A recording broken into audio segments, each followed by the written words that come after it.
Chapter 25. The month of courtship had wasted.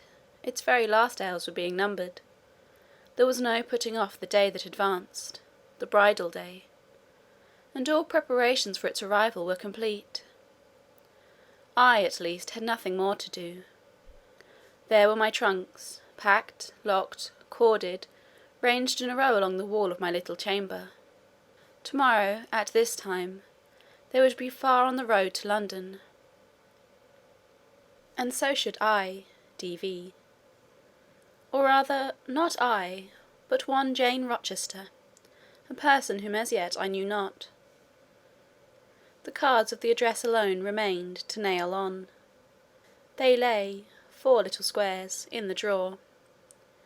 Mr. Rochester had himself written the direction, Mrs. Rochester, Hotel London, on each. I could not persuade myself to affix them, or to have them affixed. Mrs. Rochester! She did not exist. She would not be born till tomorrow, some time after 8 o'clock a.m. And I would wait to be assured she had come into the world alive, before I assigned to her all that property. It was enough that in yonder closet, opposite my dressing-table, garments, said to be hers, had already displaced my black stuff low-wood frock, for not to me appertained that suit of wedding remnant. The pearl-coloured robe, the vapoury veil pendant from the usurped portmanteau. I shut the closet to conceal the strange, wraith-like apparel it contained, which, at this evening hour, 9 o'clock, gave out certainly a most ghostly shimmer through the shadow of my apartment. "I will leave you by yourself, White Dream," I said. "I am feverish. I hear the wind blowing. I will go out of doors and feel it." It was not only the hurry of preparation that made me feverish, not only the anticipation of the great change, the new life which was to commence tomorrow. Both these circumstances had their share, doubtless, in producing that restless, excited mood which hurried me forth at this late hour into the darkening grounds. But a third cause influenced my mind more than they. I had at heart a strange and anxious thought. Something had happened which I could not comprehend. No one knew of, or had seen the event but myself. It had taken place the preceding night. Mr. Rochester that night was absent from home, nor was he yet returned. Business had called him to a small estate of 2 or 3 farms he possessed 30 miles off. Business it was requisite he should settle in person, previous to his meditated departure from England. I waited now his return, eager to disburthen my mind, and to seek of him the solution of the enigma that perplexed me. Stay till he comes, reader, and when I disclose my secret to him, you shall hear the confidence. I sought the orchard, driven to its shelter by the wind, which all day had blown strong and full from the south, without, however, bringing a speck of rain. Instead of subsiding as night drew on, it seemed to augment its rush and deepen its roar. The trees blew steadfastly one way, never writhing round, and scarcely tossing back their boughs once in an hour. So continuous was the strain bending their branchy heads northward. The clouds drifted from pole to pole, fast following, mass on mass. No glimpse of blue sky had been visible that July day. It was not without a certain wild pleasure I ran before the wind, delivering my trouble of mind to the measureless air-torrent thundering through space. Descending the laurel walk, I faced the wreck of the chestnut tree. It stood up black and riven. The trunk, split down the centre, gasped ghastly. The cloven halves were not broken from each other, for the firm base and strong roots kept them unsundered below. Though community of vitality was destroyed, the sap could flow no more. The great boughs on each side were dead, and next winter's tempests would be sure to fell one or both to earth. As yet, however, they might be said to form one tree, a ruin, but an entire ruin. "You did right to hold fast to each other," I said, as if the monster splinters were living things, and could hear me. "I think, scathed as you look, and charred and scorched, there must be a little sense of life in you yet, rising out of that adhesion at the faithful, honest roots. You will never have green leaves more, never more see birds making nests and singing idyls in your boughs. The time of pleasure and love is over with you, but you are not desolate. Each of you has a comrade to sympathize with him in his decay." As I looked up then, the moon appeared momentarily in that part of the sky which filled their fissure. Her disk was blood-red and half overcast. She seemed to throw on me one bewildered, dreary glance, and buried herself again instantly in the deep drift of cloud. The wind fell for a second round Thornfield, but far away over wood and water poured a wild melancholy wail. It was sad to listen to, and I ran off again. Here and there I strayed through the orchard, gathered up the apples with which the grass round the tree roots were thickly strewn. Then I employed myself in dividing the ripe from the unripe. I carried them into the house, and put them away in the store-room. Then I repaired to the library to ascertain whether the fire was lit; for, though summer, I knew on such a gloomy evening Mr. Rochester would like to see a cheerful hearth when he came in. Yes, the fire had been kindled some time, and burnt well. I placed his arm-chair by the chimney-corner, I wheeled the table near it, I let down the curtain, and had the candles brought in ready for lighting. More restless than ever when I had completed these arrangements, I could not sit still, nor even remain in the house. A little timepiece in the room, and the old clock in the hall, simultaneously struck 10. "How late it grows," I said. "I will run down to the gates. It is moonlight at intervals. I can see a good way on the road. He may be coming now, and to meet him will save some minutes of suspense." The wind roared high in the great trees which embowered the gates, but the road as far as I could see, to the right hand and the left, was all still and solitary, save for the shadows of clouds crossing it at intervals as the moon looked out. It was but a long pale line, unvaried by one moving speck. A puerile tear dimmed my eye while I looked, a tear of disappointment and impatience. Ashamed of it, I wiped it away. I lingered. The moon shut herself wholly within her chamber, and drew close her curtain of dense cloud. The night grew dark. Rain came driving fast on the gale. "I wish he would come! I wish he would come!" I exclaimed, seized with hypochondriac foreboding. I had expected his arrival before tea. Now it was dark. What could keep him? Had an accident happened? The event of last night again recurred to me. I interpreted it as a warning of distress. I feared my hopes were too bright to be realized, and I had enjoyed so much bliss lately, that I imagined my fortune had passed its meridian, and must now decline. "Well, I cannot return to the house," I thought. "I cannot sit by the fireside, while he is abroad in inclement weather. Better tire my limbs than strain my heart.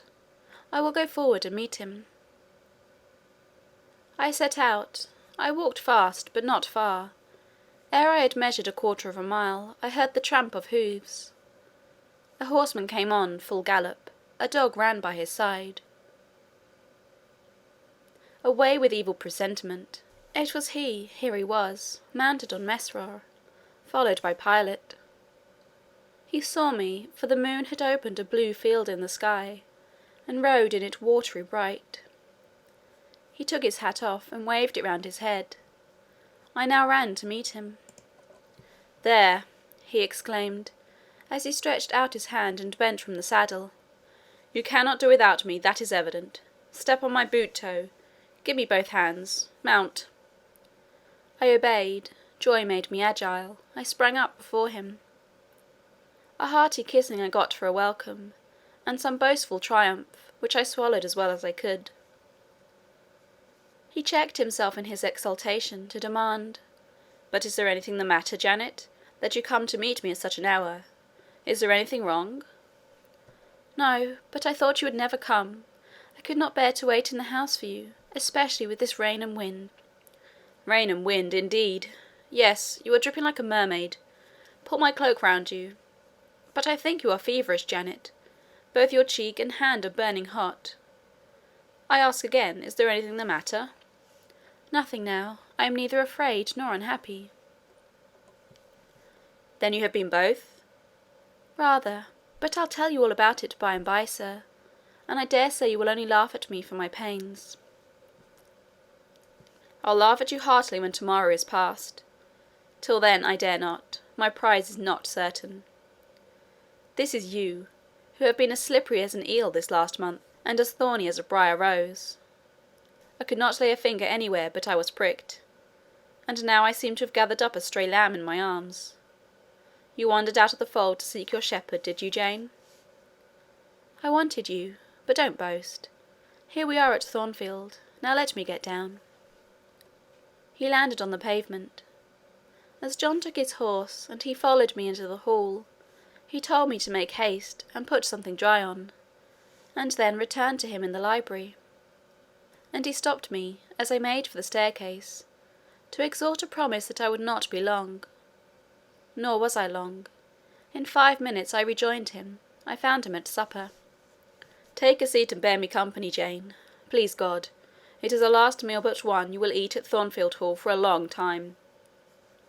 I sat down near him, but told him I could not eat. "Is it because you have the prospect of a journey before you, Jane?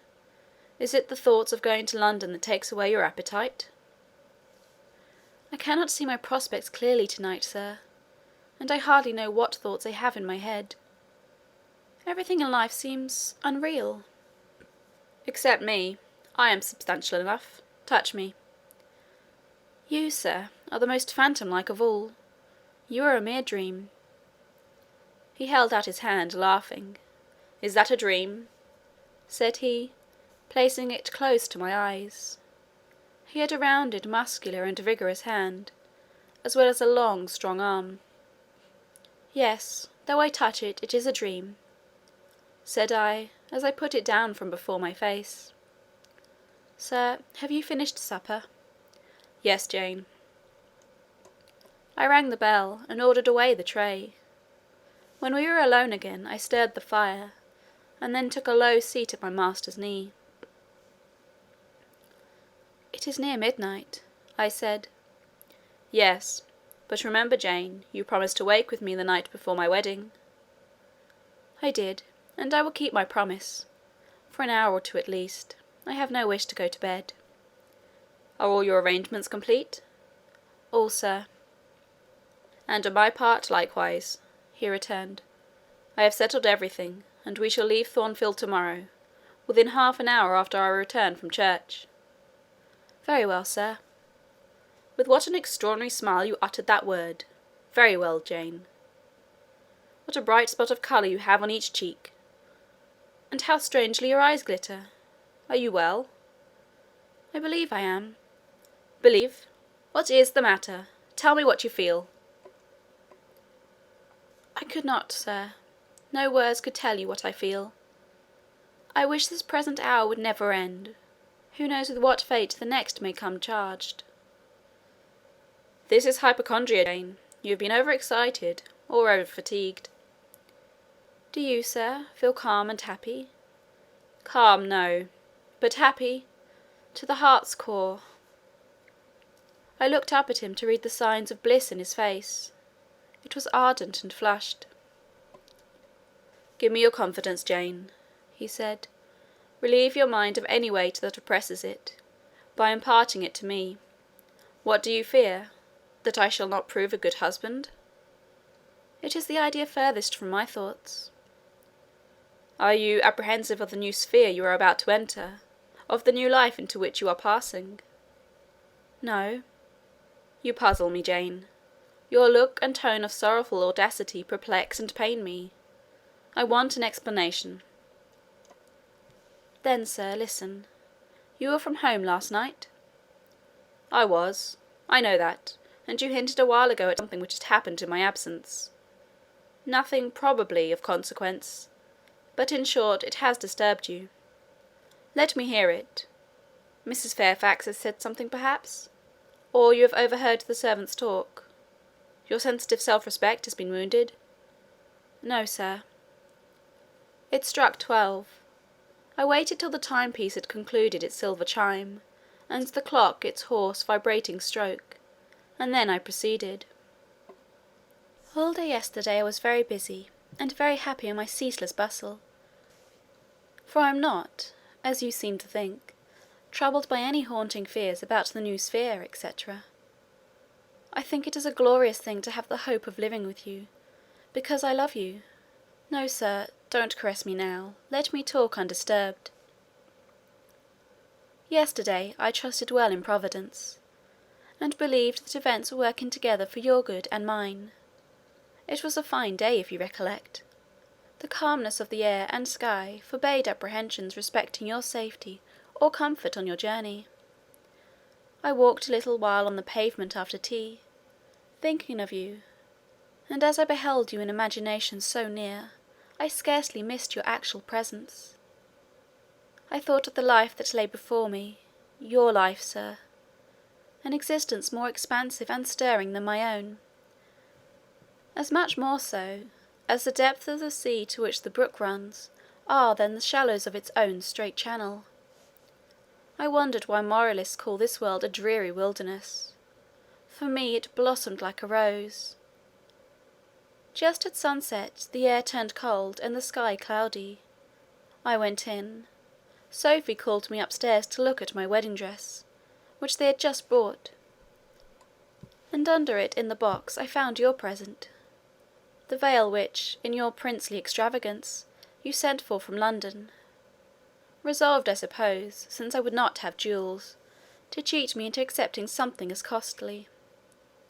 I smiled as I unfolded it, and devised how I would tease you about your aristocratic tastes, and your efforts to mask your plebeian bride in the attributes of a peeress. I thought how I would carry down to you the square of unembroidered blonde I had myself prepared as a covering for my low-born head, and ask if that was not good enough for a woman who could bring her husband neither fortune, beauty, nor connections. I saw plainly how you would look, and heard your impetuous republican answers, and your haughty disavowal of any necessity on your part to augment your wealth or elevate your standing by marrying either a purse or a coronet. "How well you read me, you witch!" interposed Mr. Rochester. "But what did you find in the veil besides its embroidery? Did you find poison, or a dagger, that you look so mournful now?" "No, no, sir. Besides the delicacy and richness of the fabric, I found nothing save Fairfax Rochester's pride, and that did not scare me, because I am used to the sight of the demon. But, sir, as it grew dark, the wind rose. It blew yesterday evening, not as it blows now, wild and high, but with a sullen moaning sound, far more eerie. I wished you were at home. I came into this room, and the sight of the empty chair and fireless hearth chilled me. For some time after I went to bed, I could not sleep. A sense of anxious excitement distressed me. The gale still rising seemed to my ear to muffle a mournful undersound. Whether in the house or abroad I could not at first tell, but it reoccurred, doubtful yet doleful at every lull. At last I made out it must be some dog howling at a distance. I was glad when it ceased. On sleeping, I continued in dreams the idea of a dark and gusty night. I continued also the wish to be with you, and experienced a strange regretful consciousness of some barrier dividing us.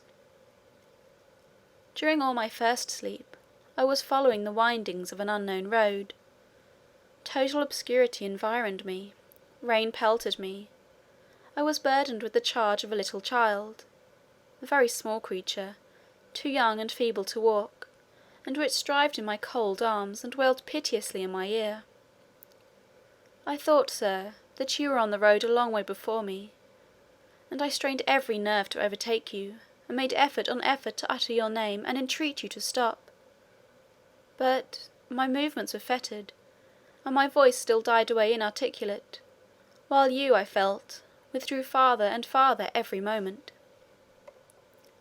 And these dreams weigh on your spirits now, Jane, when I am close to you? Little nervous subject, forget visionary woe, and think only of real happiness. You say you love me, Janet. Yes, I will not forget that, and you cannot deny it. Those words did not die inarticulate on your lips. I heard them clear and soft. A thought too solemn, perhaps, but sweet as music. I think it is a glorious thing to have the hope of living with you, Edward, because I love you. Do you love me, Jane? Repeat it. I do, sir. I do with my whole heart. Well, he said after some minutes' silence, it is strange, but that sentence has penetrated my breast painfully. Why? I think because you said it with such an earnest, religious energy, and because your upward gaze at me now is the very sublime of faith, truth, and devotion. It is too much as if some spirit were near me. Look, wicked Jane, as you know well how to look.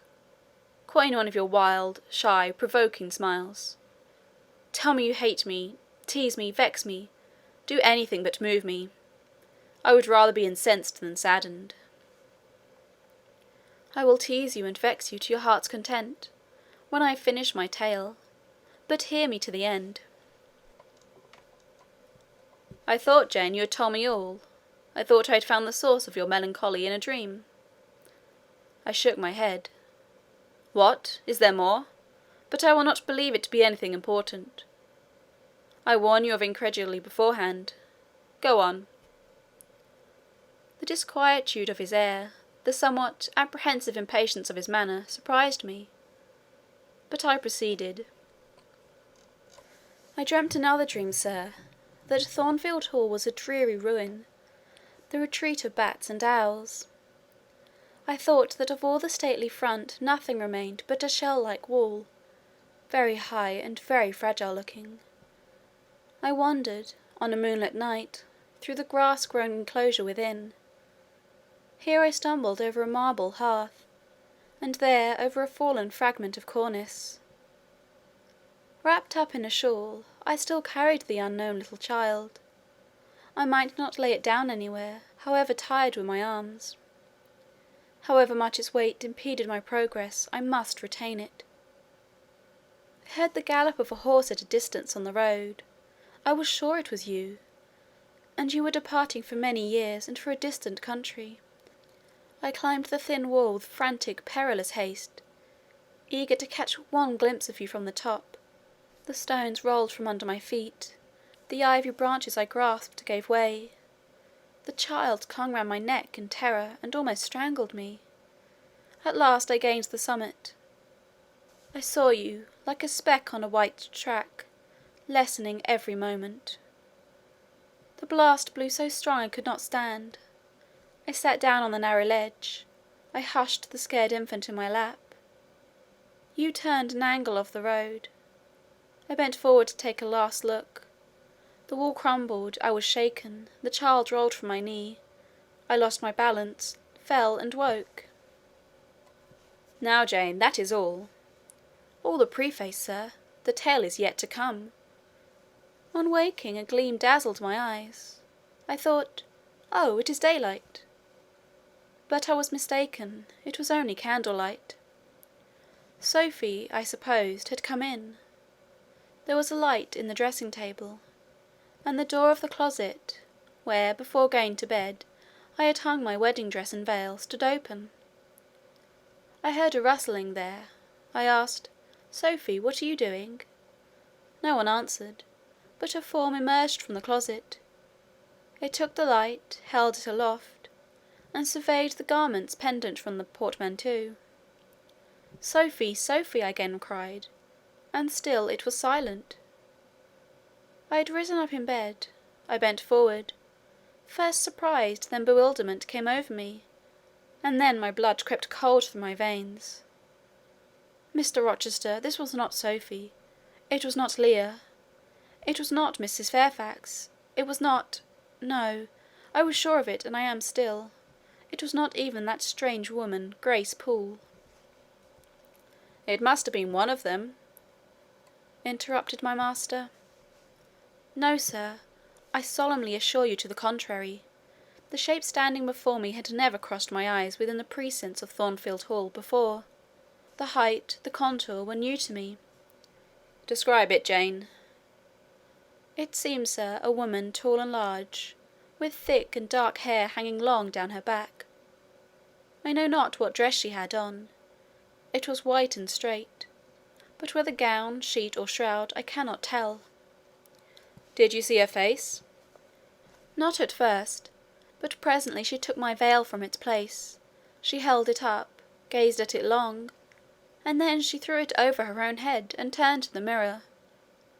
At that moment I saw the reflection of the visage and features quite distinctly in the oblong glass."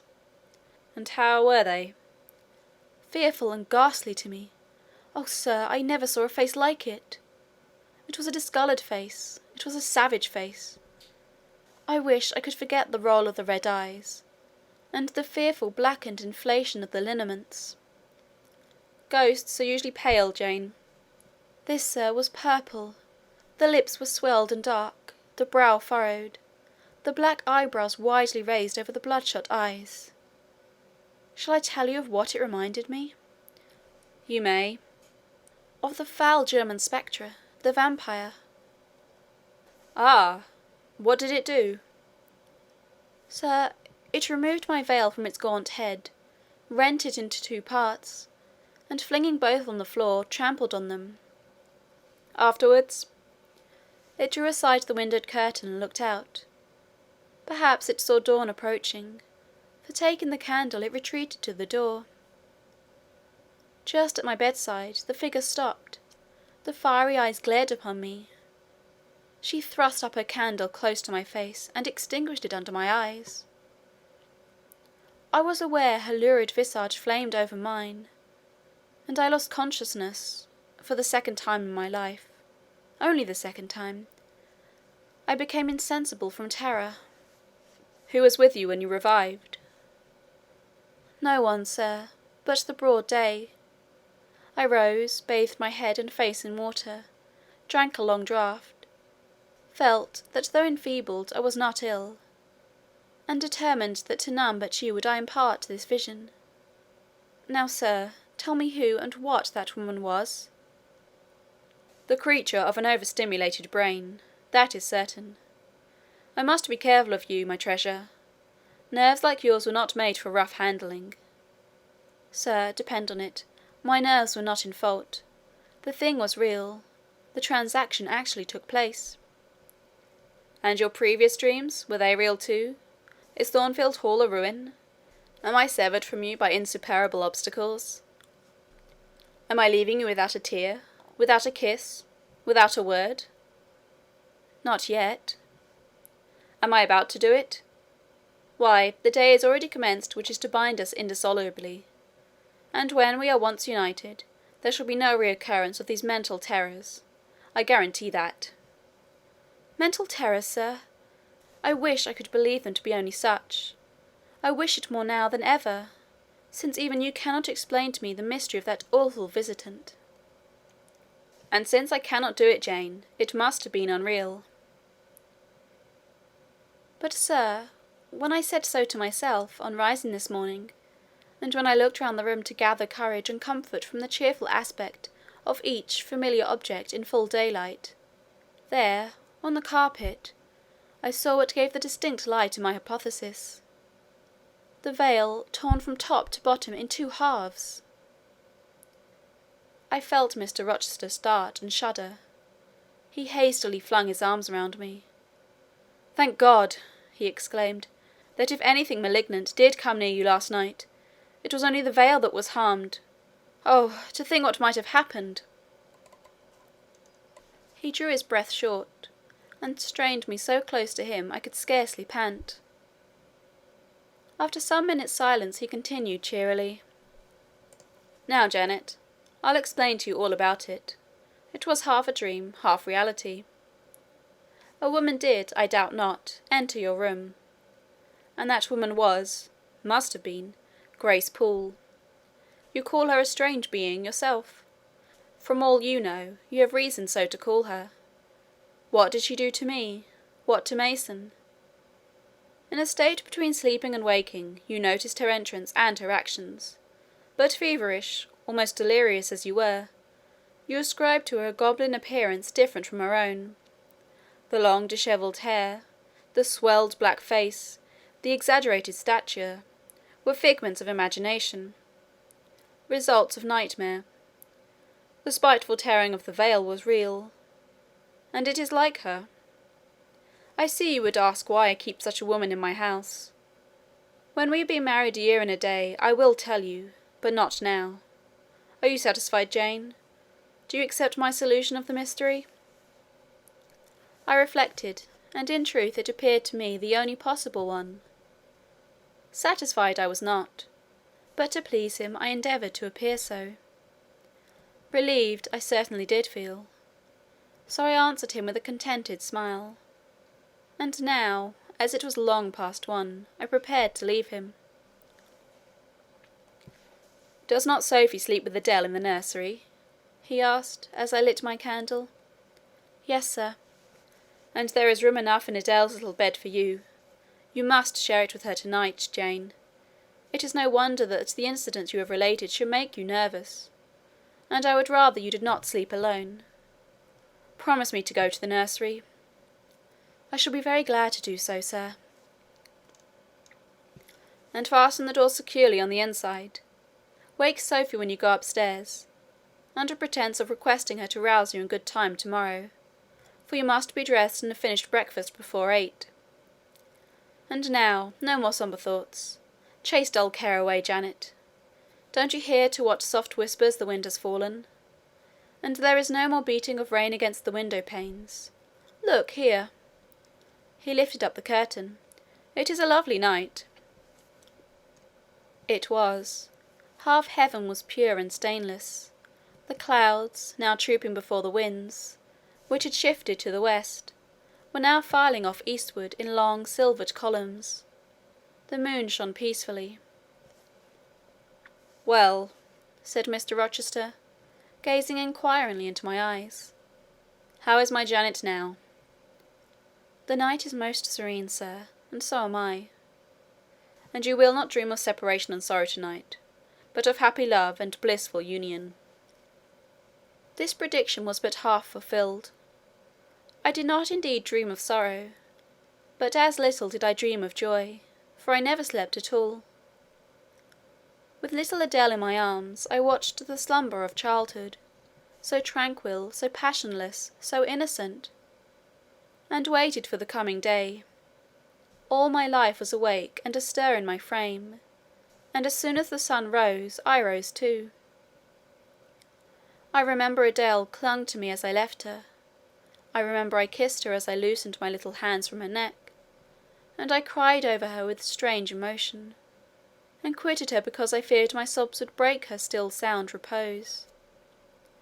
She seemed the emblem of my past life, and he I was now to array myself to meet, the dread but adored type of my unknown future day. End of chapter 25.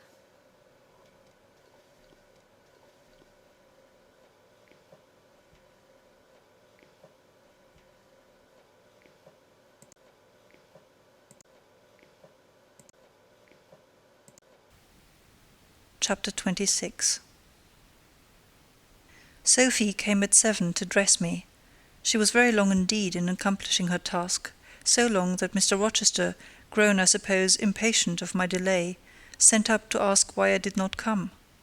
She was just fastening my veil, the plain square of blonde after all, to my hair with a brooch. I hurried from under her hands as soon as I could. "Stop!" she cried in French. "Look at yourself in the mirror. You have not taken one peep." So I turned at the door. I saw a robed and veiled figure so unlike my usual self that it seemed almost like the image of a stranger. "Jane!" called a voice, and I hastened down. I was received at the foot of the stairs by Mr. Rochester. "Lingerer," he said, "my brain is on fire with impatience, and you tarry so long." He took me into the dining-room, surveyed me keenly all over, pronounced me fair as a lily, and not only the pride of his life, but the desire of his eyes, and then telling me he would give me but 10 minutes to eat some breakfast, he rang the bell. One of his lately hired servants, a footman, answered it. "Is John getting the carriage ready?" "Yes, sir." "Is the luggage brought down?" "They are bringing it down, sir." "Go you to the church. See if Mr. Wood, the clergyman, and the clerk are there. Return and tell me." The church, as the reader knows, was but just beyond the gates. The footman soon returned. "Mr. Wood is in the vestry, sir, putting on his surplice." "And the carriage?" "The horses are harnessing."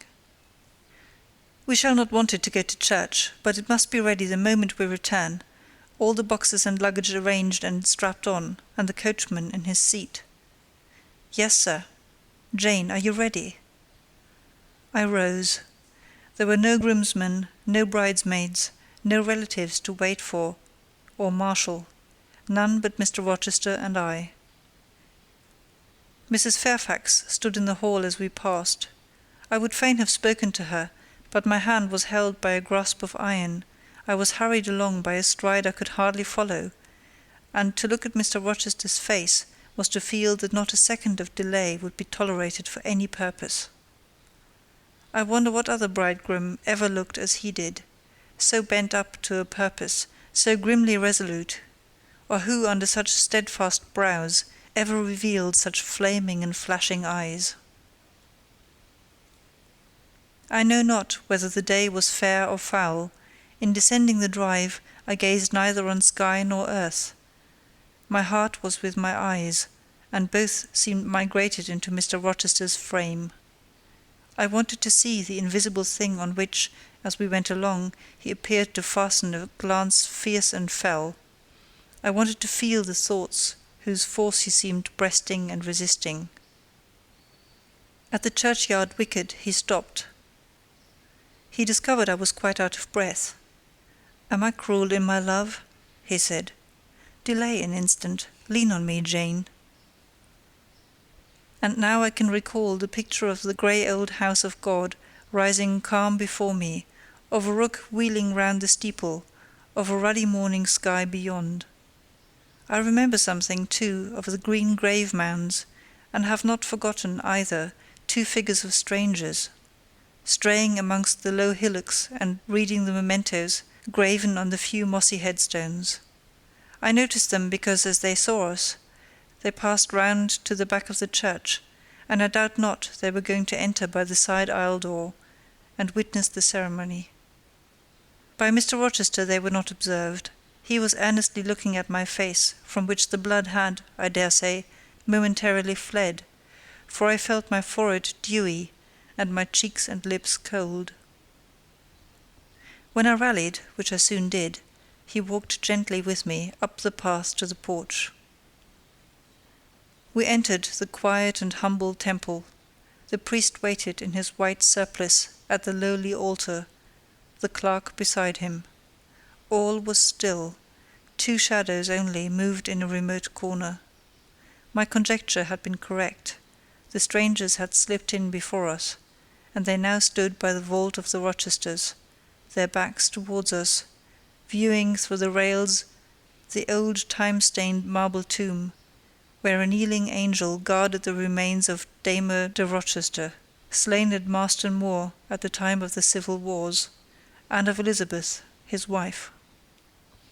Our place was taken at the communion rails. Hearing a cautious step behind me, I glanced over my shoulder. One of the strangers, a gentleman evidently, was advancing up the chancel. The service began. The explanation of the intent of matrimony was gone through, and then the clergyman came a step further forward, and bending slightly towards Mr. Rochester, went on. "I require and charge you both, as ye will answer at the dreadful day of judgment, when the secrets of all hearts shall be disclosed, that if either of you know any impediment why ye may not lawfully be joined together in matrimony, ye do now confess it, for be ye well assured that so many as are coupled together otherwise than God's word doth allow are not joined together by God, neither is their matrimony lawful. He paused, as the custom is. When is the pause after that sentence ever broken by reply? Not perhaps once in 100 years. Who had not lifted his eyes from his book, and had held his breath but for a moment, was proceeding. His hand was already stretched towards Mr. Rochester, as his lips unclosed to ask, "Wilt thou have this woman for thy wedded wife?" when a distinct and near voice said, "The marriage cannot go on. I declare the existence of an impediment." The clergyman looked up at the speaker and stood mute. The clerk did the same. Mr. Rochester moved slightly, as if an earthquake had rolled under his feet. Taking a firmer footing, and not turning his head or eyes, he said, "Proceed." Profound silence fell when he had uttered that word, with deep but low intonation. Presently Mr. Wood said, "I cannot proceed without some investigation into what has been asserted, and evidence of its truth or falsehood." "The ceremony is quite broken off," subjoined the voice behind us. "I am in a condition to prove my allegation. An insuperable impediment to this marriage exists." Mr. Rochester heard, but heeded not. He stood stubborn and rigid, making no movement but to possess himself of my hand. What a hot and strong grasp he had! And how like quarried marble was his pale, firm, massive front at this moment! How his eyes shone, still watchful and yet wild beneath! Mr. Wood seemed at a loss. "What is the nature of the impediment?" he asked. "Perhaps it may be got over, explained away?" "Hardly," was the answer. "I have called it insuperable, and I speak advisedly." The speaker came forward and leaned on the rails. He continued, uttering each word distinctly, calmly, steadily, but not loudly. "It simply consists in the existence of a previous marriage. Mr. Rochester has a wife, now living." My nerves vibrated to those low-spoken words as they had never vibrated to thunder. My blood felt their subtle violence as it had never felt frost or fire, but I was collected, and in no danger of swooning. I looked at Mr. Rochester, I made him look at me. His whole face was colourless rock, his eye was both spark and flint. He disavowed nothing. It seemed as if he would defy all things. Without speaking, without smiling, without seeming to recognize in me a human being, he only twined my waist with his arm, and riveted me to his side. "Who are you?" he asked of the intruder. "My name is Briggs, a solicitor of Street, London." "And you would thrust on me a wife?" "I would remind you of your lady's existence, sir, which the law recognizes if you do not." "Favour me with an account of her, with her name, her parentage, her place of abode." "Certainly." Mr. Briggs calmly took a paper from his pocket, and read out in a sort of official nasal voice. "I affirm and can prove that on the 20th of October A.D., a date of 15 years back, Edward Fairfax Rochester of Thornfield Hall, in the county of, and of Ferndean Manor, in shire, England, was married to my sister, Bertha Antoinetta Mason, daughter of Jonas Mason, merchant, and of Antoinetta, his wife, a Creole, at church, Spanish Town, Jamaica.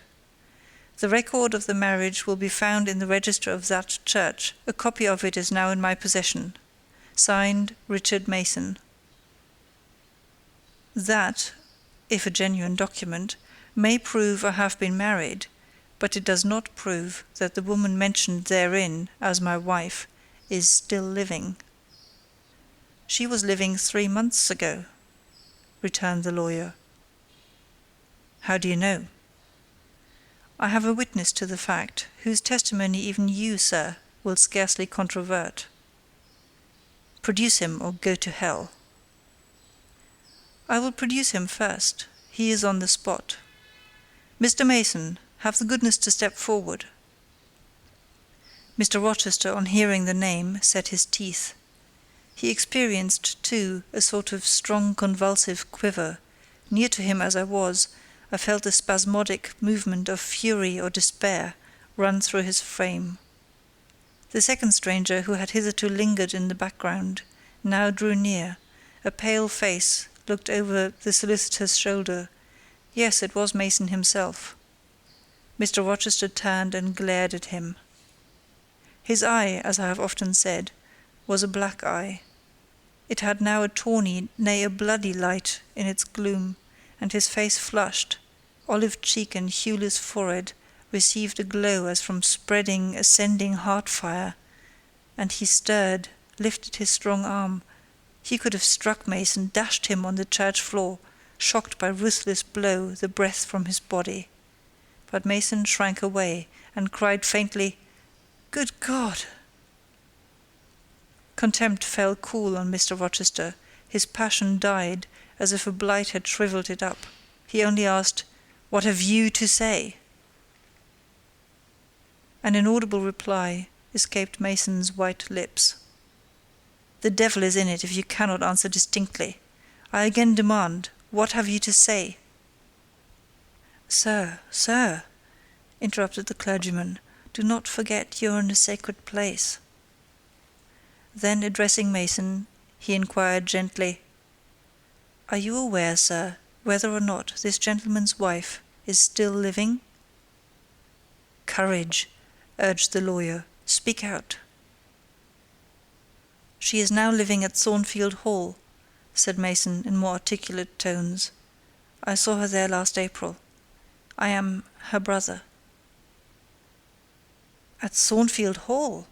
ejaculated the clergyman. "Impossible! I am an old resident in this neighbourhood, sir, and I never heard of a Mrs. Rochester at Thornfield Hall."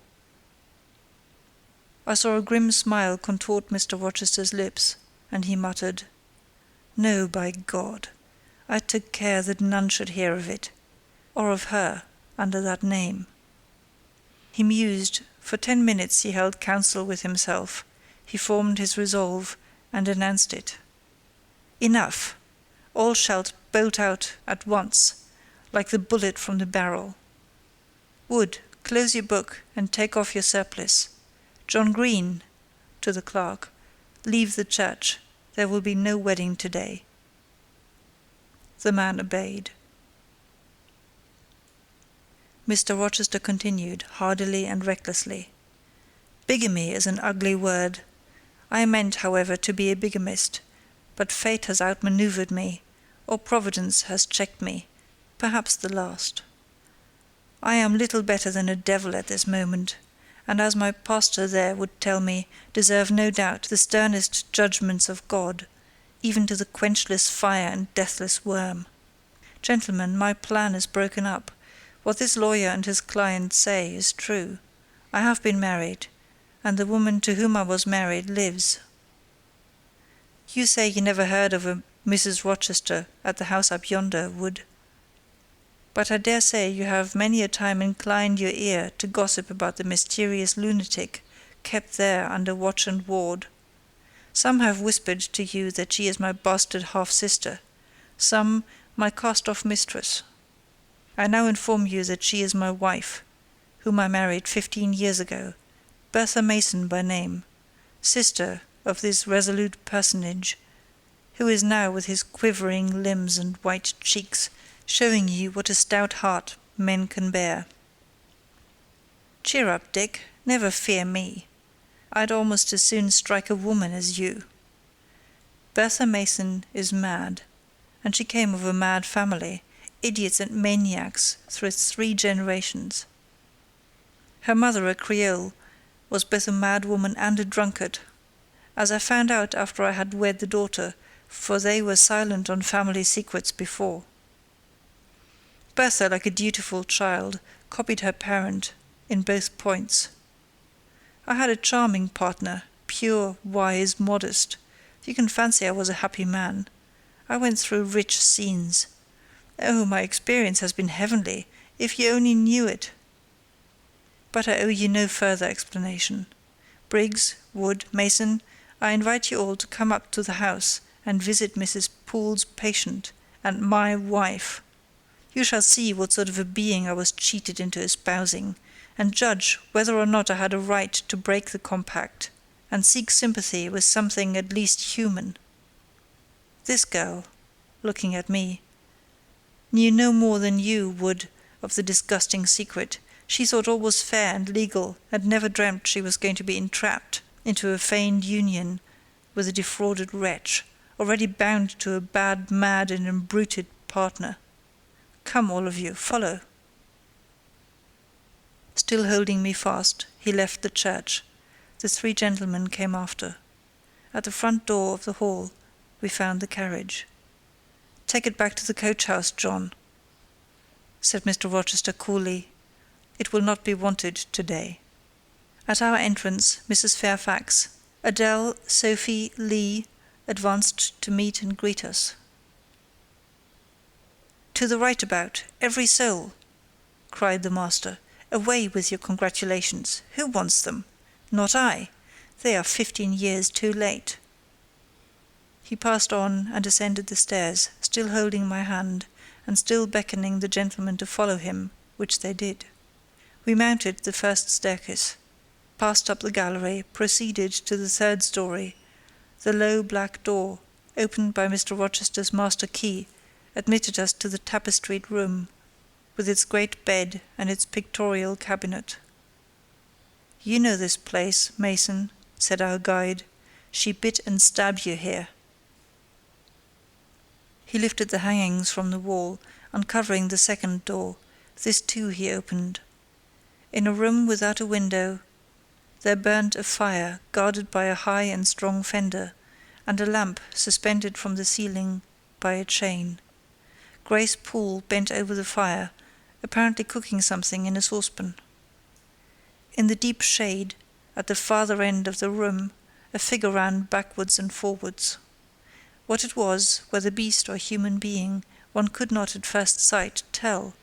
It grovelled, seemingly on all fours, it snatched and growled like some strange wild animal, but it was covered with clothing, and a quantity of dark grizzled hair, wild as a mane, hid its head and face. "Good morrow, Mrs. Poole," said Mr. Rochester.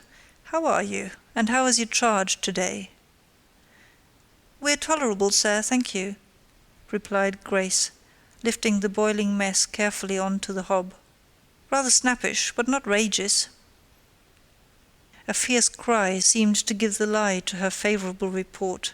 The clothed hyena rose up, and stood tall on its hind feet. "Ah, sir, she sees you!" exclaimed Grace.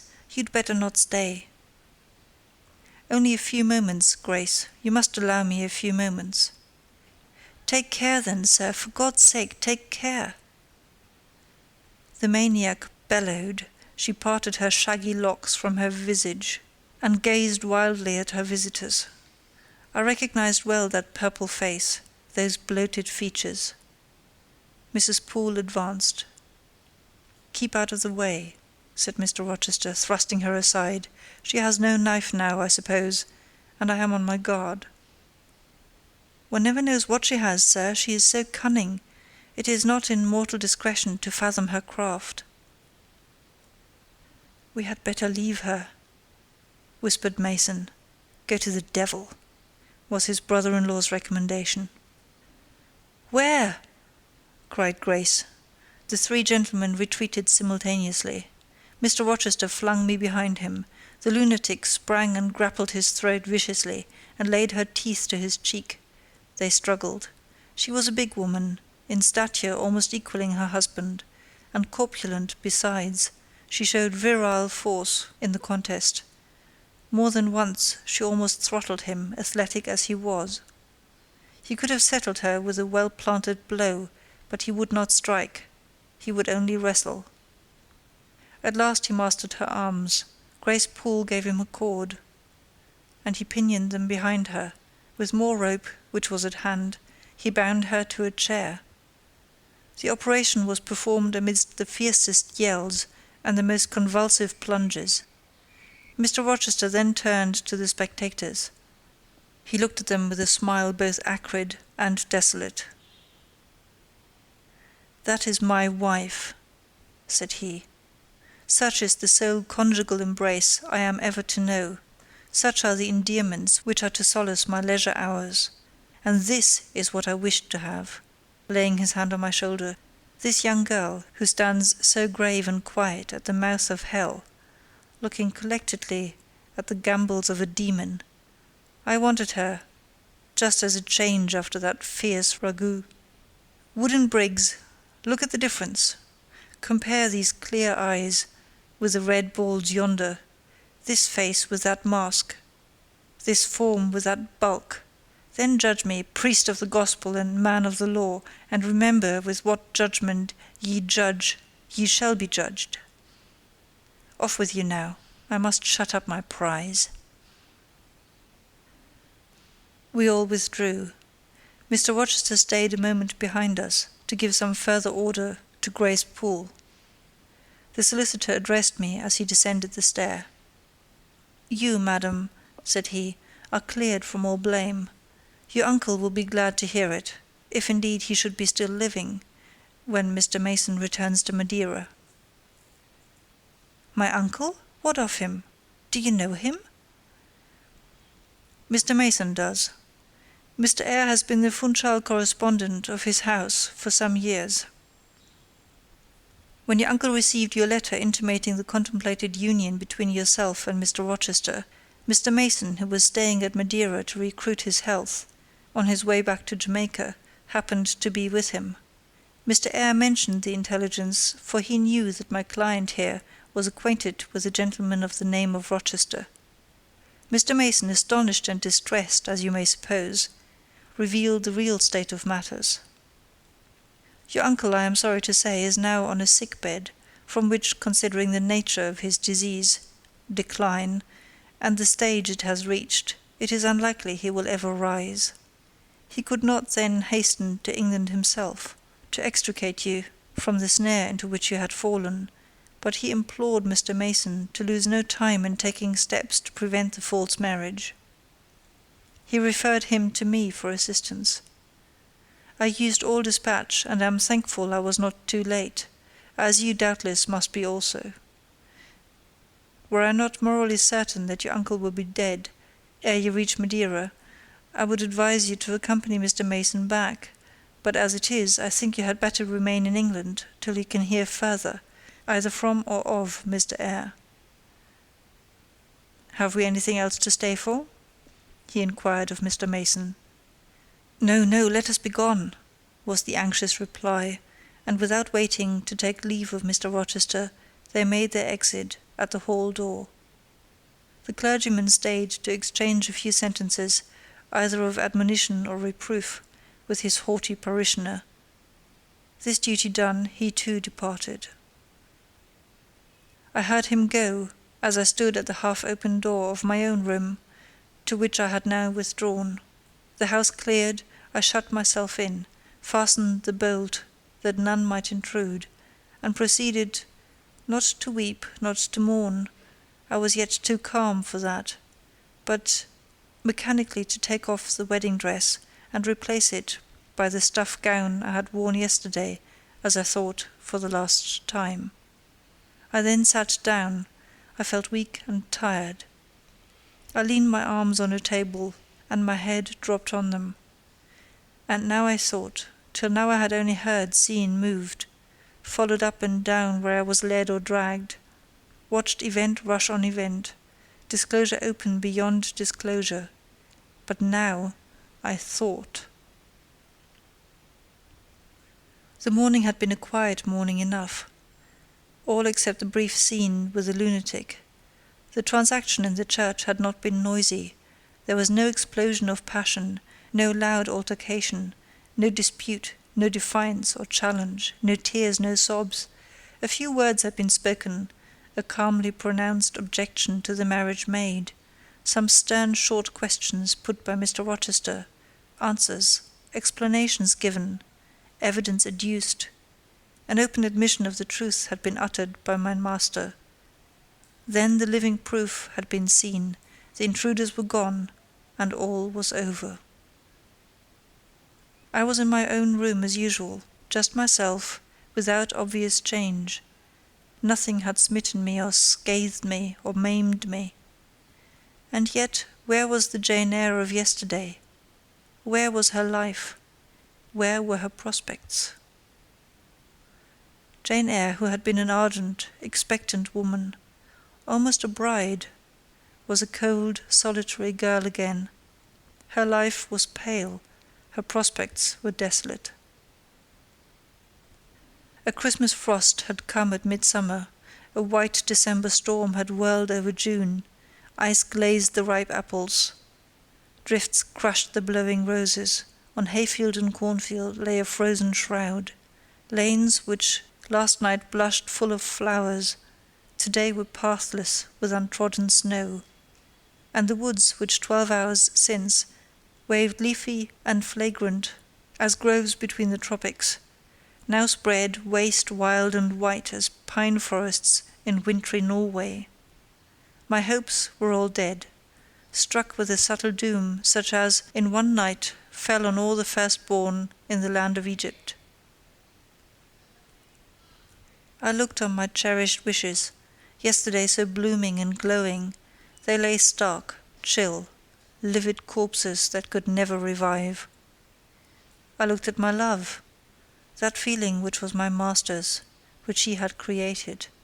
It shivered in my heart, like a suffering child in a cold cradle. Sickness and anguish had seized it. It could not seek Mr. Rochester's arms. It could not derive warmth from his breast. Oh, never more could it turn to him, for faith was blighted, confidence destroyed. Mr. Rochester was not to me what he had been, for he was not what I had thought him. I would not ascribe vice to him, I would not say he had betrayed me, but the attribute of stainless truth was gone from his idea, and from his presence I must go, that I perceived well. When, how, whither, I could not yet discern, but he himself, I doubted not, would hurry me from Thornfield. Real affection, it seemed, he could not have for me. It had been only fitful passion. That was balked, he would want me no more. I should fear even to cross his path now. My view must be hateful to him. Oh, how blind had been my eyes, how weak my conduct! My eyes were covered and closed. Eddying darkness seemed to swim round me, and reflection came in as black and confused a flow. Self-abandoned, relaxed and effortless, I seemed to have laid me down in the dried-up bed of a great river. I heard a flood loosened in remote mountains, and felt the torrent come. To rise I had no will, to flee I had no strength. I lay faint, longing to be dead. One idea only still throbbed lifelike within me, a remembrance of God. It begot an unuttered prayer. Those words went wandering up and down in my rayless mind, as something that should be whispered, but no energy was found to express them. Be not far from me, for trouble is near, there is none to help. It was near, and as I had lifted no petition to heaven to avert it, as I had neither joined my hands, nor bent my knees, nor moved my lips, it came. In full heavy swing the torrent poured over me. The whole consciousness of my life lorn, my love lost, my hope quenched, my faith death struck, swayed full and mighty above me in one sullen mass. That bitter hour cannot be described. In truth, The waters came into my soul. I sank in deep mire. I felt no standing. I came into deep waters. The floods overflowed me. End of chapter 26. Read by Gesine in April 2007.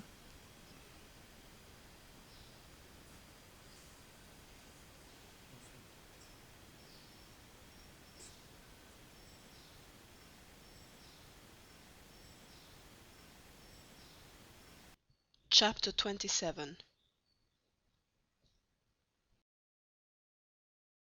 Sometime in the afternoon, I raised my head, and looking round, and seeing the western sun gilding the sign of its decline on the wall, I asked, "What am I to do?" But the answer my mind gave, "Leave Thornfield at once," was so prompt, so dread, that I stopped my ears. I said I could not bear such words now. That I am not Edward Rochester's wife is the least part of my woe, I alleged. That I have wakened out of most glorious dreams, and found them all void and vain, is a horror I could bear and master. But that I must leave him decidedly, instantly, entirely, is intolerable. I cannot do it. But then a voice within me averred that I could do it, and foretold that I should do it. I wrestled with my own resolution. I wanted to be weak, that I might avoid the awful passage of further suffering I saw laid out for me. And conscience, turned tyrant, held passion by the throat, told her tauntingly she had yet but dipped her dainty feet in the slough, and swore that with that arm of iron he would thrust her down to unsounded depths of agony. "Let me be torn away, then," I cried. "Let another help me." "No, you shall tear yourself away. None shall help you. You shall yourself pluck out your right eye, yourself cut off your right hand. Your heart shall be the victim, and you the priest to transfix it." I rose up suddenly, terror-struck at the solitude which so ruthless a judge haunted, at the silence which so awful a voice filled. My head swam as I stood erect. I perceived that I was sickening from excitement and inanition. Neither meat nor drink had passed my lips that day, for I had taken no breakfast. And, with a strange pang, I now reflected that, long as I had been shut up here, no message had been sent to ask how I was, or to invite me to come down. Not even little Adèle had tapped at the door. Not even Mrs. Fairfax had sought me. "Friends always forget those whom fortune forsakes," I murmured, as I undrew the bolt and passed out. I stumbled over an obstacle. My head was still dizzy, my sight was dim, and my limbs were feeble. I could not soon recover myself. I fell, but not on the ground. An outstretched arm caught me. I looked up. I was supported by Mr. Rochester, who sat in a chair across my chamber threshold. "You come out at last," he said. "Well, I have been waiting for you long, and listening; yet not one movement have I heard, nor one sob. 5 minutes more of that death-like hush, and I should have forced the lock like a burglar. So you shun me? You shut yourself up and grieve alone? I would rather you had come and upbraided me with vehemence. You are passionate. I expected a scene of some kind. I was prepared for the hot rain of tears, only I wanted them to be shed on my breast. Now a senseless floor has received them, or your drenched handkerchief. But I err. You have not wept at all. I see a white cheek and a faded eye, but no trace of tears. I suppose, then, your heart has been weeping blood? Well, Jane, not a word of reproach? Nothing bitter? Nothing poignant? Nothing to cut a feeling or sting passion? You sit quietly where I have placed you, and regard me with a weary passive look. Jane, I never meant to wound you thus. If the man who had but one little Yule lamp that was dear to him as a daughter, that ate of his bread and drank of his cup, and lay in his bosom, had by some mistake slaughtered it at the shambles, he would not have rued his bloody blunder more than I now rue mine. Will you ever forgive me? Reader, I forgave him at the moment and on the spot. There was such deep remorse in his eye, such true pity in his tone, such manly energy in his manner, and besides, there was such unchanged love in his whole look and mien.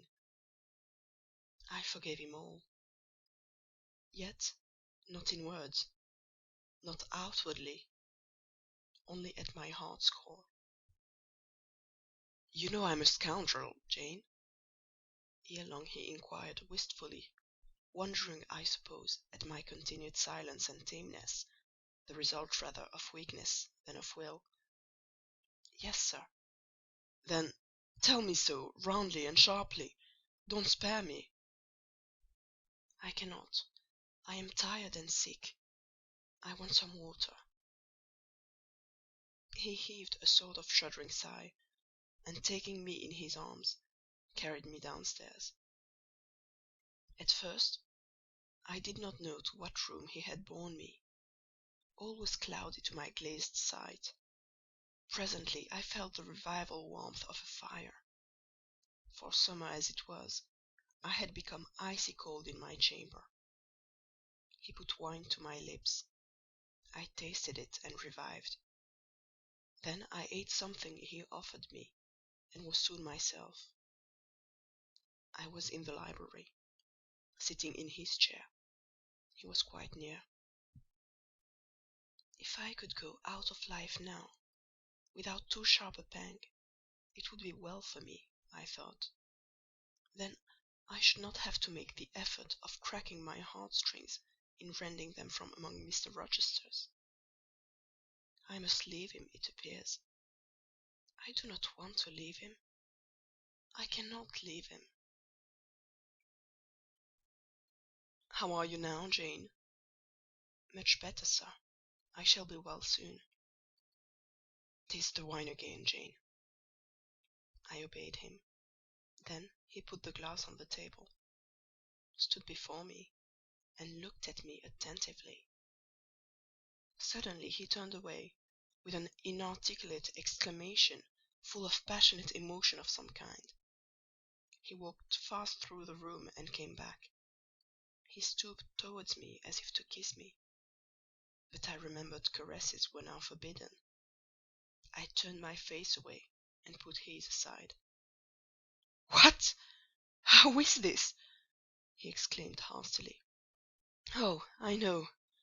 You won't kiss the husband of Bertha Mason. You consider my arms filled and my embraces appropriated? At any rate, there is neither room nor claim for me, sir."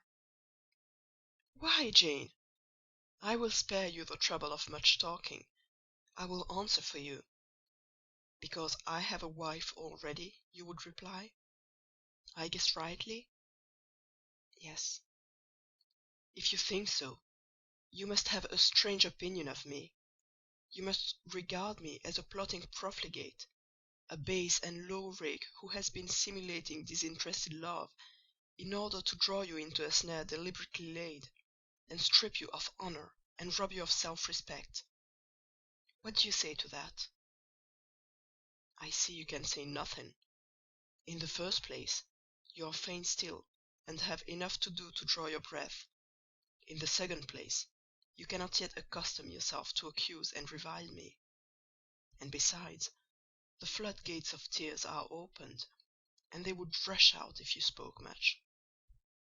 And you have no desire to expostulate, to upbraid, to make a scene. You are thinking how to act. Talking, you consider, is of no use. I know you. I am on my guard. "Sir, I do not wish to act against you," I said, and my unsteady voice warned me to curtail my sentence.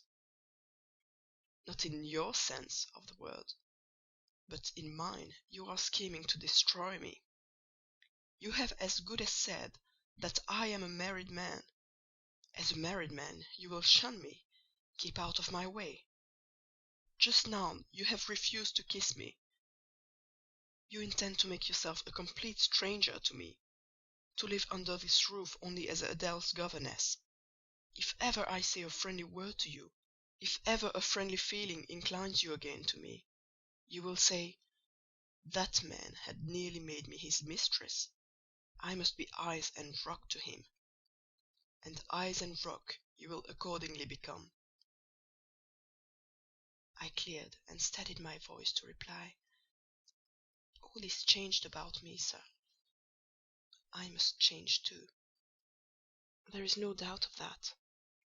And to avoid fluctuations of feeling, and continual combats with recollections and associations, there is only one way. Adèle must have a new governess, sir." "Oh, Adèle will go to school. I have settled that already. Nor do I mean to torment you with the hideous associations and recollections of Thornfield Hall.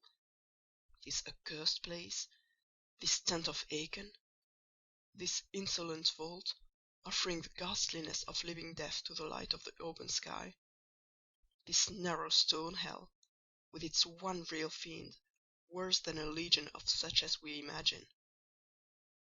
Jane, you shall not stay here, nor will I. I was wrong ever to bring you to Thornfield Hall, knowing as I did how it was haunted. I charged them to conceal from you, before I ever saw you, all knowledge of the curse of the place, merely because I feared Adèle never would have a governess to stay if she knew with what inmate she was housed; and my plans would not permit me to remove the maniac elsewhere, though I possess an old house, Ferndean Manor, even more retired and hidden than this, where I could have lodged her safely enough, had not a scruple about the unhealthiness of the situation in the heart of a wood made my conscience recoil from the arrangement. Probably those damp walls would soon have eased me of her charge. But to each villain his own vice, and mine is not a tendency to indirect assassination even of what I most hate. Concealing the mad woman's neighbourhood from you, however, was something like covering a child with a cloak and laying it down near a upas tree. That demon's vicinage is poisoned, and always was. But I'll shut up Thornfield Hall. I'll nail up the front door, and bolt the lower windows. I'll give Mrs. Poole 200 a year to live here with my wife, as you term that fearful hag. Grace will do much for money. And she shall have her son, the keeper at Grimsby Retreat, to bear her company, and be at hand to give her aid in the paroxysms, when my wife is prompted by her familiar to burn people in their beds at night, to stab them, to bite their flesh from their bones, and so on." "Sir," I interrupted him, "you are inexorable for that unfortunate lady.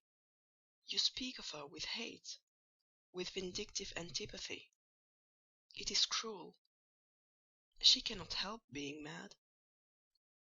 "Jane, my little darling, so I will call you, for so you are, you don't know what you are talking about. You misjudge me again. It is not because she is mad I hate her. If you were mad, do you think I should hate you?" "I do indeed, sir." "Then you are mistaken, and you know nothing about me, and nothing about the sort of love of which I am capable. Every atom of your flesh is as dear to me as my own.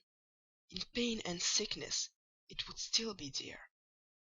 Your mind is my treasure, and if it were broken, it would be my treasure still. If you raved, my arms should confine you, and not a strait waistcoat. Your grasp, even in fury, would have a charm for me. If you flew at me as wildly as that woman did this morning, I should receive you in an embrace, at least as fond as it would be restrictive. I should not shrink from you with disgust as I did from her. In your quiet moments you should have no watcher and no nurse but me, and I could hang over you with untiring tenderness, though you gave me no smile in return, and never weary of gazing into your eyes, though they had no longer a ray of recognition for me. But why do I follow that train of ideas? I was talking of removing you from Thornfield. All, you know, is prepared for prompt departure. Tomorrow you shall go. I only ask you to endure one more night under this roof, Jane, and then farewell to its miseries and terrors for ever. I have a place to repair to, which will be a secure sanctuary from hateful reminiscences, from unwelcome intrusion, even from falsehood and slander." "And take Adèle with you, sir?" I interrupted. "She will be a companion for you." "What do you mean, Jane? I told you I would send Adèle to school. And what do I want with a child for a companion, and not my own child, a French dancer's bastard? Why do you importune me about her? I say, why do you assign Adèle to me for a companion?" "You spoke of retirement, sir, and retirement and solitude are dull. Too dull for you." "Solitude, solitude!" he reiterated with irritation. "I see I must come to an explanation. I don't know what sphinx-like expression is forming in your countenance. You are to share my solitude. Do you understand?" I shook my head. It required a degree of courage, excited as he was becoming, even to risk that mute sign of dissent. He had been walking fast about the room, and he stopped, as if suddenly rooted to one spot. He looked at me long and hard. I turned my eyes from him, fixed them on the fire, and tried to assume and maintain a quiet, collected aspect. "Now for the hitch in Jane's character," he said at last, speaking more calmly than from his look I had expected him to speak. "The reel of silk has run smoothly enough so far, but I always knew there would come a knot and a puzzle. Here it is. Now for vexation and exasperation and endless trouble. By God, I long to exert a fraction of Samson's strength, and break the entanglement like tow." He recommenced his walk, but soon again stopped, and this time just before me. "Jane, will you hear reason?" He stooped, and approached his lips to my ear. "Because, if you won't, I'll try violence." His voice was hoarse; his look that of a man who is just about to burst an insufferable bond, and plunge headlong into wild license. I saw that in another moment, and with one impetus of frenzy more, I should be able to do nothing with him. The present, the passing second of time, was all I had in which to control and restrain him. A movement of repulsion, flight, fear, would have sealed my doom, and his. But I was not afraid, not in the least. I felt an inward power, a sense of influence, which supported me. The crisis was perilous, but not without its charm, such as the Indian, perhaps, feels when he slips over the rapid in his canoe. I took hold of his clenched hand. loosened the contorted fingers, and said to him, soothingly, "Sit down. I'll talk to you as long as you like, and hear all you have to say, whether reasonable or unreasonable." He sat down, but he did not get leave to speak directly. I had been struggling with tears for some time. I had taken great pains to repress them, because I knew he would not like to see me weep. Now, however, I considered it well to let them flow as freely and as long as they liked. If the flood annoyed him, so much the better. So I gave way and cried heartily. Soon I heard him earnestly entreating me to be composed. I said I could not while he was in such a passion. "But I am not angry, Jane. I only love you too well. And you had steeled your little pale face with such a resolute, frozen look, I could not endure it. Hush now, and wipe your eyes." His softened voice announced that he was subdued, so I, in my turn, became calm. Now he made an effort to rest his head on my shoulder, but I would not permit it. Then he would draw me to him. "No." "Jane! Jane!" he said, in such an accent of bitter sadness it thrilled along every nerve I had. "You don't love me, then? It was only my station and the rank of my wife that you valued? Now that you think me disqualified to become your husband, you recoil from my touch as if I were some toad or ape." These words cut me. Yet what could I do or say? I ought probably to have done or said nothing. But I was so tortured by a sense of remorse at thus hurting his feelings, I could not control the wish to drop balm where I had wounded. "I do love you," I said, "more than ever; but I must not show or indulge the feeling, and this is the last time I must express it." "The last time, Jane? What? Do you think you can live with me, and see me daily, and yet, if you still love me, be always cold and distant?" "No, sir. That I am certain I could not. And therefore I see there is but one way. But you will be furious if I mention it." "Oh, mention it. If I storm, you have the art of weeping." "Mr. Rochester, I must leave you." "For how long, Jane? For a few minutes, while you smooth your hair, which is somewhat dishevelled, and bathe your face, which looks feverish?" "I must leave Adèle and Thornfield.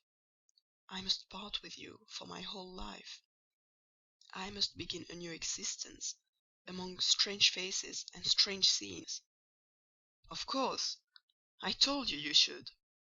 I pass over the madness about parting from me. You mean you must become a part of me. As to the new existence, it is all right. You shall yet be my wife. I am not married.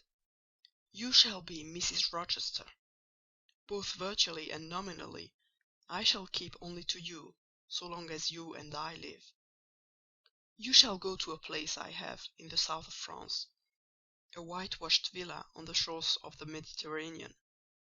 There you shall live a happy and guarded and most innocent life. Never fear that I wish to lure you into error, to make you my mistress. Why did you shake your head? Jane, you must be reasonable, or in truth I shall again become frantic." His voice and hand quivered. His large nostrils dilated. His eye blazed. Still I dared to speak. "Sir, your wife is living. That is a fact acknowledged this morning by yourself. If I lived with you as you desire, I should then be your mistress. To say otherwise is sophistical, is false. Jane, I am not a gentle-tempered man. You forget that. I am not long enduring. I am not cool and dispassionate. Out of pity to me and yourself, put your finger on my pulse, feel how it throbs, and beware!" He bared his wrist and offered it to me. The blood was forsaking his cheek and lips; they were growing livid. I was distressed on all hands. To agitate him thus deeply by a resistance he so abhorred was cruel. To yield was out of the question. I did what human beings do instinctively when they are driven to utter extremity—looked for aid to one higher than man. The words "God help me" burst involuntarily from my lips.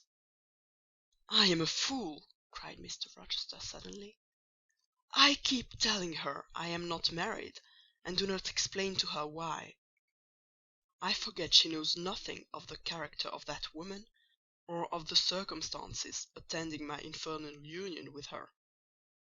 Oh, I am certain Jane will agree with me in opinion when she knows all that I know. Just put your hand in mine, Janet, that I may have the evidence of touch as well as sight to prove your enemy, and I will in a few words show you the real state of the case. Can you listen to me?" "Yes, sir. For hours, if you will." "I only ask minutes. Jane, did you ever hear or know that I was not the eldest son of my house? That I had once a brother older than I? I remember Mrs. Fairfax told me so once." "And did you ever hear that my father was an avaricious, grasping man?" "I have understood something to that effect." "Well, Jane, being so, it was his resolution to keep the property together. He could not bear the idea of dividing his estate and leaving me a fair portion. All, he resolved, should go to my brother, Roland. Yet as little could he endure that a son of his should be a poor man. I must be provided for by a wealthy marriage. He sought me a partner betimes. Mr. Mason, a West India planter and merchant, was his old acquaintance. He was certain his possessions were real and vast. He made inquiries. Mr. Mason, he found, had a son and daughter, and he learned from him that he could and would give the latter a fortune of £30,000. That sufficed. When I left college, I was sent out to Jamaica, to espouse a bride already courted for me.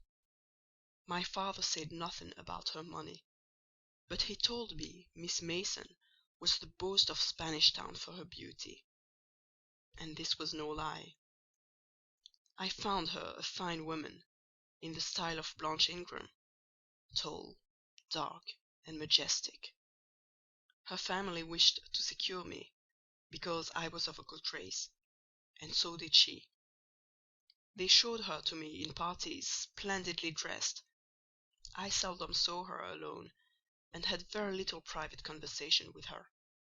She flattered me, and lavishly displayed for my pleasure her charms and accomplishments. All the men in her circle seemed to admire her and envy me. I was dazzled, stimulated; my senses were excited; and being ignorant, raw, and inexperienced, I thought I loved her. There is no folly so besotted that the idiotic rivalries of society, the prurience, the rashness, the blindness of youth will not hurry a man to its commission. Her relatives encouraged me; competitors piqued me; she allured me. A marriage was achieved almost before I knew where I was. Oh, I have no respect for myself when I think of that act. An agony of inward contempt masters me. I never loved, I never esteemed, I did not even know her. I was not sure of the existence of one virtue in her nature. I had marked neither modesty, nor benevolence, nor candour, nor refinement in her mind or manners, and I married her. gross, grovelling, morve-eyed blockhead that I was. With less sin I might have— But let me remember to whom I am speaking. My bride's mother I had never seen. I understood she was dead. The honeymoon over, I learned my mistake. She was only mad, and shut up in a lunatic asylum. There was a younger brother too, a complete dumb idiot. The elder one, whom you have seen, and whom I cannot hate, whilst I abhor all his kindred, because he has some grains of affection in his feeble mind, shown in the continued interest he takes in his wretched sister, and also in a dog-like attachment he once bore me, will probably be in the same state one day. My father and my brother Roland knew all this, but they thought only of the £30,000, and joined in the plot against me. These were vile discoveries, but except from the treachery of concealment, I should have made them no subject of reproach to my wife, even when I found her nature wholly alien to mine, her taste obnoxious to me, her cast of mind common, low, narrow, and singularly incapable of being led to anything higher, expanded to anything larger. When I found that I could not pass a single evening, nor even a single hour of the day with her in comfort, that kindly conversation could not be sustained between us, because whatever topic I started, immediately received from her a turn at once coarse and trite, perverse and imbecile. When I perceived that I should never have a quiet or settled household, because no servant would bear the continued outbreaks of her violent and unreasonable temper, or the vexations of her absurd, contradictory, exacting orders, even then I restrained myself. I eschewed upbraiding, I curtailed remonstrance. I tried to devour my repentance and disgust in secret. I repressed the deep antipathy I felt. Jane, I will not trouble you with abominable details. Some strong words shall express what I have to say. I lived with that woman upstairs 4 years, and before that time she had tried me indeed. Her character ripened and developed with frightful rapidity. Her vices sprang up fast and rank. They were so strong, only cruelty could check them, and I would not use cruelty. What a pygmy intellect she had, and what giant propensities! How fearful were the curses those propensities entailed on me!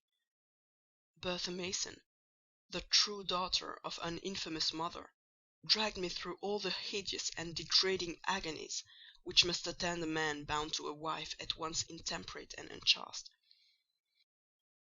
My brother in the interval was dead, and at the end of the 4 years my father died too. I was rich enough now, yet poor to hideous indigence. A nature the most gross, impure, depraved I ever saw was associated with mine, and called by the law and by society a part of me; and I could not rid myself of it by any legal proceedings, for the doctors now discovered that my wife was mad. Her excesses had prematurely developed the germs of insanity. Jane, you don't like my narrative? You look almost sick. Shall I defer the rest to another day? No, sir. Finish it now. I pity you. I do pity you. Pity, Jane, from some people, is a noxious and insulting sort of tribute, which one is justified in hurling back in the teeth of those who offer it. But that is the sort of pity native to callous, selfish hearts. It is a hybrid egotistical pain at hearing of woes, crossed with ignorant contempt for those who have endured them. But that is not your pity, Jane. It is not the feeling of which your whole face is full at this moment, with which your eyes are now almost overflowing, with which your heart is heaving, with which your hand is trembling in mine. Your pity, my darling, is the suffering mother of love. Its anguish is the very natal pang of the divine passion. I accept it, Jane. Let the daughter have free advance. My arms wait to receive her. Now, sir, proceed. What did you do when you found she was mad? Jane, I approached the verge of despair. A remnant of self-respect was all that intervened between me and the gulf. In the eyes of the world, I was doubtless covered with grimy dishonour, but I resolved to be clean in my own sight, and to the last I repudiated the contamination of her crimes, and wrenched myself from connection with her mental defects. Still, society associated my name and person with hers. I yet saw her and heard her daily. Something of her breath, for, mixed with the air I breathed. And besides, I remembered I had once been her husband. That recollection was then, and is now, inexpressibly odious to me. Moreover, I knew that while she lived I could never be the husband of another and better wife. And though 5 years my senior, her family and her father had lied to me even in the particular of her age. She was likely to live as long as I, being as robust in frame as she was infirm in mind. Thus, at the age of 26, I was hopeless. One night I had been awakened by her yells. Since the medical man had pronounced her mad, she had, of course, been shut up. It was a fiery West Indian night, one of the description that frequently precede the hurricanes of those climates. Being unable to sleep in bed, I got up and opened the window. The air was like sulphur streams. I could find no refreshment anywhere. Mosquitoes came buzzing in, and hummed sullenly round the room. The sea, which I could hear from thence, rumbled dull like an earthquake. Black clouds were casting up over it. The moon was setting in the waves, broad and red, like a hot cannon ball. She threw her last bloody glance over a world quivering with the ferment of tempest. I was physically influenced by the atmosphere and scene, and my ears were filled with the curse of the maniac still shrieked out, wherein she momentarily mingled my name with such a tone of demon hate, with such language. No professed harlot ever had a fouler vocabulary than she. Though 2 rooms off, I heard every word. The thin partitions of the West Indian house opposing but slight obstruction to her wolfish cries. "This life," said I at last, "is hell. This is the air. Those are the sounds of the bottomless pit. I have a right to deliver myself from it if I can. The sufferings of this mortal state will leave me with the heavy flesh that now cumbers my soul. Of the fanatic's burning eternity I have no fear. There is not a future state worse than this present one. Let me break away, and go home to God." I said this, whilst I knelt down and unlocked a trunk which contained a brace of loaded pistols. I meant to shoot myself. I only entertained the intention for a moment, for, not being insane, the crisis of exquisite and unalloyed despair which had originated the wish and design of self-destruction was past in a second. A wind fresh from Europe blew over the ocean and rushed through the open casement. The storm broke, streamed, thundered, blazed, and the air grew pure.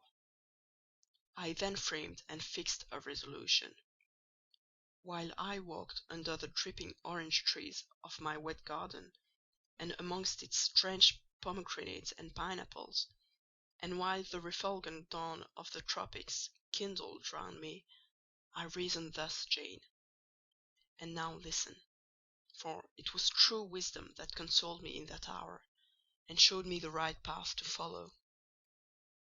The sweet wind from Europe was still whispering in the refreshed leaves, and the Atlantic was thundering in glorious liberty.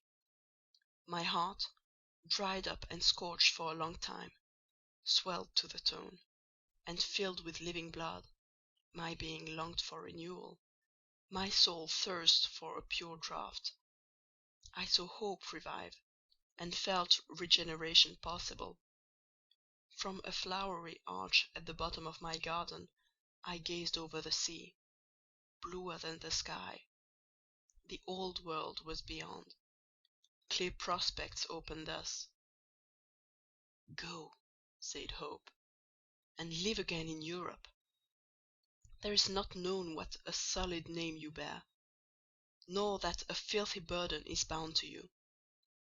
You may take the maniac with you to England, confine her with due attendance and precautions at Thornfield, then travel yourself to what clime you will, and form what new tie you like.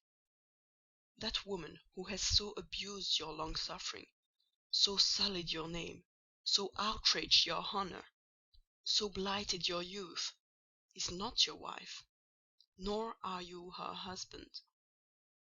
See that she is cared for as her condition demands, and you have done all that God and humanity requires of you.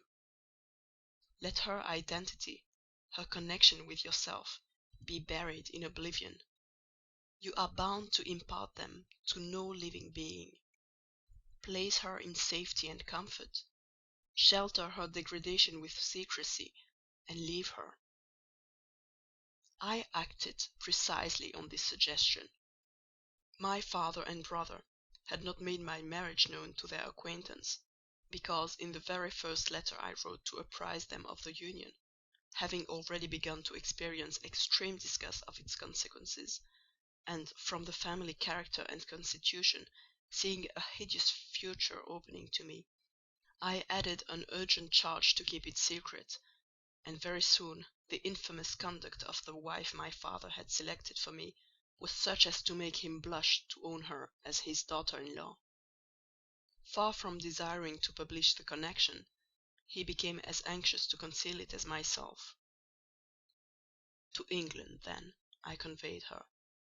A fearful voyage I had with such a monster in the vessel. Glad was I when I at last got her to Thornfield, and saw her safely lodged in that third-storey room, of whose secret inner cabinet she has now for 10 years made a wild beast's den, a goblin's cell. I had some trouble in finding an attendant for her, as it was necessary to select one on whose fidelity dependence could be placed; for her ravings would inevitably betray my secret. Besides, she had lucid intervals of days, sometimes weeks, which she filled up with abuse of me. At last I hired Grace Poole from the Grimsby retreat. She and the surgeon, Carter, who dressed Mason's wounds that night he was stabbed and worried, are the only two I have ever admitted to my confidence. Mrs. Fairfax may indeed have suspected something, but she could have gained no precise knowledge as to facts. Grace has, on the whole, proved a good keeper, though owing partly to a fault of her own, of which it appears nothing can cure her, and which is incident to her harassing profession, her vigilance has been more than once lulled and baffled. The lunatic is both cunning and malignant. She has never failed to take advantage of her guardian's temporary lapses: once to secrete the knife with which she stabbed her brother, and twice to possess herself of the key of her cell, and issue therefrom in the night time. On the first of these occasions, she perpetrated the attempt to burn me in my bed. On the second, she paid that ghastly visit to you. I thank Providence, who watched over you, that she then spent her fury on your wedding apparel, which perhaps brought back vague reminiscences of her own bridal days. But on what might have happened, I cannot endure to reflect. When I think of the thing which flew at my throat this morning, hanging its black and scarlet visage over the nest of my dove, my blood curdles. "And what, sir," I asked while he paused, "did you do when you had settled her here? Where did you go?" "What did I do, Jane? I transformed myself into a will-o'-the-wisp. Where did I go? I pursued wanderings as wild as those of the March spirit. I sought the continent, and went devious through all its lands. My fixed desire was to seek and find a good and intelligent woman whom I could love, a contrast to the fury I left at Thornfield." "But you could not marry, sir." "I had determined and was convinced that I could and ought. It was not my original intention to deceive, as I have deceived you. I meant to tell my tale plainly, and make my proposals openly; and it appeared to me so absolutely rational that I should be considered free to love and be loved.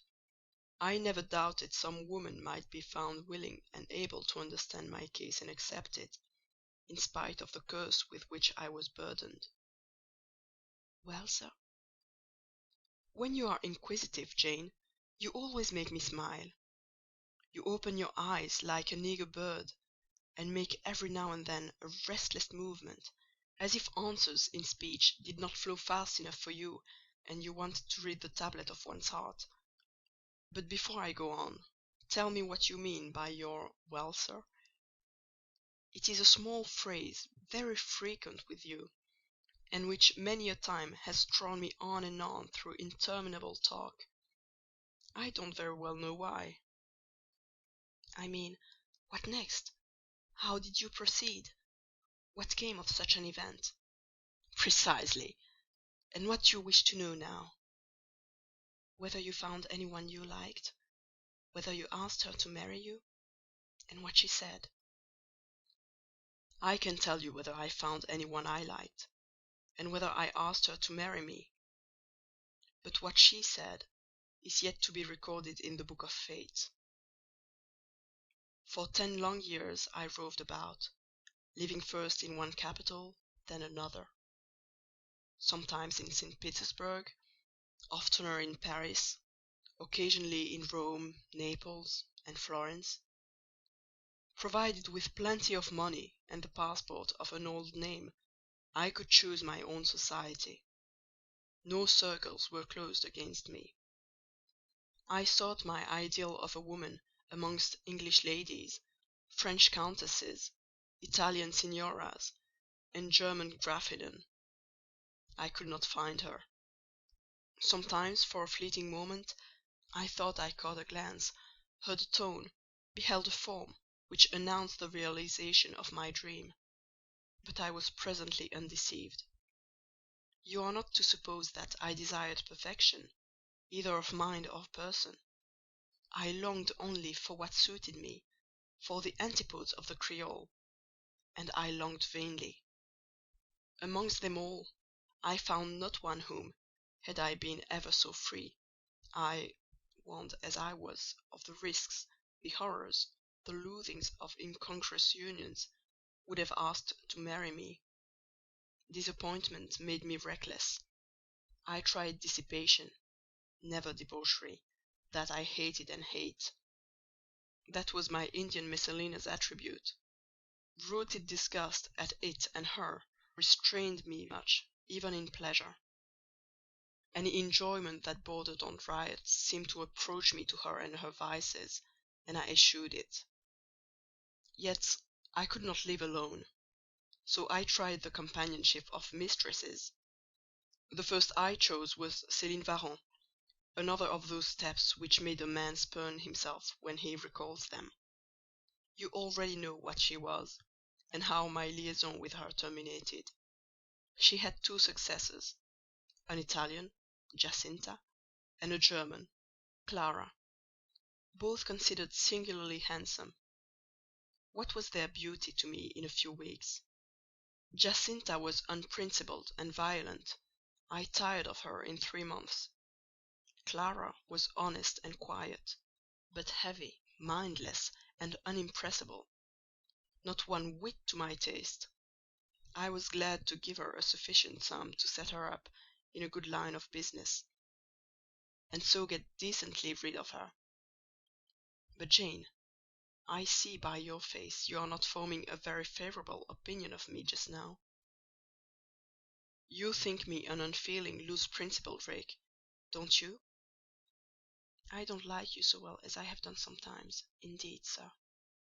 Did it not seem to you in the least wrong to live in that way, first with one mistress, then another? You talk of it as a mere matter of course. It was with me, and I did not like it.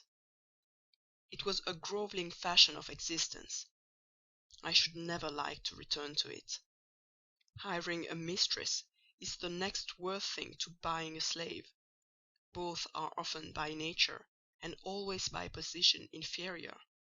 And to live familiarly with inferiors is degrading. I now hate the recollection of the time I passed with Céline, Jacinta, and Clara. I felt the truth of these words, and I drew from them the certain inference that if I were so far to forget myself and all the teachings that had ever been instilled into me, as under any pretext, with any justification, through any temptation, to become the successor of these poor girls, he would one day regard me with the same feeling which now in his mind desecrated their memory. I did not give utterance to this conviction: it was enough to feel it. I impressed it on my heart, that it might remain there to serve me as aid in the time of trial. Now, Jane, why don't you say, 'Well, sir, I have not done'? You are looking grave. You disapprove of me still, I see. But let me come to the point. Last January, rid of all mistresses, in a harsh, bitter frame of mind, the result of a useless, roving, lonely life, corroded with disappointment, sourly disposed against all men, and especially against all womankind, for I began to regard the notion of an intellectual, faithful, loving woman as a mere dream. Recalled by business, I came back to England. On a frosty winter afternoon, I rode in sight of Thornfield Hall. A bored spot. I expected no peace, no pleasure there. On a stile in Hay Lane, I saw a quiet little figure sitting by itself. I passed it as negligently as I did the pollard willow opposite to it. I had no presentiment of what it would be to me, no inward warning that the arbitress of my life, my genius for good or evil, waited there in humble guise. I did not know it, even when, on the occasion of Mesrour's accident, it came up and gravely offered me help. Childish and slender creature! It seemed as if a linnet had hopped to my foot and proposed to bear me on its tiny wing. I was surly, but the thing would not go. It stood by me with strange perseverance, and looked and spoke with a sort of authority. I must be aided, and by that hand, and aided I was. When once I had pressed the frail shoulder, something new, a fresh sap and sense, stole into my frame. It was well I had learned that this elf must return to me, that it belonged to my house down below, or I could not have felt it pass away from under my hand, and seen it vanish behind the dim hedge, without singular regret. I heard you come home that night, Jane, though probably you were not aware that I thought of you, or watched for you.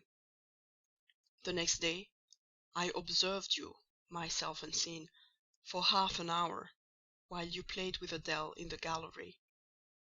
It was a snowy day, I recollect, and you could not go out of doors. I was in my room. The door was ajar. I could both listen and watch. Adèle claimed your outward attention for a while, yet I fancied your thoughts were elsewhere. But you were very patient with her, my little Jane. You talked to her and amused her a long time, when at last she left you. You lapsed at once into deep reverie. You betook yourself slowly to pace the gallery. Now and then, in passing a casement, you glanced out at the thick falling snow. You listened to the sobbing wind, and again you paced gently on and dreamt. I think those day visions were not dark. There was a pleasurable illumination in your eyes occasionally, a soft excitement in your aspect, which told of no bitter, bilious, hypochondriac brooding. Your look revealed rather the sweet musings of youth, when its spirit follows on willing wings the flight of hope up and on to an ideal heaven. The voice of Mrs. Fairfax, speaking to a servant in the hall, wakened you. And how curiously you smiled to and at yourself, Janet! There was much sense in your smile. It was very shrewd, and seemed to make light of your own abstraction. It seemed to say, "My fine visions are all very well, but I must not forget they are absolutely unreal. I have a rosy sky and a green flowery Eden in my brain, but without, I am perfectly aware, lies at my feet a rough track to travel, and around me gather black tempests to encounter." You ran downstairs and demanded of Mrs. Fairfax some occupation. The weekly house accounts to make up, or something of that sort, I think it was. I was vexed with you for getting out of my sight. Impatiently I waited for evening, when I might summon you to my presence. An unusual, to me, a perfectly new character I suspected was yours. I desired to search it deeper and know it better. You entered the room with a look and air at once shy and independent. You were quaintly dressed, much as you are now. I made you talk. Ere long I found you full of strange contrasts. Your garb and manner were restricted by rule. Your air was often diffident, and altogether that of one refined by nature, but absolutely unused to society, and a good deal afraid of making herself disadvantageously conspicuous by some solecism or blunder. Yet, when addressed, you lifted a keen, a daring, and a glowing eye to your interlocutor's face. There was penetration and power in each glance you gave. When plied by close questions, you found ready and round answers. Very soon you seemed to get used to me. I believe you felt the existence of sympathy between you and your grim and cross master, Jane; for it was astonishing to see how quickly a certain pleasant ease tranquillized your manner. Snarl as I would, you showed no surprise, fear, annoyance, or displeasure at my moroseness. You watched me, and now and then smiled at me with a simple yet sagacious grace I cannot describe. I was at once content and stimulated with what I saw. I liked what I had seen, and wished to see more. Yet, for a long time, I treated you distantly, and sought your company rarely. I was an intellectual epicure, and wished to prolong the gratification of making this novel and piquant acquaintance. Besides, I was for a while troubled with a haunting fear that, if I handled the flower freely, its bloom would fade. The sweet charm of freshness would leave it.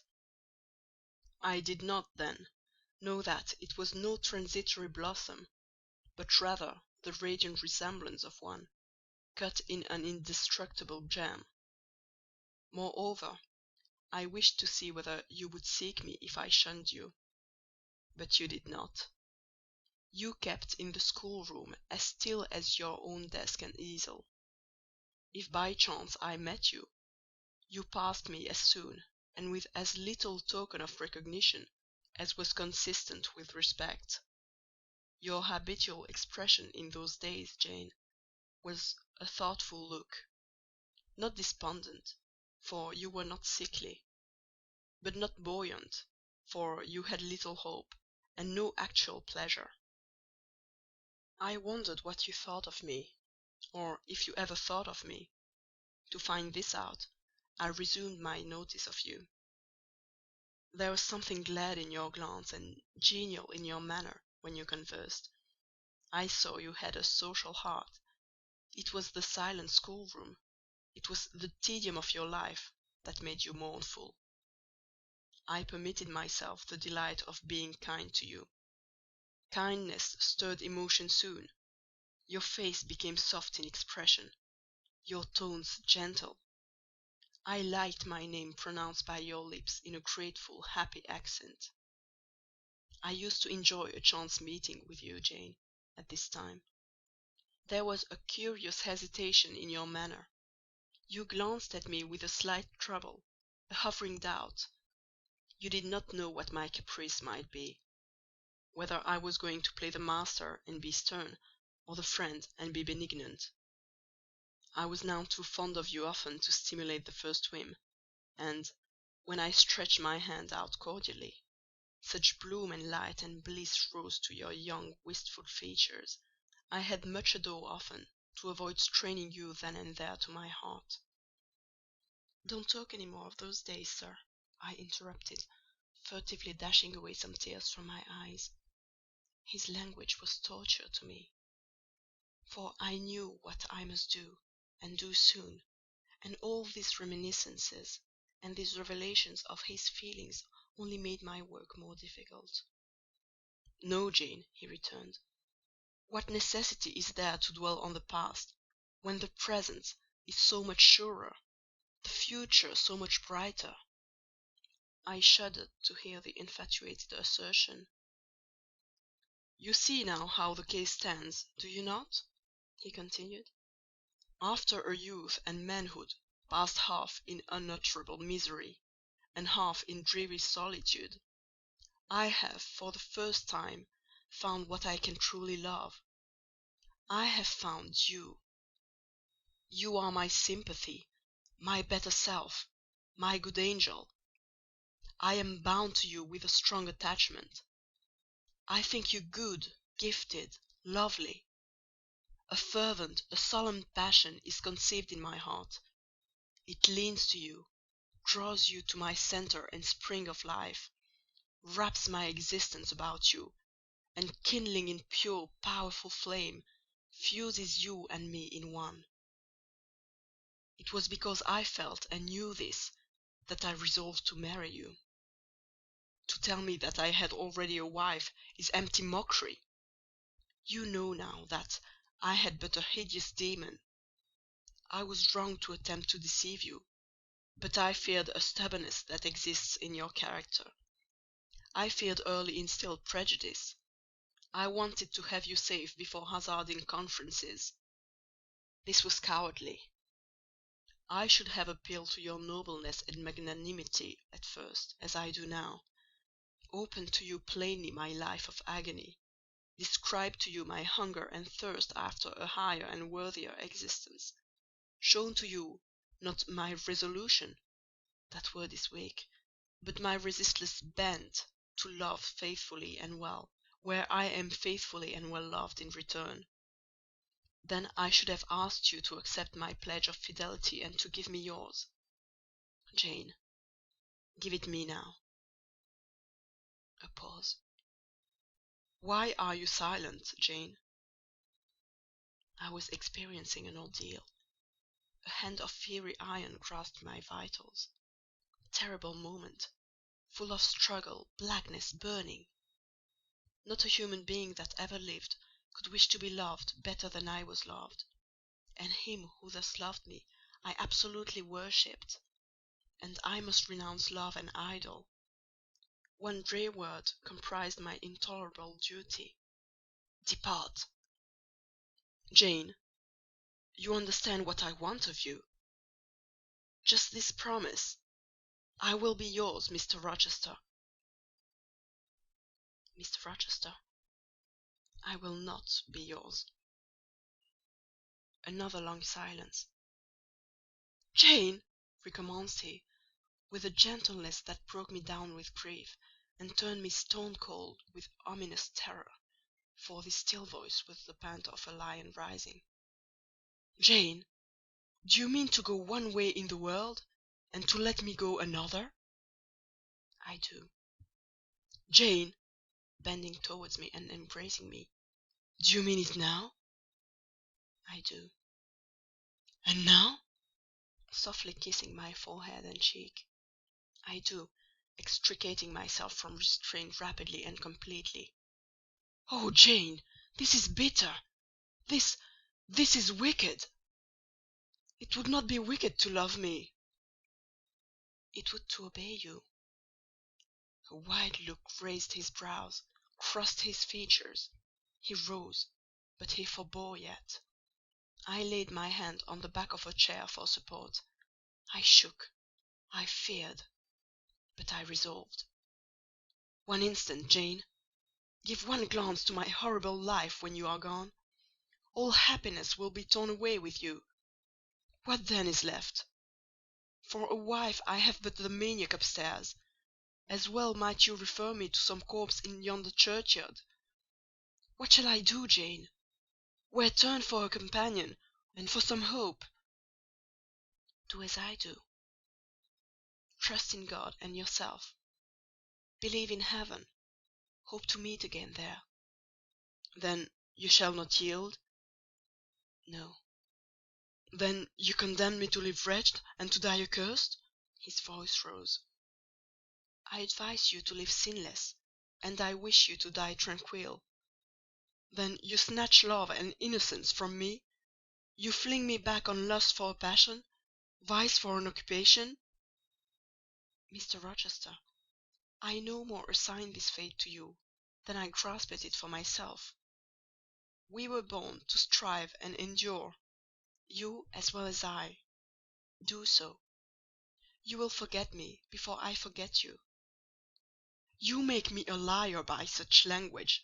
You sully my honour. I declared I could not change. You tell me to my face I shall change soon. And what a distortion in your judgment, what a perversity in your ideas is proved by your conduct! Is it better to drive a fellow creature to despair than to transgress a mere human law, no man being injured by the breach? For you have neither relatives nor acquaintances whom you need fear to offend by living with me." This was true. And while he spoke, my very conscience and reason turned traitors against me, and charged me with crime in resisting him. They spoke almost as loud as feeling, and that clamoured widely. "Oh, comply!" it said. "Think of his misery. Think of his danger. Look at his state when left alone. Remember his headlong nature. Consider the recklessness following on despair. Soothe him. Save him. Love him. Tell him you love him and will be his. Who in the world cares for you? Or who will be injured by what you do?" Still indomitable was the reply. "I care for myself. The more solitary, the more friendless, the more unsustained I am, the more I will respect myself. I will keep the law given by God, sanctioned by man. I will hold to the principles received by me when I was sane and not mad, as I am now. Laws and principles are not for times when there is no temptation. They are for such moments as this, when body and soul rise in mutiny against their rigour. Stringent are they: inviolate they shall be. If at my individual convenience I might break them, what would be their worth? They have a worth: so I have always believed; and if I cannot believe it now, it is because I am insane, quite insane, with my veins running fire, and my heart beating faster than I can count its throbs. Preconceived opinions, foregone determinations are all I have at this hour to stand by. There I plant my foot." I did. Mr. Rochester, reading my countenance, saw I had done so. His fury was wrought to the highest. He must yield to it for a moment, whatever followed. He crossed the floor and seized my arm, and grasped my waist. He seemed to devour me with his flaming glance. Physically, I felt at the moment powerless as stubble exposed to the draught and glow of a furnace. Mentally, I still possessed my soul, and with it the certainty of ultimate safety. The soul, fortunately, has an interpreter, often an unconscious but still a faithful interpreter, in the eye. My eye rose to his, and while I looked in his fierce face I gave an involuntary sigh. His grip was painful, and my overtaxed strength almost exhausted. "Never," said he, as he ground his teeth, "never was anything at once so frail and so indomitable. A mere reed she feels in my hand," and he shook me with the force of his hold. "I could bend her with my finger and thumb. And what good would it do if I bent, if I uptore, if I crushed her? Consider that eye. Consider the resolute, wild, free thing looking out of it, defying me, with more than courage, with a stern triumph. Whatever I do with its cage, I cannot get at it. The savage, beautiful creature! If I tear, if I rend the slight prison, my outrage will only let the captive loose. Conqueror I might be of the house, but the inmate would escape to heaven before I could call myself possessor of its clay dwelling place. And it is you, spirit, with will and energy, and virtue and purity, that I want; not alone your brittle frame. Of yourself you could come with soft flight and nestle against my heart if you would. Seized against your will, you will elude the grasp like an essence, you will vanish ere I inhale your fragrance. Oh, come, Jane, come!" As he said this, he released me from his clutch, and only looked at me. The look was far worse to resist than the frantic strain. Only an idiot, however, would have succumbed now. I had dared and baffled his fury: I must elude his sorrow. I retired to the door. "You are going, Jane?" "I am going, sir." "You are leaving me?" "Yes." "You will not come? You will not be my comforter, my rescuer? My deep love, my wild woe, my frantic prayer are all nothing to you?" What unutterable pathos was in his voice! How hard it was to reiterate firmly, "I am going." "Jane! Mr. Rochester!" "Withdraw, then. I consent. But remember, you leave me here in anguish. Go up to your own room. Think over all I have said. And, Jane, cast a glance on my sufferings. Think of me." He turned away. He threw himself on his face on the sofa. "Oh, Jane! My hope, my love, my life!" broke in anguish from his lips. Then came a deep, strong sob. I had already gained the door; but, reader, I walked back as determinedly as I had retreated. I knelt down by him. I turned his face from the cushion to me. I kissed his cheek. I smoothed his hair with my hand. "God bless you, my dear master," I said. "God keep you from harm and wrong, direct you, solace you, reward you well for your past kindness to me." "Little Jane's love would have been my best reward," he answered. "Without it, my heart is broken. But Jane will give me her love. Yes, nobly, generously." Up the blood rushed to his face. Forth flashed the fire from his eyes. Erect he sprang. He held his arms out, but I evaded the embrace, and at once quitted the room.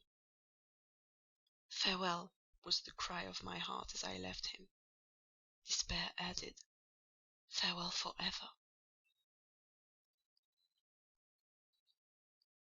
That night I never thought to sleep, but a slumber fell on me as soon as I lay down in bed.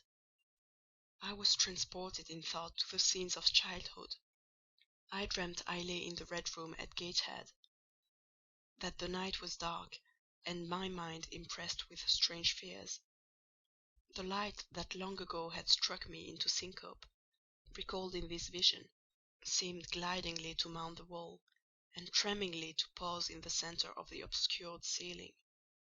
I lifted up my head to look. The roof resolved to clouds, high and dim. The gleam was such as the moon imparts to vapours she is about to sever. I watched her come, watched with the strangest anticipation, as though some word of doom were to be written on her disk. She broke forth as never moon yet burst from cloud. A hand first penetrated the sable folds and waved them away. Then, not a moon, but a white human form shone in the azure, inclining a glorious brow earthward. It gazed and gazed on me. It spoke to my spirit. Immeasurably distant was the tone, yet so near. It whispered in my heart, "My daughter, flee temptation." "Mother, I will." So I answered after I had waked from the trance-like dream. It was yet night, but July nights are short. Soon after midnight dawn comes. It cannot be too early to commence the task I have to fulfil, thought I. I rose. I was dressed, for I had taken off nothing but my shoes. I knew where to find in my drawers some linen, a locket, a ring. In seeking these articles, I encountered the beads of a pearl necklace Mr. Rochester had forced me to accept a few days ago. I left that. It was not mine. It was the visionary bride's who had melted in air. The other articles I made up in a parcel. My purse, containing 20 shillings (it was all I had), I put in my pocket. I tied on my straw bonnet, pinned my shawl, took the parcel and my slippers, which I would not put on yet, and stole from my room. "Farewell, kind Mrs. Fairfax," I whispered, as I glided past her door. "Farewell, my darling Adèle," I said, as I glanced towards the nursery. No thought could be admitted of entering to embrace her. I had to deceive a fine ear; for aught I knew, it might now be listening. I would have got past Mr. Rochester's chamber without a pause; but my heart momentarily stopping its beat at that threshold, my foot was forced to stop also. No sleep was there. The inmate was walking restlessly from wall to wall, and again he sighed while I listened. There was a heaven, a temporary heaven, in this room for me if I chose. I had but to go in and to say, "Mr. Rochester, I will love you and live with you through life till death," and a fount of rapture would spring to my lips. I thought of this. That kind master, who could not sleep now, was waiting with impatience for day. He would send for me in the morning. I should be gone. He would have me sought for, vainly. He would feel himself forsaken, his love rejected. He would suffer, perhaps grow desperate. I thought of this too. My hand moved towards the lock. I caught it back and glided on. Drearily I wound my way downstairs. I knew what I had to do, and I did it mechanically. I sought the key of the side door in the kitchen. I sought, too, a phial of oil and a feather. I oiled the key and the lock. I got some water. I got some bread, for perhaps I should have to walk far, and my strength, sorely shaken of late, must not break down. All this I did without one sound. I opened the door, passed out, shut it softly. Dim dawn glimmered in the yard. The great gates were closed and locked. but a wicket in one of them was only latched. Through that I departed. It, too, I shut, and now I was out of Thornfield. A mile off, beyond the field, lay a road which stretched in the contrary direction to Millcote. A road I had never travelled, but often noticed, and wondered where it led. Thither I bent my steps. No reflection was to be allowed now. Not one glance was to be cast back, not even one forward. Not one thought was to be given either to the past or the future. The first was a page so heavenly sweet, so deadly sad, that to read one line of it would dissolve my courage and break down my energy. The last was an awful blank, something like the world when the deluge was gone by. I skirted fields and hedges and lanes till after sunrise. I believe it was a lovely summer morning. I know my shoes, which I had put on when I left the house, were soon wet with the dew. But I looked neither to rising sun, nor smiling sky, nor wakening nature. He who is taken out to pass through a fair scene to the scaffold, thinks not of the flowers that smile on his road, but of the block and axe edge, of the disseverment of bone and vein, of the grave gaping at the end. And I thought of drear flight and homeless wandering. And oh, with agony I thought of what I left. I could not help it. I thought of him now, in his room, watching the sunrise, hoping I should soon come to say I would stay with him and be his. I longed to be his. I panted to return. It was not too late. I could yet spare him the bitter pang of bereavement. As yet my flight, I was sure, was undiscovered. I could go back and be his comforter, his pride, his redeemer from misery, perhaps from ruin. Oh, that fear of his self-abandonment, far worse than my abandonment, how it goaded me! It was a barbed arrowhead in my breast. It tore me when I tried to extract it. It sickened me when remembrance thrust it farther in. Birds began singing in brake and copse. Birds were faithful to their mates. Birds were emblems of love. What was I? In the midst of my pain of heart and frantic effort of principle, I abhorred myself. I had no solace from self-approbation, none even from self-respect. I had injured, wounded, left my master. I was hateful in my own eyes. Still I could not turn, nor retrace one step. God must have led me on. As to my own will or conscience, impassioned grief had trampled one and stifled the other. I was weeping wildly as I walked along my solitary way.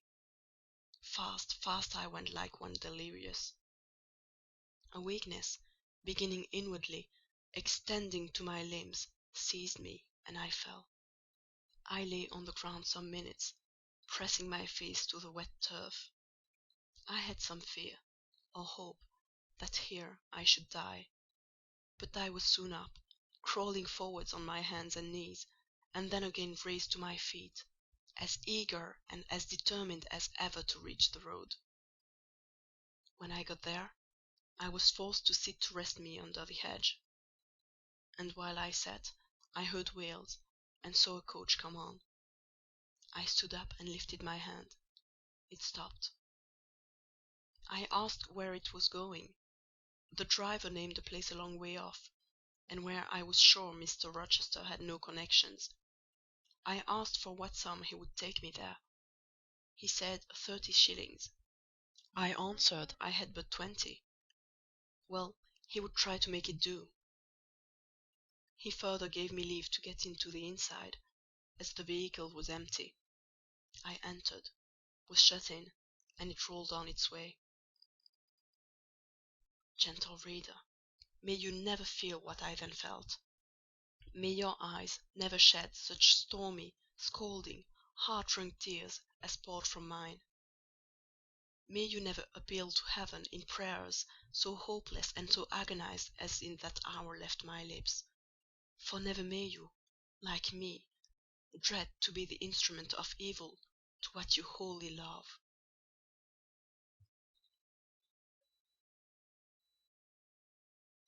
End of chapter 27.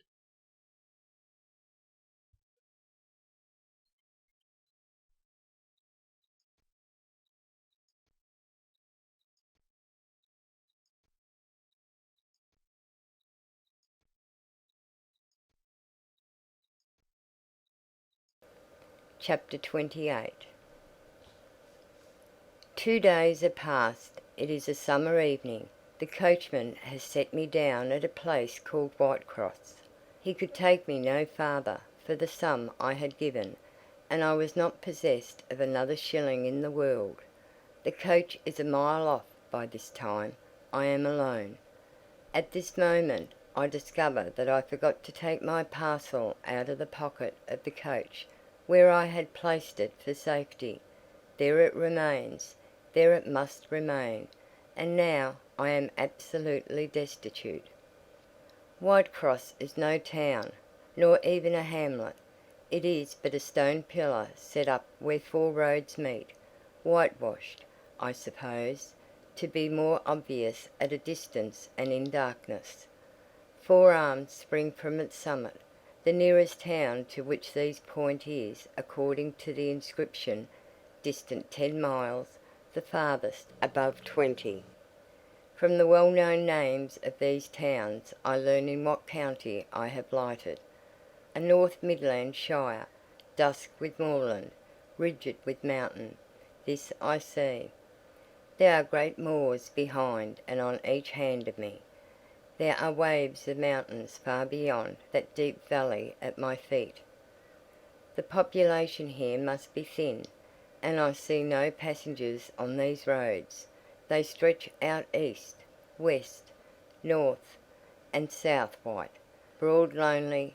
They are all cut in the moor, and the heather grows deep and wild to their very verge. Yet a chance traveller might pass by, and I wish no eye to see me now. Strangers would wonder what I am doing, lingering here at the signpost, evidently objectless and lost. I might be questioned. I could give no answer, but what would sound incredible and excite suspicion. Not a tie holds me to human society at this moment, not a charm or hope calls me where my fellow creatures are, none that saw me would have a kind thought or a good wish for me.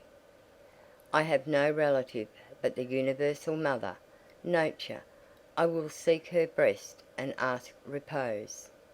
I struck straight into the heath. I held on to a hollow I saw deeply furrowing the brown moorside. I waded knee-deep in its dark growth. I turned with its turnings, and finding a moss-blackened granite crag in a hidden angle, I sat down under it. High banks of moor were about me.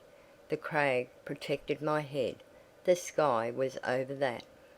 Some time passed before I felt tranquil even here. I had a vague dread that wild cattle might be near, or that some sportsman or poacher might discover me. If a gust of wind swept the waste, I looked up, fearing it was the rush of a bull. If a plover whistled, I imagined it a man, finding my apprehensions unfounded, however, and calmed by the deep silence that reigned as evening declined at nightfall. I took confidence. As yet I had not thought. I had only listened, watched, dreaded. Now I regained the faculty of reflection. What was I to do? Where to go? Oh, intolerable questions, when I could do nothing and go nowhere. When a long way must yet be measured by my weary, trembling limbs before I could reach human habitation. When cold charity must be entreated before I could get a lodging. Reluctant sympathy importuned. Almost certain repulse incurred before my tale could be listened to. or one of my wants relieved. I touched the heath. It was dry, and yet warm with the beat of the summer day. I looked at the sky. It was pure. A kindly star twinkled just above the chasm ridge. The dew fell, but with propitious softness. No breeze whispered. Nature seemed to me benign and good. I thought she loved me, outcast as I was, and I, who from man could anticipate only mistrust, rejection, insult, clung to her with filial fondness. To-night, at least, I would be her guest, as I was her child.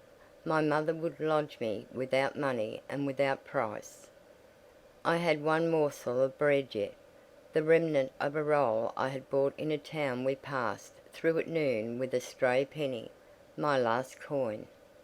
I saw ripe bilberries gleaming here and there, like jet beads in the heath. I gathered a handful and ate them with the bread. My hunger, sharp before, was, if not satisfied, appeased by this hermit's meal. I said my evening prayers at its conclusion, and then chose my couch. Beside the crag the heath was very deep. When I lay down my feet were buried in it. Rising high on each side, it left only a narrow space for the night air to invade. I folded my shawl double, and spread it over me for a coverlet. A low, mossy swell was my pillow. Thus lodged, I was not, at least, at the commencement of the night cold. My rest might have been blissful enough, only a sad heart broke it. It plained of its gaping wounds, its inward bleeding, its riven chords. It trembled for Mr. Rochester and his doom. It bemoaned him with a bitter pity. It demanded him with ceaseless longing, and impotent as a bird with both wings broken. It still quivered its shattered pinions in vain attempts to seek him. Worn out with this torture of thought, I rose to my knees. Night was come, and her planets were risen, a safe, still night, too serene for the companionship of fear. We know that God is everywhere, but certainly we feel his presence most when his works are on the grandest scale spread before us, and it is in the unclouded night sky, where his worlds wheel their silent course, that we read clearest his infinitude, his omnipotence, his omnipresence. I had risen to my knees to pray for Mr. Rochester. Looking up, I, with tear-dimmed eyes, saw the mighty Milky Way, remembering what it was, what countless systems there swept space like a soft trace of light. I felt the might and strength of God. Sure was I of his efficiency to save what he had made. Convinced I grew that neither earth should perish, nor one of the souls it treasured. I turned my prayer to thanksgiving. The source of life was also the saviour of spirits. Mr. Rochester was safe. He was God's, and my God would he be guarded. I again nestled to the breast of the hill, and ere long in sleep forgot sorrow. But next day, want came to me pale and bare, long after the little birds had left their nests, long after bees had come in the sweet prime of day to gather the heath honey before the dew was dried, when the long morning shadows were curtailed, and the sun filled earth and sky. I got up, and I looked round me. What a still, hot, perfect day! What a golden desert this spreading moor! Everywhere sunshine. I wished I could live in it and on it. I saw a lizard run over the crag. I saw a bee busy among the sweet bilberries. I would fain at the moment have become bee or lizard, and I might have found fitting nutriment, permanent shelter here. But I was a human being, and had a human being's wants. I must not linger where there was nothing to supply them. I rose. I looked back at the bed I had left, hopeless of the future. I wished but this, that my Maker had that night thought good to require my soul of me while I slept, and that this weary frame, absolved by death from further conflict with fate, had now but to decay quietly, and mingle in peace with the soil of this wilderness. Life, however, was yet in my possession, with all its requirements, and pains, and responsibilities. The burden must be carried, the want provided for, the suffering endured, the responsibility fulfilled. I set out. Whitecross regained, I followed a road which led from the sun, now fervent and high. By no other circumstance had I will to decide my choice. I walked a long time, and when I thought I had nearly done enough, and might conscientiously yield to the fatigue that almost overpowered me, might relax this forced action, and, sitting down on a stone I saw near, submit resistlessly to the apathy that clogged heart and limb, I heard a bell chime, a church bell. I turned in the direction of the sound, and there, amongst the romantic hills, whose changes and aspect I had ceased to note an hour ago, I saw a hamlet and a spire. All the valley at my right hand was full of pasture fields, and cornfields, and wood, and a glittering stream ran zigzag through the varied shades of green, the mellow in grain, the sombre woodland, the clear and sunny lea. Recalled by the rumbling of wheels to the road before me, I saw a heavily laden waggon labouring up the hill, and not far beyond were 2 cows and their drover. Human life and human labour were near. I must struggle on, strive to live and bend to toil like the rest. About 2 o'clock p.m. I entered the village. At the bottom of its one street there was a little shop with some cakes of bread in the window.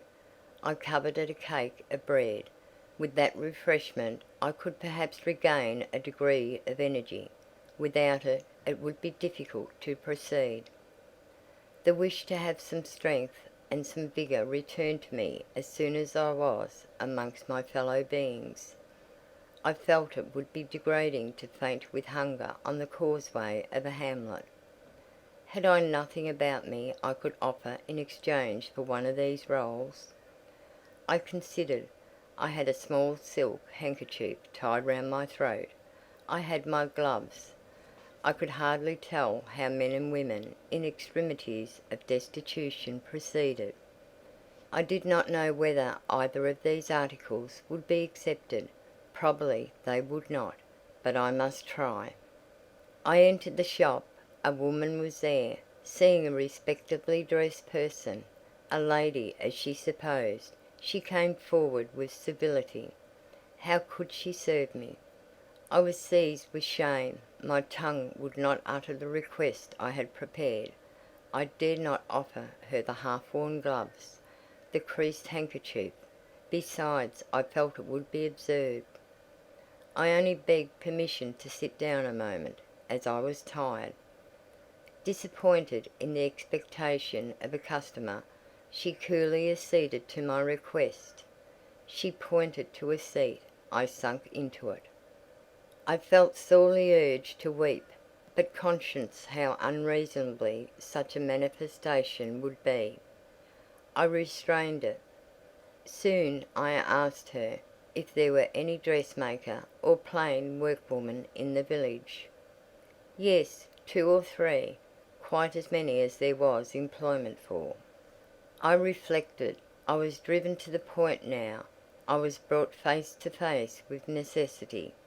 I stood in the position of one without a resource, without a friend, without a coin. I must do something. What? I must apply somewhere. Where? Did she know of any place in the neighbourhood where a servant was wanted? Nah, she couldn't say. What was the chief trade in this place? What did most of the people do?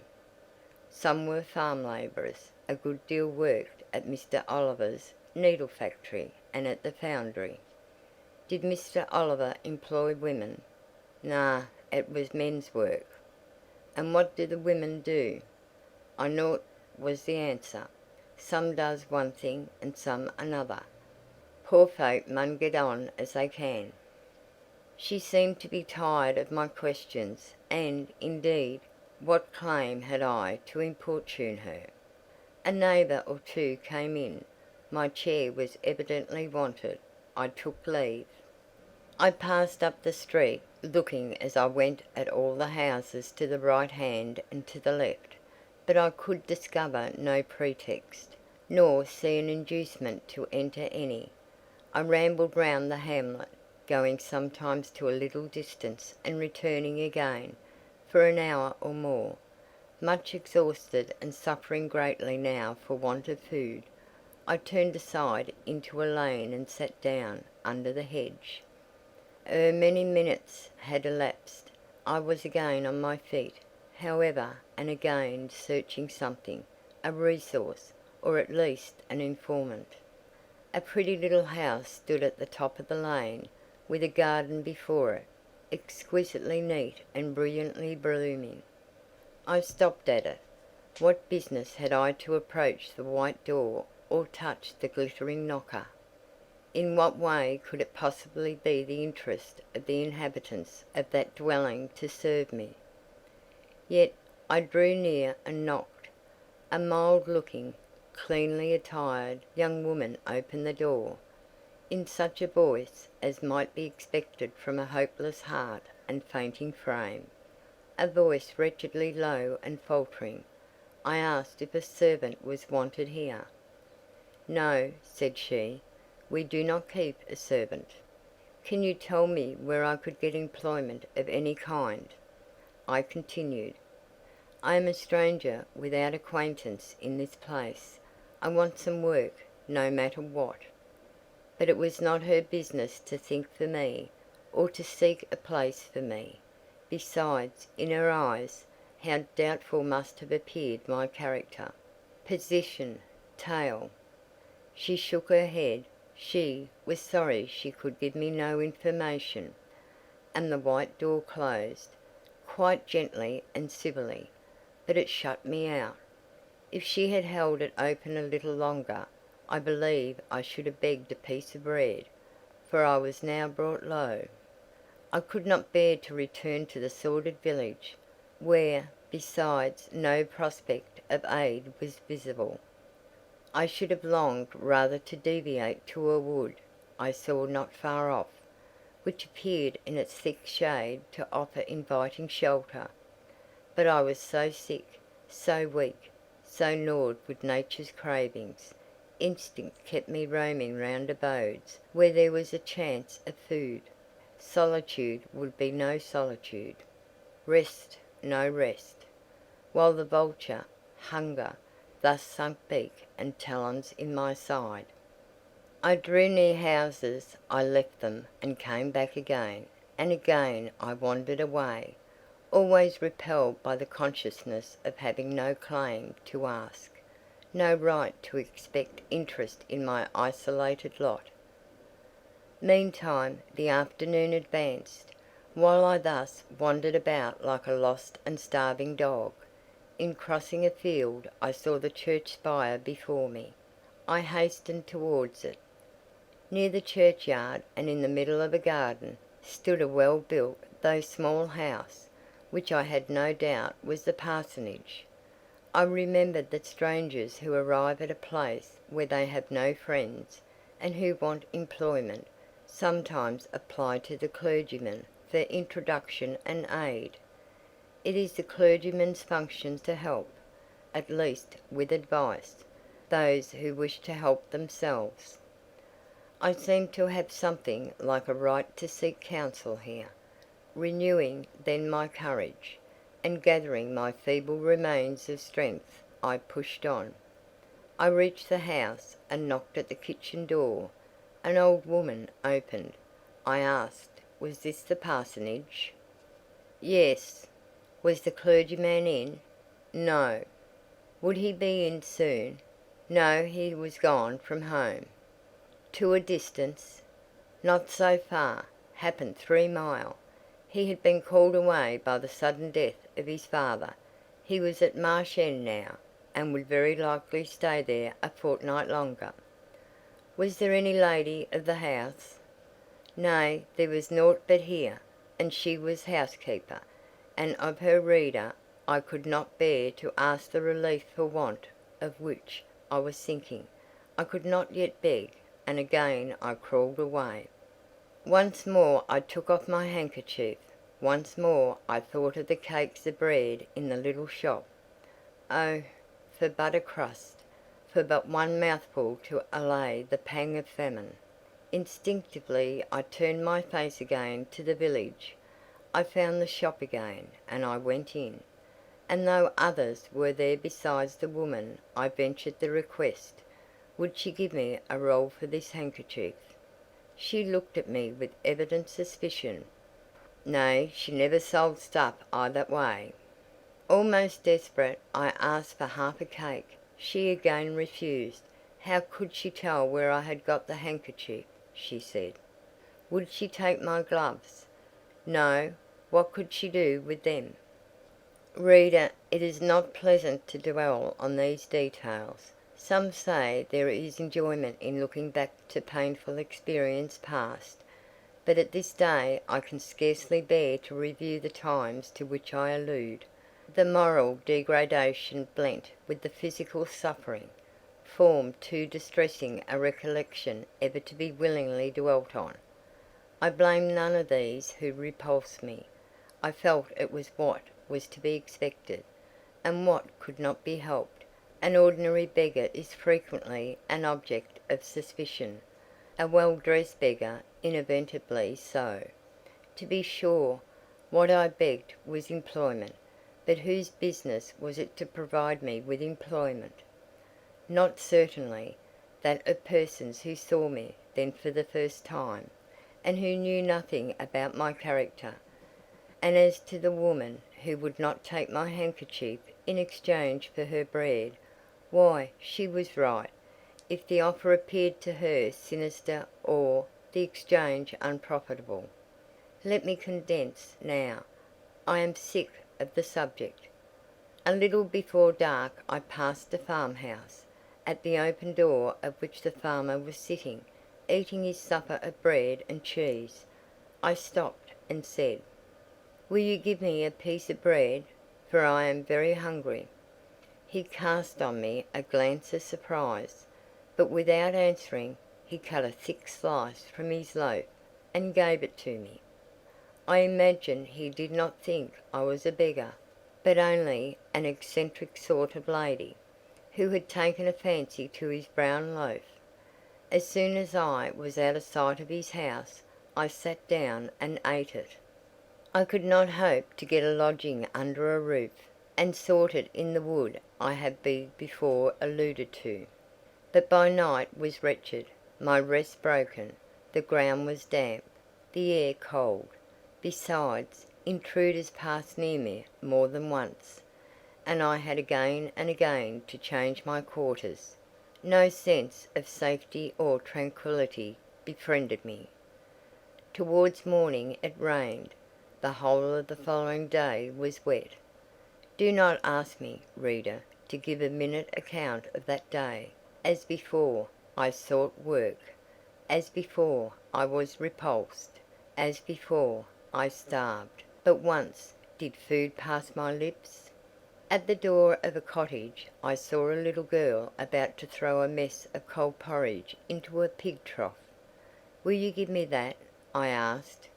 She stared at me. "Mother!" she exclaimed, "there is a woman wants me to give her these porridge." "Well, lass," replied a voice within, "give it her if she's a beggar. T' pig doesn't want it."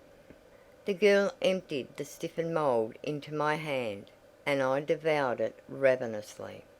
As the wet twilight deepened, I stopped in a solitary bridle path, which I had been pursuing an hour or more.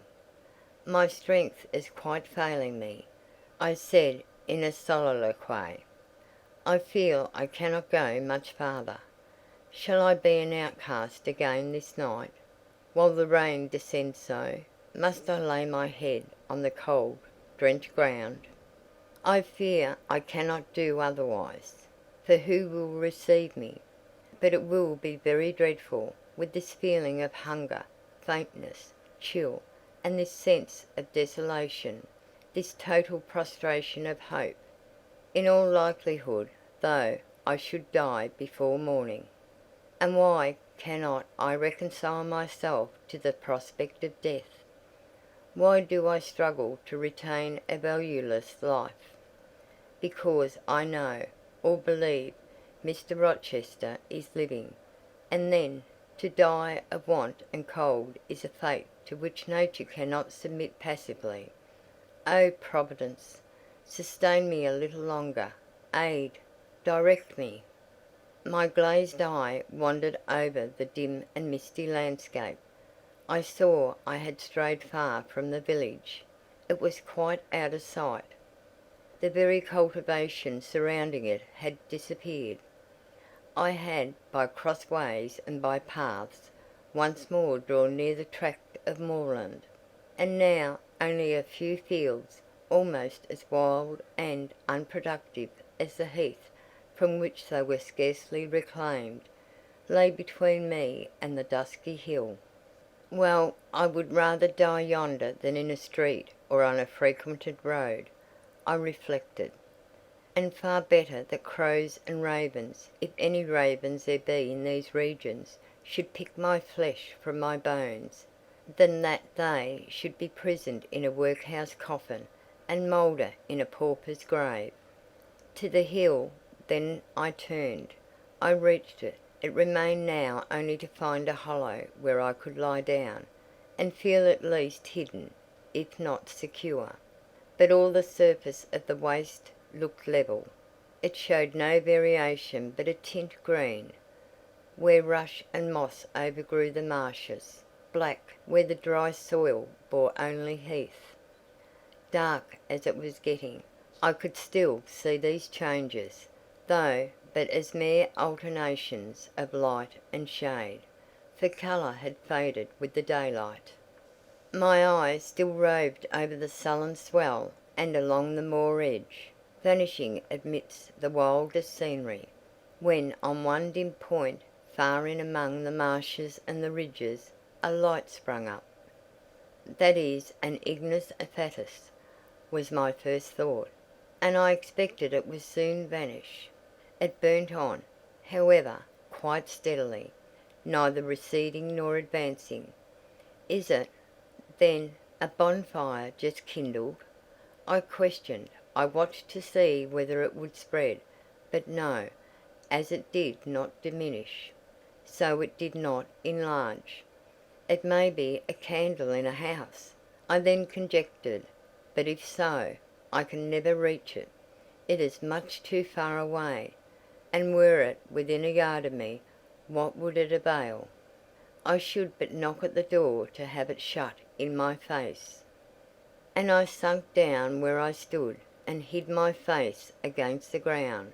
I lay still a while. The night wind swept over the hill and over me, and died moaning in the distance. The rain fell fast, wetting me afresh to the skin. Could I but have stiffened to the still frost, the friendly numbness of death, it might have pelted on. I should not have felt it, but my yet living flesh shuddered at its chilling influence. I rose ere long. The light was yet there, shining dim but constant through the rain. I tried to walk again. I dragged my exhausted limbs slowly towards it. It led me aslant over the hill, through a wide bog, which would have been impassable in winter, and was splashy and shaking even now, in the height of summer. Here I fell twice, but as often as I rose and rallied my faculties, this light was my forlorn hope. I must gain it. Having crossed the marsh, I saw a trace of white over the moor. I approached it. It was a road or a track. It led straight up to the light, which now beamed from a sort of knoll, amidst a clump of trees, firs apparently, from what I could distinguish. of the character of their forms and foliage through the gloom. My star vanished as I drew near. Some obstacle had intervened between me and it. I put out my hand to feel the dark mass before me. I discriminated the rough stones of a low wall, above it, something like palisades, and within a high and prickly hedge. I groped on. Again a whitish object gleamed before me. It was a gate, a wicket. It moved on its hinges as I touched it. On each side stood a sable bush holly, or yew. Entering the gate and passing the shrubs, the silhouette of a house rose to view, black, low, and rather long, but the guiding light shone nowhere. All was obscurity. Were the inmates retired to rest? I fear it must be so. In seeking the door I turned an angle. There shot out the friendly gleam again from the lozenge panes of a very small lattice window, within a foot off the ground, made still smaller by the growth of ivy or some other creeping plant, whose leaves clustered thick over the portion of the house wall in which it was set. The aperture was so screened and narrow, that curtain or shutter had been deemed unnecessary, and when I stooped down and put aside the spray of foliage shooting over it, I could see all within. I could see clearly a room with a sanded floor, clean scoured, a dresser of walnut, with pewter plates ranged in rows, reflecting the redness and radiance of a glowing peat fire. I could see a clock, a white deal table, some chairs. The candle, whose ray had been my beacon, burnt on the table, and by its light an elderly woman, somewhat rough-looking, but scrupulously clean, like all about her, was knitting a stocking. I noticed these objects coarsely only. In them there was nothing extraordinary. A group of more interest appeared near the hearth, sitting still amidst the rosy peace and warmth suffusing it. Two young, graceful women, ladies in every point, sat, one in a low rocking chair, the other on a lower stool. Both wore deep mourning of crape and bombazine, which sombre garb singularly set off very fair necks and faces. A large old pointer dog rested its massive head on the knee of one girl. In the lap of the other was cushioned a black cat. A strange place was this humble kitchen for such occupants. Who were they? They could not be the daughters of the elderly person at the table, for she looked like a rustic, and they were all delicacy and cultivation. I had nowhere seen such faces as theirs, and yet as I gazed on them I seemed intimate with every lineament. I cannot call them handsome. They were too pale and grave for the word. As they each bent over a book, they looked thoughtful almost to severity. A stand between them supported a second candle and two great volumes, to which they frequently referred, comparing them, seemingly, with the smaller books they held in their hands, like people consulting a dictionary to aid them in the task of translation. This scene was as silent as if all the figures had been shadows and the fire-lit apartment a picture, so hushed was it.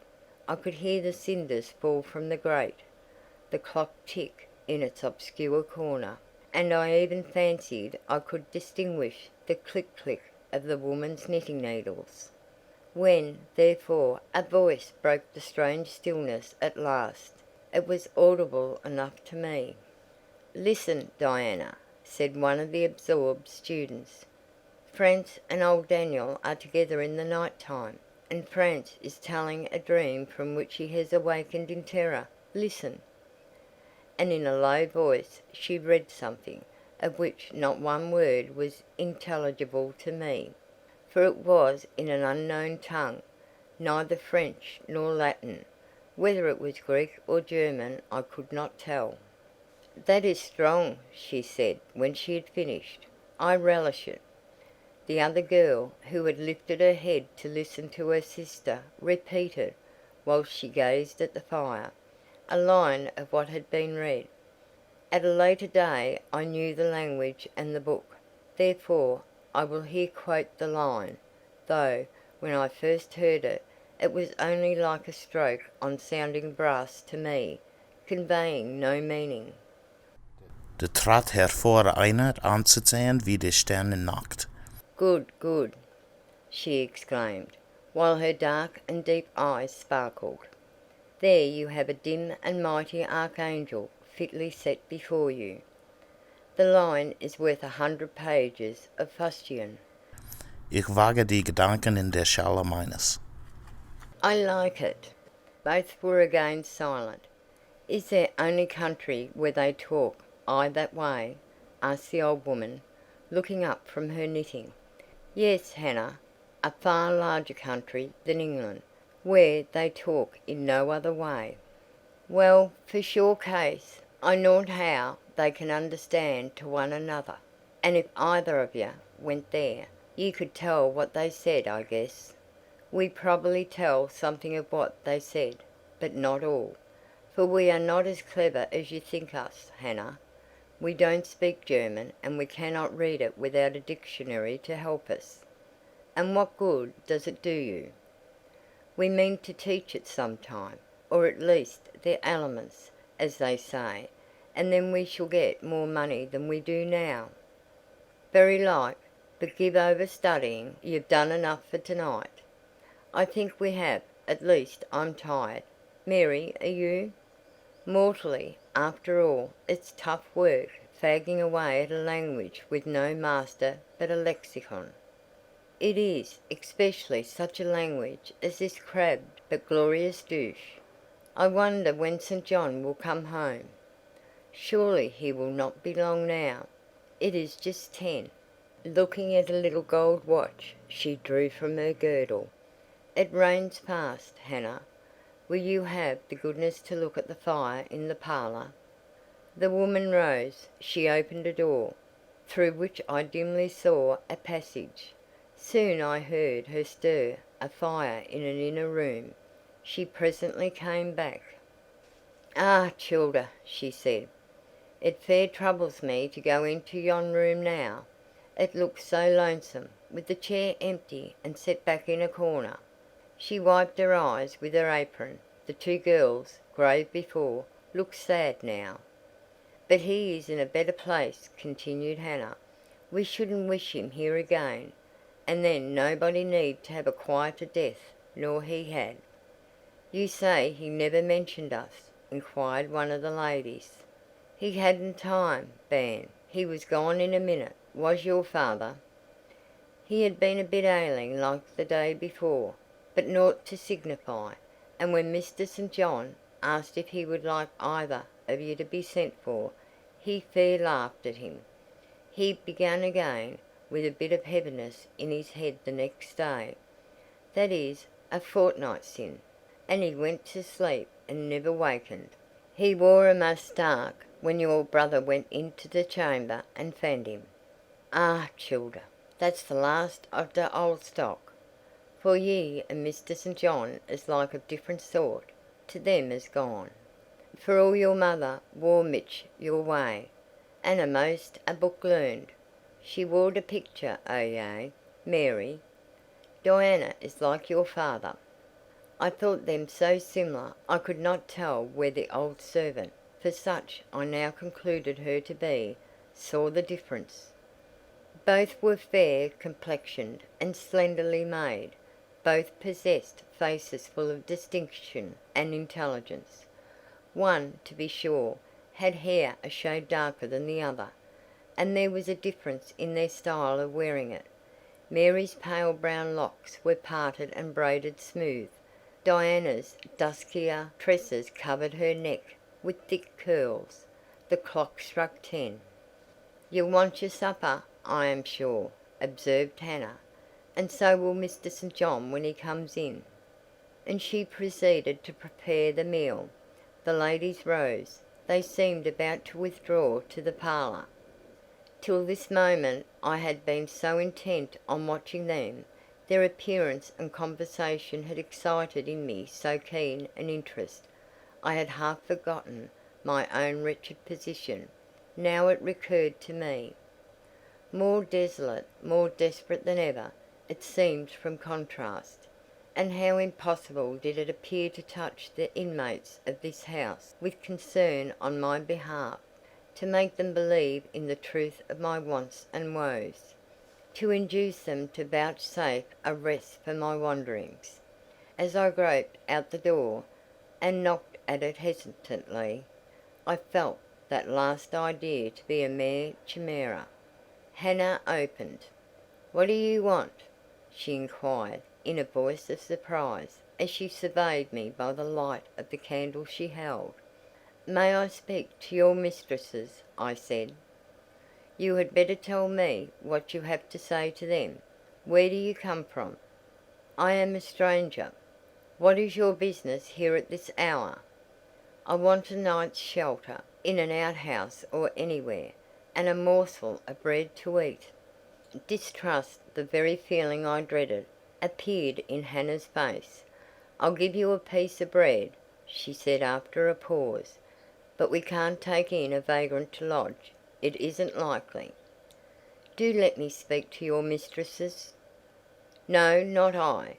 What can they do for you? You should not be roving about now. It looks very ill." "But where shall I go if you drive me away? What shall I do?" "Oh, I'll warrant you know where to go and what to do. Mind you don't do wrong, that's all. Here is a penny. Now go." "A penny cannot feed me, and I have no strength to go farther. Don't shut the door. Oh, don't, for God's sake." "I must. The rain is driving in." "Tell the young ladies. Let me see them." "Indeed I will not. You are not what you ought to be, or you wouldn't make such a noise. Move off." "But I must die if I am turned away." "Not you, I'm feared. You have some ill planes agate, that bring you about folks' houses at this time o' night.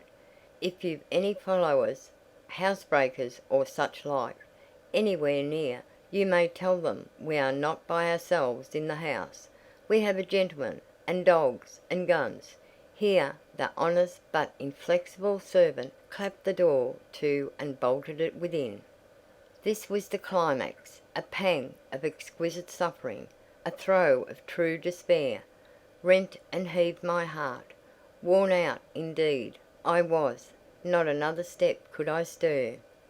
I sank on the wet doorstep. I groaned. I wrung my hands. I wept in utter anguish. Oh, this spectre of death! Oh, this last hour, approaching in such horror! Alas, this isolation, this banishment from my kind! Not only the anchor of hope, but the footing of fortitude was gone, at least for a moment, but the last I soon endeavoured to regain. "I can't but die," I said, "and I believe in God. Let me try to wait His will in silence."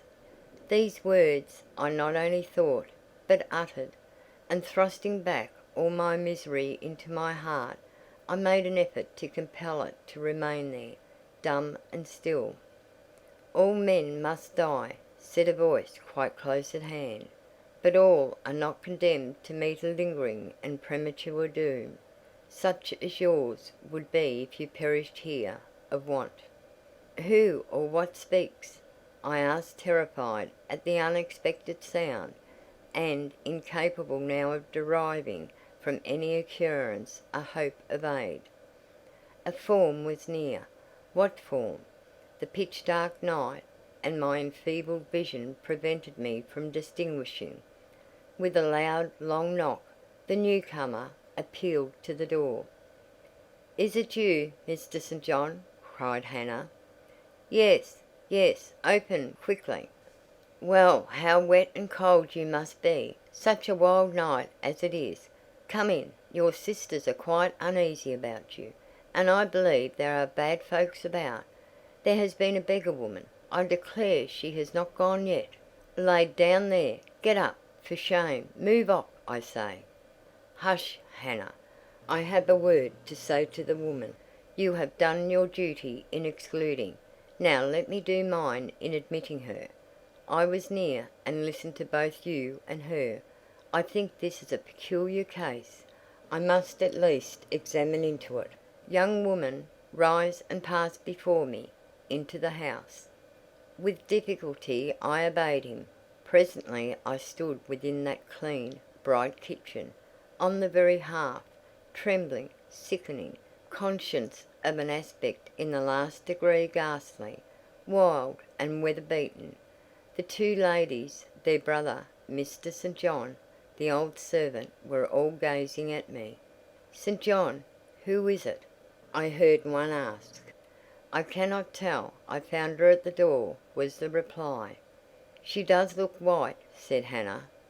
"As white as clay or death," was responded. "She will fall. Let her sit." And indeed my head swam. I dropped, but a chair received me. I still possessed my senses, though just now I could not speak.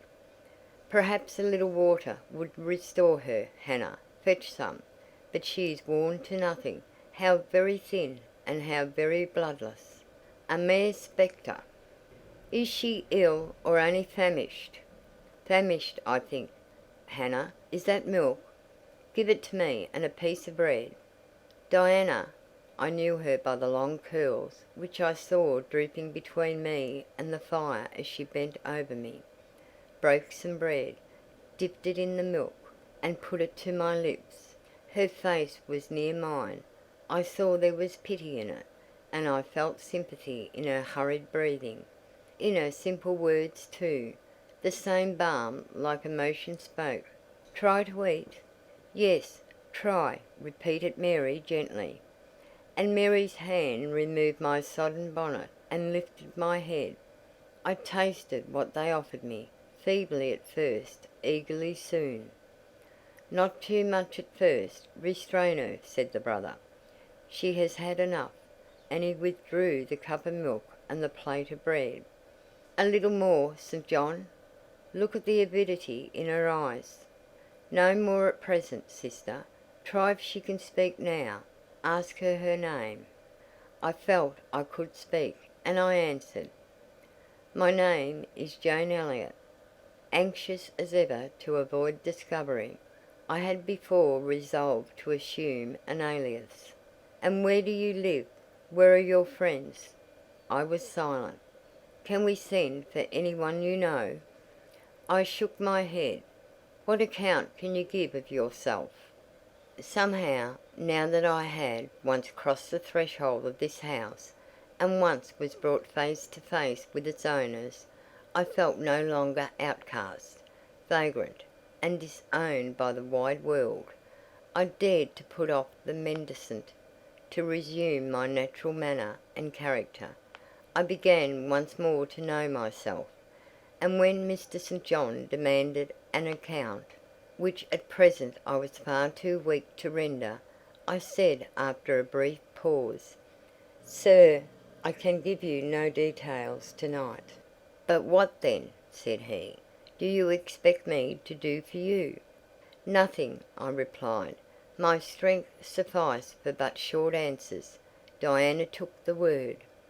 "Do you mean," she asked, "that we have now given you what aid you require, and that we may dismiss you to the moor and the rainy night?" I looked at her. She had, I thought, a remarkable countenance, instinct both with power and goodness. I took sudden courage. Answering her compassionate gaze with a smile, I said, "I will trust you.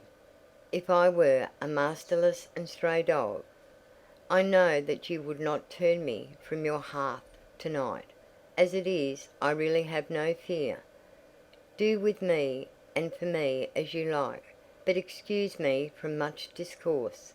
My breath is short. I feel a spasm when I speak." All three surveyed me, and all three were silent. "Hannah," said Mr. St. John at last, "let her sit there at present, and ask her no questions. In 10 minutes more, give her the remainder of that milk and bread. Mary and Diana, let us go into the parlour and talk the matter over." They withdrew. Very soon one of the ladies returned. I could not tell which. A kind of pleasant stupor was stealing over me as I sat by the genial fire. In an undertone she gave some directions to Hannah along with the servant's aid. I contrived to mount a staircase. My dripping clothes were removed. Soon a warm, dry bed received me. I thanked God, experienced amidst unutterable exhaustion a glow of grateful joy, and slept.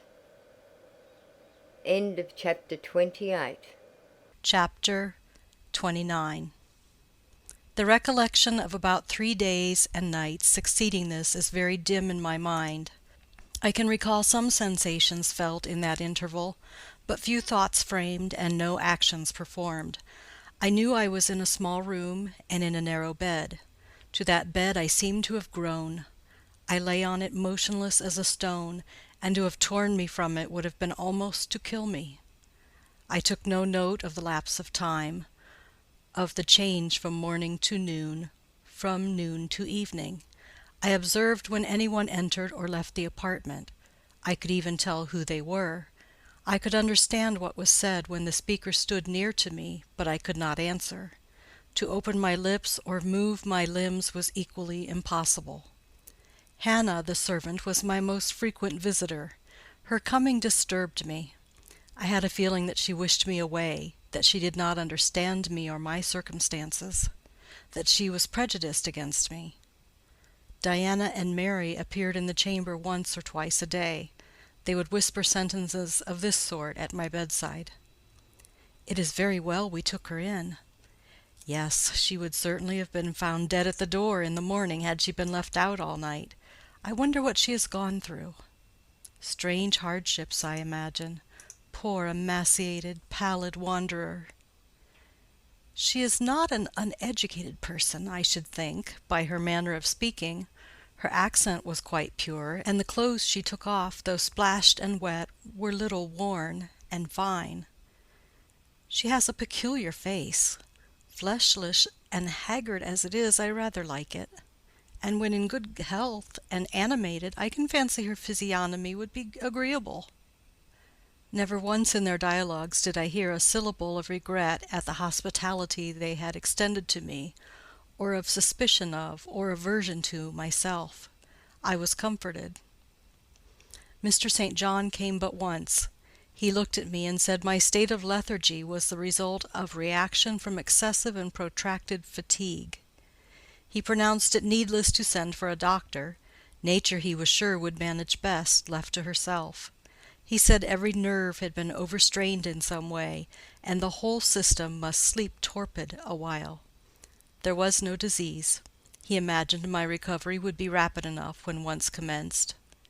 These opinions he delivered in a few words, in a quiet, low voice, and added after a pause, in the tone of a man little accustomed to expansive comment, "Rather an unusual physiognomy, certainly not indicative of vulgarity or degradation." "Far otherwise," responded Diana. "To speak truth, St. John, my heart rather warms to the poor little soul. I wish we may be able to benefit her permanently." "That is hardly likely," was the reply. "You will find she is some young lady who has had a misunderstanding with her friends, and has probably injudiciously left them. We may perhaps succeed in restoring her to them if she is not obstinate, but I trace lines of force in her face which make me sceptical of her tractability." He stood considering me some minutes, then added, "She looks sensible, but not at all handsome." "She is so ill, St. John." "Ill or well, she would always be plain. The grace and harmony of beauty are quite wanting in those features." On the 3rd day I was better. On the 4th I could speak, move, rise in bed, and turn. Hannah had brought me some gruel and dry toast, about, as I suppose, the dinner hour. I had eaten with relish. The food was good, void of the feverish flavour which had hitherto poisoned what I had swallowed. When she left me, I felt comparatively strong and revived. Ere long, satiety of repose and desire for action stirred me. I wished to rise, but what could I put on? Only my damp and bemired apparel, in which I had slept on the ground and fallen in the marsh. I felt ashamed to appear before my benefactors so clad. I was spared the humiliation. On a chair by the bedside were all my own things, clean and dry. My black silk frock hung against the wall. The traces of the bog were removed from it, the creases left by the wet smoothed out. It was quite decent. My very shoes and stockings were purified and rendered presentable. There were the means of washing in the room, and a comb and brush to smooth my hair. After a weary process, and resting every 5 minutes, I succeeded in dressing myself. My clothes hung loose on me, for I was much wasted, but I covered deficiencies with a shawl, and once more clean and respectable looking, no speck of the dirt, no trace of the disorder I so hated, and which seemed so to degrade me, left. I crept down a stone staircase with the aid of the banisters, to a narrow, low passage, and found my way presently to the kitchen. It was full of the fragrance of new bread and the warmth of a generous fire. Hannah was baking. Prejudices, it is well known, are most difficult to eradicate from the heart whose soil has never been loosened or fertilized by education. They grow there, firm as weeds among stones. Hannah had been cold and stiff indeed at the first. Latterly she had begun to relent a little, and when she saw me come in tidy and well dressed, she even smiled. "What, you have got up," she said. "You are better then. You may sit you down in my chair on the hearthstone if you will." She pointed to the rocking chair. I took it. She bustled about, examining me every now and then from the corner of her eye. Turning to me as she took some loaves from the oven, she asked bluntly, "Did you ever go a-begging afore you came here?" I was indignant for a moment, but remembering that anger was out of the question, and that I had indeed appeared as a beggar to her, I answered quietly, but still not without a certain marked firmness, "You are mistaken in supposing me a beggar. I am no beggar, any more than yourself or your young ladies."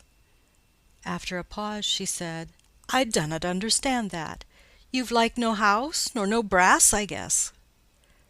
"The want of house or brass, by which I suppose you mean money, does not make a beggar in your sense of the word." "Are you book-learned?" she inquired presently. "Yes, very." "But you've never been to a boarding-school?" "I was at a boarding-school 8 years." She opened her eyes wide. "Whatever cannot you keep yourself for, then?" "I have kept myself, and I trust shall keep myself again." "What are you going to do with these gooseberries?" I inquired, as she brought out a basket of the fruit. "Make 'em into pies." "Give them to me, and I'll pick them." "Nay, I dinna want you to do naught." "But I must do something. Let me have them." She consented, and she even brought me a clean towel to spread over my dress, lest, she said, I should mucky it. "Ye've not been used to sarvant's work, I see by your hands," she remarked. "Happen ye've been a dressmaker?" "No, you are wrong." "And now never mind what I have been. Don't trouble your head further about me, but tell me the name of the house where we are." "Some calls it Marsh End, and some calls it Moor House." "And the gentleman who lives here is called Mr. St. John?" "Nay, he doesn't live here. He is only staying a while. When he is at home, he is in his own parish at Morton." "That village a few miles off?" "Aye." "And what is he?" "He is a parson." I remembered the answer of the old housekeeper at the parsonage, when I had asked to see the clergyman. This, then, was his father's residence? Aye. Old Mr. Rivers lived here, and his father and grandfather and great-grandfather afore him. The name, then, of that gentleman is Mr. St. John Rivers? Aye, St. John is like his christened name. And his sisters are called Diana and Mary Rivers? Yes. Their father is dead? Dead 3 weeks sin of a stroke. They have no mother? The mistress has been dead this mony a year. Have you lived with the family long? I've lived here 30 year. I nursed them all 3. That proves you must have been an honest and faithful servant. I will say so much for you, though you have had the incivility to call me a beggar." She again regarded me with a surprised stare. "I believe," she said, "I was quite mistaken in my thoughts of you, but there are so many cheats goes about, you mun forgive me." "And though," I continued rather severely, "you wished to turn me from the door, on a night when you should not have shut out a dog." "Well, it was hard. But what can a body do? I thought more of the children nor of myself. Poor things! They've like nobody to take care on 'em but me. I'm like to look sharpish." I maintained a grave silence for some minutes. "You munnot think too hardly of me," she again remarked. "But I do think hardly of you," I said, "and I'll tell you why. Not so much because you refused to give me shelter, or regarded me as an impostor, as because you just now made it a species of reproach that I had no brass and no house. Some of the best people that ever lived have been as destitute as I am, and if you are a Christian you ought not to consider poverty a crime." "No more I ought," said she. "Mr. St. John tells me so too, and I see I were wrong. But I've clear different notion on you now to what I had. You look a right down decent little crater." "That will do. I forgive you now. Shake hands." She put her flowery and horny hand into mine. Another and heartier smile illumined her rough face, and from that moment we were friends. Hannah was evidently fond of talking. While I picked the fruit and she made the paste for the pies, she proceeded to give me sundry details about her deceased master and mistress, and the "childer," as she called the young people. Old Mr. Rivers, she said, was a plain man enough, but a gentleman, and of as ancient a family as could be found. Marsh End had belonged to the Rivers ever since it was a house, and it was, she affirmed, about 200 year old, for all it looked but a small humble place, not to compare with Mr. Oliver's grand hall down in Morton Vale, but she could remember Bill Oliver's father, a journeyman needle-maker. And the Rivers were gentry in the old days of the Henrys, as anybody might see by looking into the registers in Morton church vestry. Still, she allowed, the old master was like other folk, not much out of the common way, stark mad o' shooting and farming and such like. The mistress was different. She was a great reader, and studied a deal, and the bairns had taken after her. There was nothing like them in these parts, nor ever had been. They had liked learning, all three, almost from the time they could speak, and they had always been of a mak of their own. Mr. St. John, when he grew up, would go to college and be a parson, and the girls, as soon as they left school, would seek places as governesses, for they had told their father that some years ago lost a great deal of money by a man he had trusted turning bankrupt. And as he was now not rich enough to give them fortunes, they must provide for themselves. They had lived very little at home for a long while, and were only now come to stay a few weeks on account of their father's death. But they did so like Marsh End and Morton, and all these moors and hills about. They had been in London and many other grand towns, but they always said there was no place like home. And then they were so agreeable with each other, never fell out nor threeped. She did not know where there was such a family for being united. Having finished my task of gooseberry picking, I asked where the two ladies and their brother were now. Gone over to Morton for a walk, but they would be back in half an hour to tea. They returned within the time Hannah had allotted them.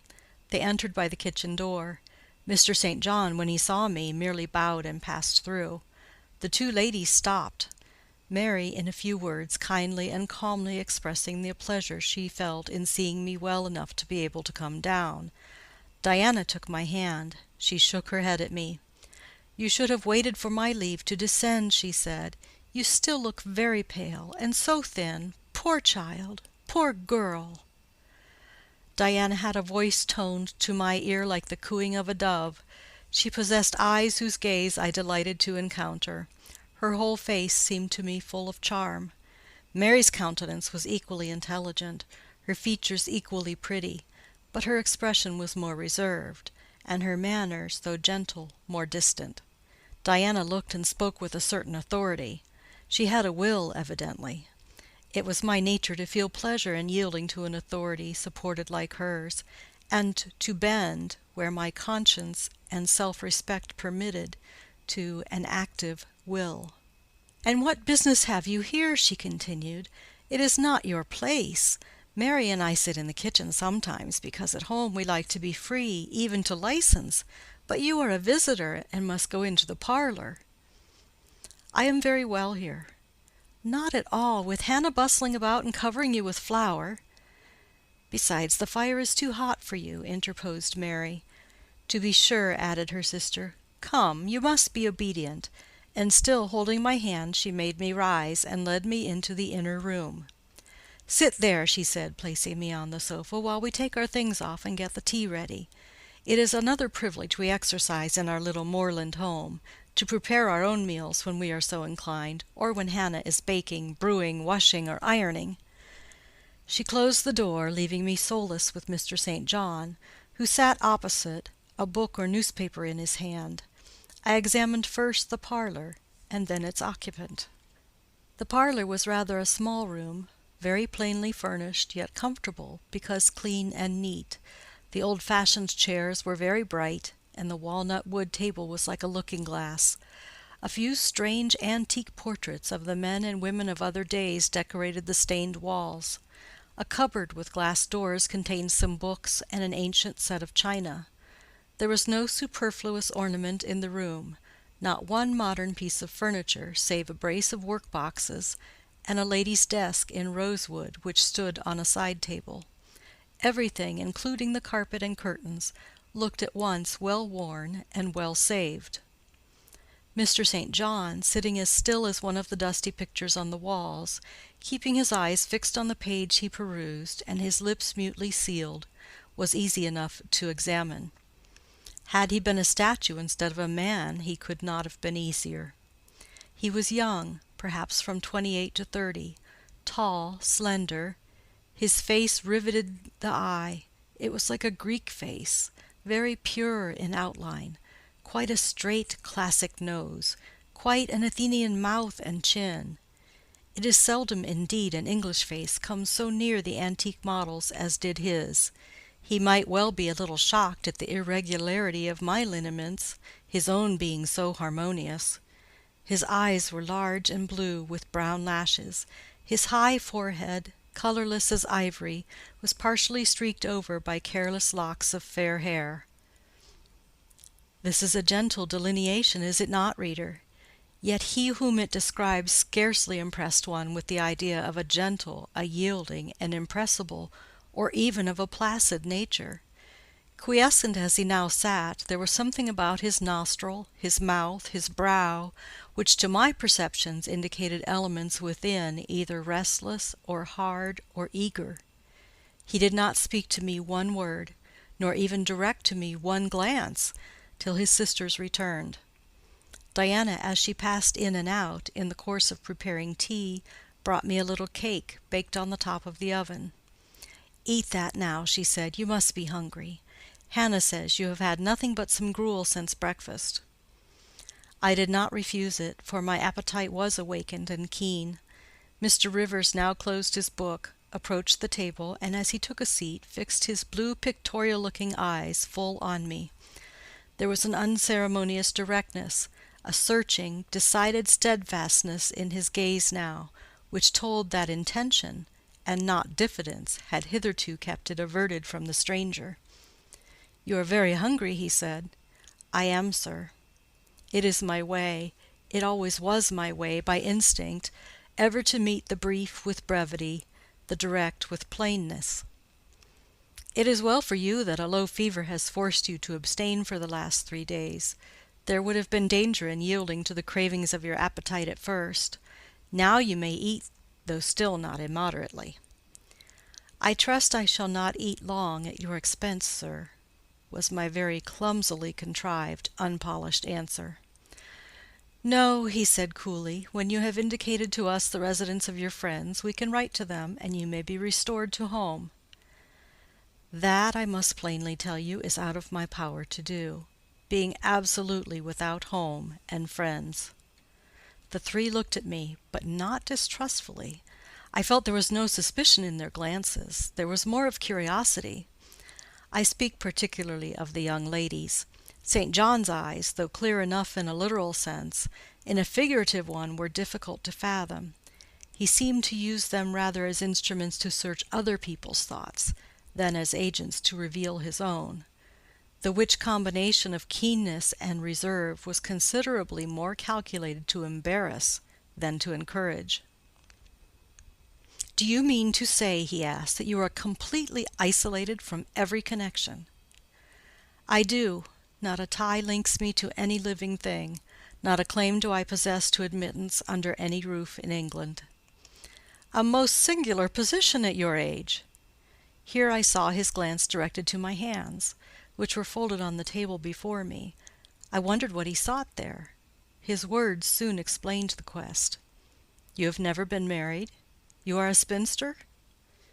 Diana laughed. "Why, she can't be above 17 or 18 years old, St. John," said she. "I am near 19, but I am not married, no." I felt a burning glow mount to my face, for bitter and agitating recollections were awakened by the allusion to marriage. They all saw the embarrassment and the emotion. Diana and Mary relieved me by turning their eyes elsewhere than to my crimsoned visage. But the colder and sterner brother continued to gaze, till the trouble he had excited forced out tears as well as colour. "Where did you last reside?" he now asked. "You are too inquisitive, St. John," murmured Mary in a low voice, but he leaned over the table and required an answer by a second firm and piercing look. "The name of the place where, and of the person with whom I lived, is my secret," I replied concisely. "Which, if you like, you have, in my opinion, a right to keep, both from St. John and every other questioner," remarked Diana. "Yet if I know nothing about you or your history, I cannot help you," he said. "And you need help, do you not?" "I need it, and I seek it so far, sir, that some true philanthropist will put me in the way of getting work which I can do, and the remuneration for which will keep me, but if in the barest necessities of life." "I know not whether I am a true philanthropist, yet I am willing to aid you, to the utmost of my power, in a purpose so honest. First, then, tell me what you have been accustomed to do, and what you can do." I had now swallowed my tea. I was mightily refreshed by the beverage, as much so as a giant with wine. It gave me new tone to my unstrung nerves, and it enabled me to address this penetrating young judge steadily. "Mr. Rivers," I said, turning to him, and looking at him as he looked at me, openly and without diffidence, "you and your sisters have done me a great service, the greatest man can do to his fellow being. You have rescued me, by your noble hospitality, from death. This benefit conferred gives you an unlimited claim on my gratitude, and a claim to a certain extent on my confidence. I will tell you as much of the history of the wanderer you have harbored as I can tell, without compromising my own peace of mind, my own security, moral and physical, and that of others. I am an orphan, the daughter of a clergyman. My parents died before I could know them. I was brought up a dependent, educated in a charitable institution. I will even tell you the name of the establishment, where I passed 6 years as a pupil and 2 as a teacher: Lowood Orphan Asylum. You will have heard of it, Mr. Rivers? The Reverend Robert Brocklehurst is the treasurer." "I have heard of Mr. Brocklehurst, and I have seen the school." "I left Lowood nearly a year since to become a private governess. I obtained a good situation, and was happy. This place I was obliged to leave 4 days before I came here. The reason of my departure I cannot and ought not to explain. It would be useless, dangerous, and would sound incredible. No blame attached to me. I am as free from culpability as any one of you 3. Miserable I am, and must be for a time, for the catastrophe which drove me from a house I had found a paradise was of a strange and direful nature. I observed but 2 points in planning my departure: speed, secrecy. To secure these, I had to leave behind me everything I possessed except a small parcel, which in my hurry and trouble of mind I forgot to take out of the coach that brought me to Whitcross. To this neighbourhood then I came, quite destitute.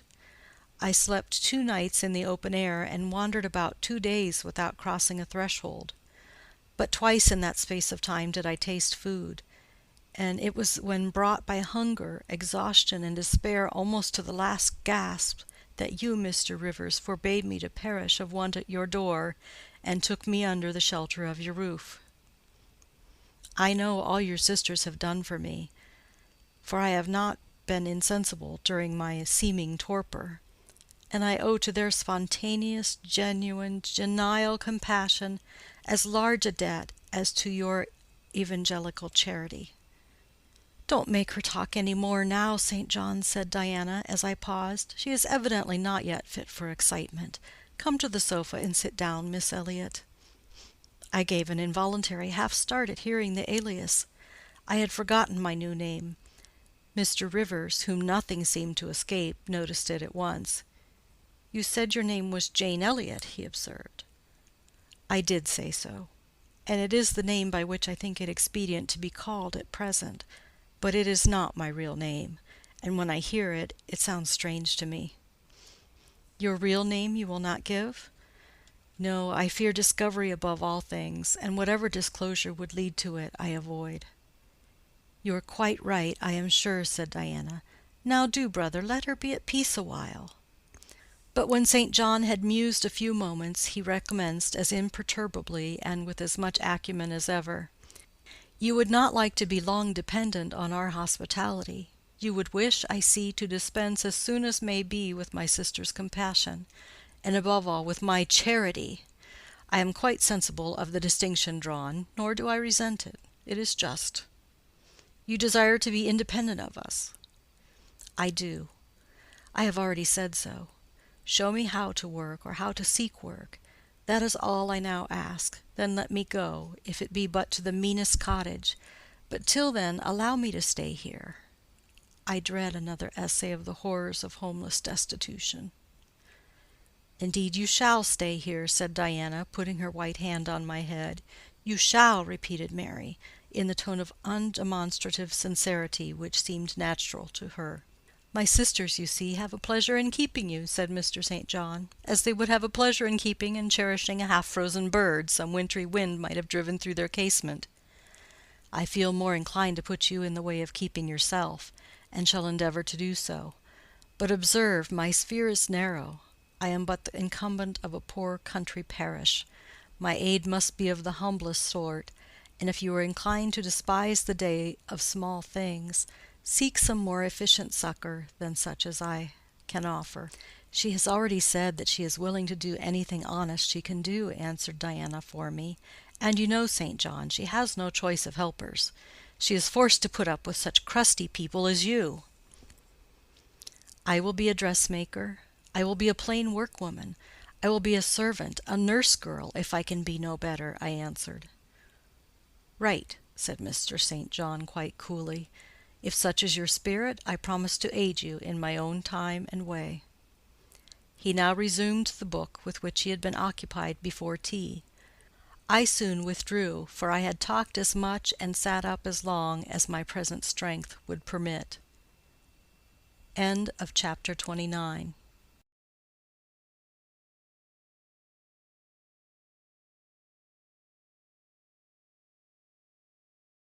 Chapter 30. The more I knew of the inmates of Moor House, the better I liked them. In a few days I had so far recovered my health that I could sit up all day, and walk out sometimes. I could join with Diana and Mary in all their occupations, converse with them as much as they wished, and aid them when and where they would allow me. There was a reviving pleasure in this intercourse, of a kind now tasted by me for the first time, the pleasure arising from perfect congeniality of tastes, sentiments, and principles. I liked to read what they liked to read. What they enjoyed delighted me. What they approved I reverenced. They loved their sequestered home. I, too, in the grey, small, antique structure, with its low roof, its latticed casements, its mouldering walls, its avenue of aged firs, all grown aslant under the stress of mountain winds, its garden dark with yew and holly, and where no flowers but of the hardiest species would bloom, found a charm both potent and permanent. They clung to the purple moors behind and around their dwelling, to the hollow vale into which the pebbly bridle path leading from their gate descended, and which wound between fern banks first, and then amongst a few of the wildest little pasture fields that ever bordered a wilderness of heath, or gave sustenance to a flock of grey moorland sheep, with their little mossy-faced lambs. They clung to this scene, I say, with a perfect enthusiasm of attachment. I could comprehend the feeling, and share both its strength and truth. I saw the fascination of the locality. I felt the consecration of its loneliness. My eye feasted on the outline of swell and sweep, on the wild colouring communicated to ridge and dell, by moss, by heath bell, by flower-sprinkled turf, by brilliant bracken and mellow granite crag. These details were just to me what they were to them, so many pure and sweet sources of pleasure. The strong blast and the soft breeze, the rough and the halcyon day, the hours of sunrise and sunset, the moonlight and the clouded night, developed for me in these regions the same attraction as for them, wound round my faculties the same spell that entranced theirs. Indoors we agreed equally well. They were both more accomplished and better read than I was, but with eagerness I followed in the path of knowledge they had trodden before me. I devoured the books they lent me. Then it was full satisfaction to discuss with them in the evening what I had perused during the day. Thought fitted thought, opinion met opinion, we coincided, in short, perfectly. If in our trio there was a superior and a leader, it was Diana. Physically she far excelled me. She was handsome, she was vigorous. In her animal spirits there was an affluence of life and certainty of flow, such as excited my wonder, while it baffled my comprehension. I could talk a while when the evening commenced, but the first gush of vivacity and fluency gone, I was fain to sit on a stool at Diana's feet, to rest my head on her knee, and listen alternately to her and Mary, while they sounded thoroughly the topic on which I had but touched. Diana offered to teach me German. I liked to learn of her. I saw the part of instructress pleased and suited her, that of scholar pleased and suited me no less. Our natures dovetailed, mutual affection of the strongest kind was the result. They discovered I could draw. Their pencils and colour boxes were immediately at my service. My skill, greater in this one point than theirs, surprised and charmed them. Mary would sit and watch me by the hour together. Then she would take lessons, and a docile, intelligent, assiduous pupil she made. Thus occupied and mutually entertained, days passed like hours, and weeks like days. As to Mr. St. John, the intimacy which had arisen so naturally and rapidly between me and his sisters did not extend to him. One reason of the distance yet observed between us was that he was comparatively seldom at home. A large proportion of his time appeared devoted to visiting the sick and poor among the scattered population of his parish. No weather seemed to hinder him in these pastoral excursions. Rain or fair, he would, when his hours of morning study were over, take his hat, and, followed by his father's old pointer, Carlo, go out on his mission of love or duty. I scarcely know in which light he regarded it. Sometimes, when the day was very unfavourable, his sisters would expostulate. He would then say, with a peculiar smile more solemn than cheerful, "And if I let a gust of wind or a sprinkling of rain turn me aside from these easy tasks, what preparation would such sloth be for the future?" I proposed to myself. Diana and Mary's general answer to this question was a sigh, and some minutes of apparently mournful meditation. But besides his frequent absences, there was another barrier to friendship with him. He seemed of a reserved and abstracted, and even of a brooding nature. Zealous in his ministerial labours, blameless in his life and habits, he yet did not appear to enjoy that mental serenity, that inward content, which should be the reward of every sincere Christian and practical philanthropist. Often of an evening, when he sat at the window, his desk and papers before him, he would cease reading or writing, rest his chin on his hand, and deliver himself up to I know not what course of thought, but that it was perturbed and exciting might be seen in the frequent flash and changeful dilation of his eye. I think, moreover, that nature was not to him that treasury of delight that it was to his sisters. He expressed once, and but once in my hearing, a strong sense of the rugged charm of the hills, and an inborn affection for the dark roof and hoary walls he called his home. But there was more of gloom than pleasure in the tone and words in which the sentiment was manifested, and never did he seem to roam the moors for the sake of their soothing silence, never seek out or dwell upon the thousand peaceful delights they could yield. Incommunicative as he was, some time elapsed before I had an opportunity of gauging his mind. I first got an idea of its calibre when I heard him preach in his own church, at Morton. I wish I could describe that sermon, but it is past my power. I cannot even render faithfully the effect it produced on me. It began calm, and indeed, as far as delivery and pitch of voice went, it was calm to the end. An earnestly felt yet strictly restrained zeal breathed soon in the distant accents, and prompted the nervous language. This grew to force, compressed, condensed, controlled. The heart was thrilled, the mind astonished by the power of the preacher. Neither was softened. Throughout there was a strange bitterness, an absence of consolatory gentleness.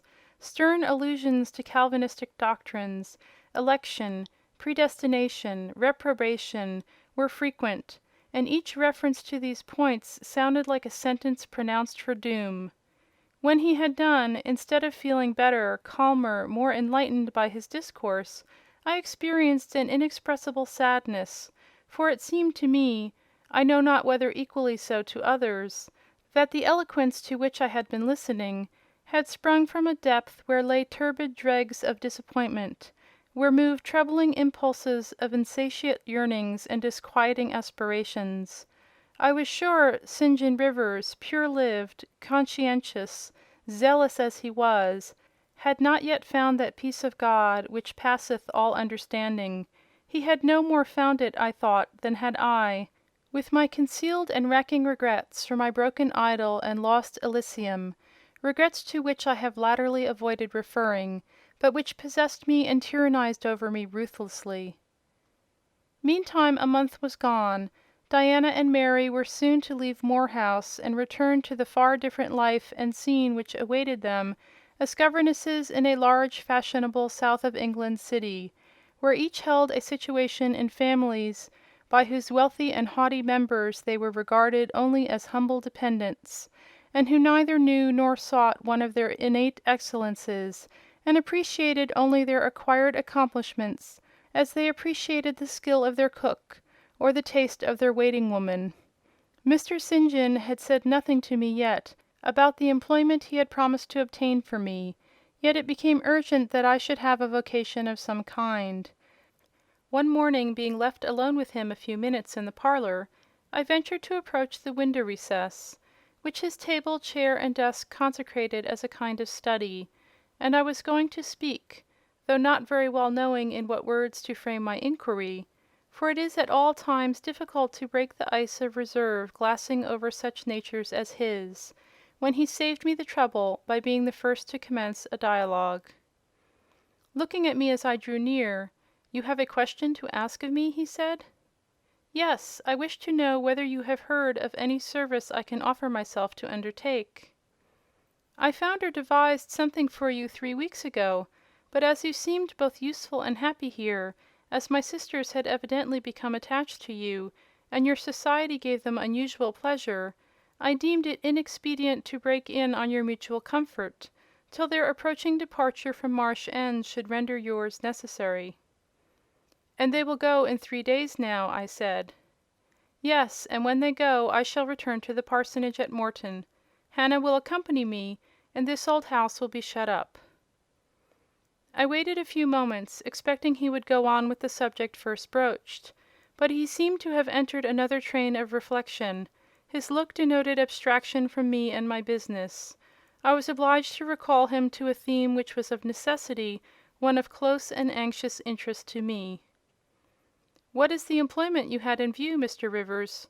I hope this delay will not have increased the difficulty of securing it." "Oh, no, since it is an employment which depends only on me to give, and you to accept." He again paused. There seemed a reluctance to continue. I grew impatient. A restless movement or two, and an eager and exacting glance fastened on his face, conveyed the feeling to him as effectually as words could have done, and with less trouble. "You need be in no hurry to hear," he said. "Let me frankly tell you, I have nothing eligible or profitable to suggest. Before I explain, recall, if you please, my notice, clearly given, that if I helped you, it must be as the blind man would help the lame. I am poor, for I find that when I have paid my father's debts, all the patrimony remaining to me will be this crumbling grange, the row of scathed firs behind, and the patch of moorish soil, with the yew trees and holly bushes in front. I am obscure.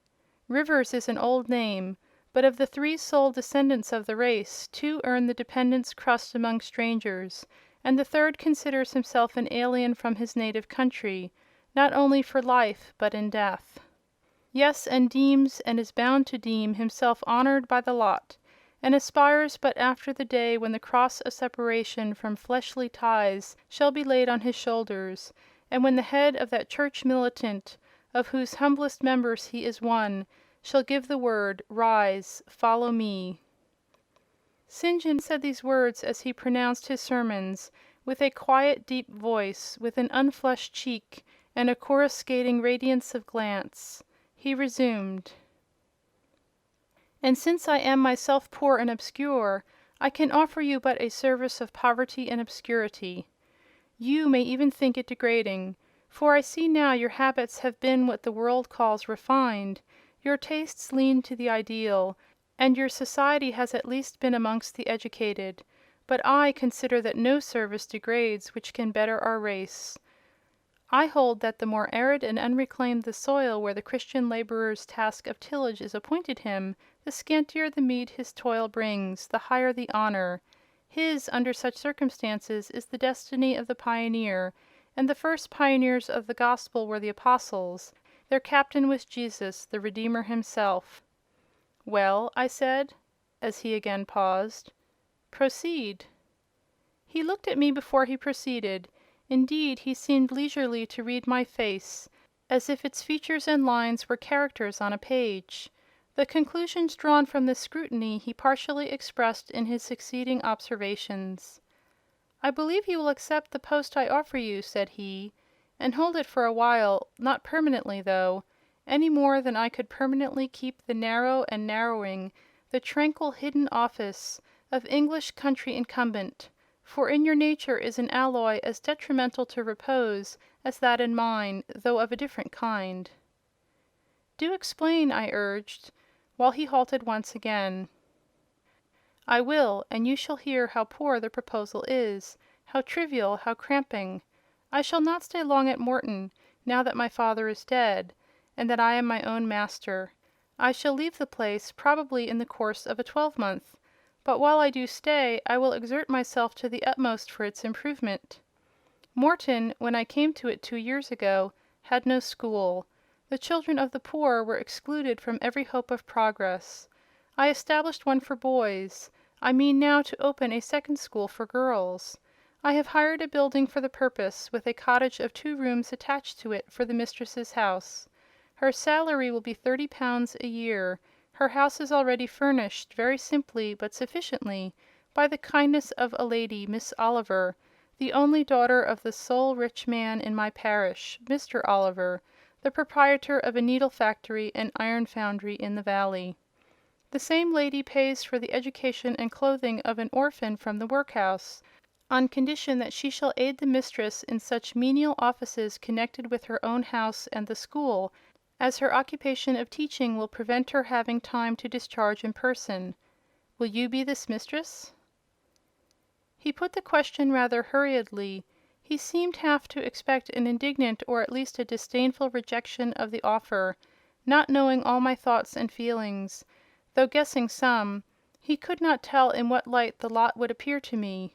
In truth, it was humble, but then it was sheltered, and I wanted a safe asylum. It was plodding, but then, compared with that of a governess in a rich house, it was independent. And the fear of servitude with strangers entered my soul like iron. It was not ignoble, not unworthy, not mentally degrading. I made my decision. "I thank you for the proposal, Mr. Rivers, and I accept it with all my heart." "But you comprehend me," he said. "It is a village school. Your scholars will be only poor girls, cottagers' children at the best, farmers' daughters. Knitting, sewing, reading, writing, ciphering will be all you will have to teach. What will you do with your accomplishments? What with the largest portion of your mind, sentiments, tastes?" "Save them till they are wanted. They will keep." "You know what you undertake, then?" "I do." He now smiled, not a bitter or a sad smile, but one well pleased and deeply gratified. "And when will you commence the exercise of your function?" "I will go to my house to-morrow, and open the school, if you like, next week." "Very well, so be it." He rose and walked through the room. Standing still, he again looked at me. He shook his head. "What do you disapprove of, Mr. Rivers?" I asked. "You will not stay at Morton long. No, no." "Why? What is your reason for saying so?" "I read it in your eye. It is not of that description which promises the maintenance of an even tenor in life."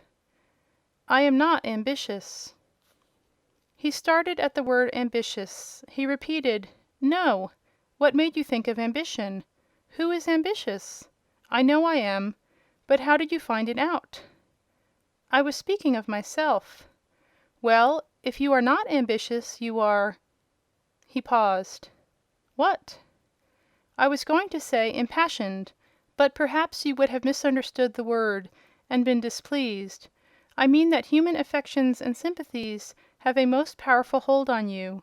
I am sure you cannot long be content to pass your leisure in solitude, and to devote your working hours to a monotonous labour wholly void of stimulus, any more than I can be content," he added with emphasis, "to live here buried in morass, pent in with mountain, my nature that God gave me contravened, my faculties heaven bestowed paralyzed, made useless. You hear now how I contradict myself, I who preached contentment with a humble lot, and justified the vocations even of hewers of wood and drawers of water in God's service. I, his ordained minister, almost rave in my restlessness. Well, propensities and principles must be reconciled by some means." He left the room. In this brief hour I had learnt more of him than in the whole previous month, yet still he puzzled me. Diana and Mary Rivers became more sad and silent as the day approached for leaving their brother and their home. They both tried to appear as usual, but the sorrow they had to struggle against was one that could not be entirely conquered or concealed. Diana intimated that this would be a different parting from any they had ever yet known. It would probably, as far as St. John was concerned, be a parting for years. It might be a parting for life. "He will sacrifice all to his long-framed resolves," she said. "Natural affection and feelings more potent still. St. John looks quiet, Jane, but he hides a fever in his vitals. You would think him gentle, yet in some things he is inexorable as death. And the worst of it is, my conscience will hardly permit me to dissuade him from his severe decision. Certainly I cannot for a moment blame him for it. It is right, noble, Christian, yet it breaks my heart." And the tears gushed to her fine eyes. Mary bent her head low over her work. "We are now without father, we shall soon be without home and brother," she murmured. At that moment a little accident supervened which seemed decreed by fate, purposely to prove the truth of the adage that misfortunes never come singly, and to add to their distresses the vexing one of the slip between the cup and the lip. St. John passed the window reading a letter. He entered. "Our Uncle John is dead," said he.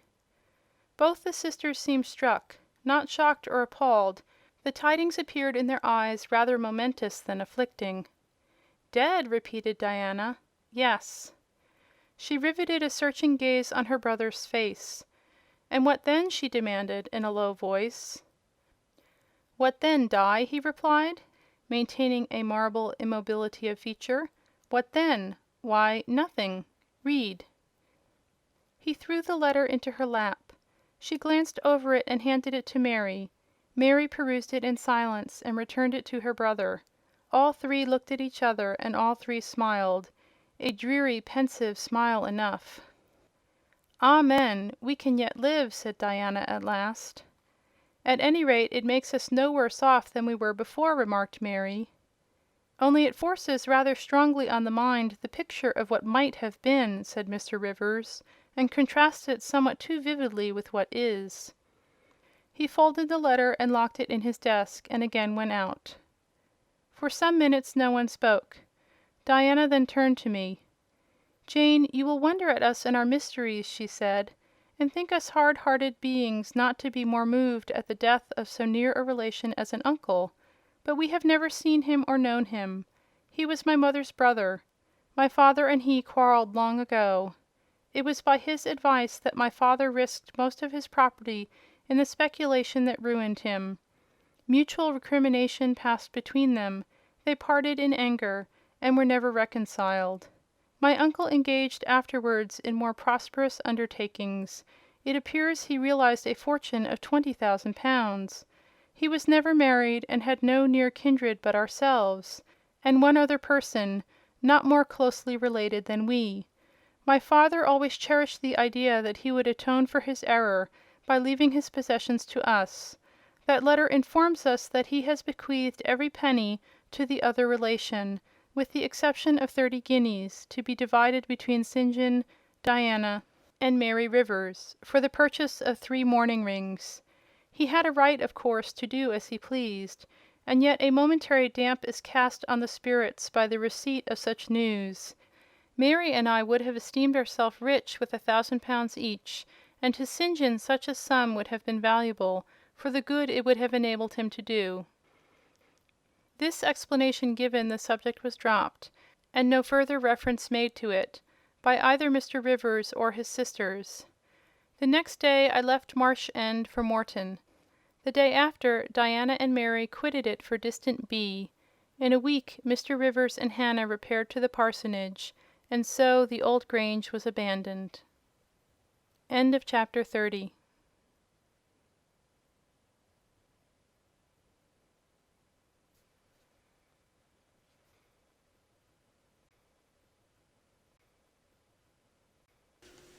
Chapter 31. My home, then, when I at last find a home, is a cottage. A little room with whitewashed walls and a sanded floor, containing 4 painted chairs and a table, a clock, a cupboard, with 2 or 3 plates and dishes, and a set of tea things in delf. Above, a chamber of the same dimensions as the kitchen, with a deal bedstead and chest of drawers, small, yet too large to be filled with my scanty wardrobe, though the kindness of my gentle and generous friends has increased that, by a modest stock of such things as are necessary. It is evening. I have dismissed, with the fee of an orange, the little orphan who serves as a handmaid. I am sitting alone on the hearth. This morning the village school opened. I had 20 scholars, but 3 of the number can read. None write or cipher. Several knit, and a few sew a little.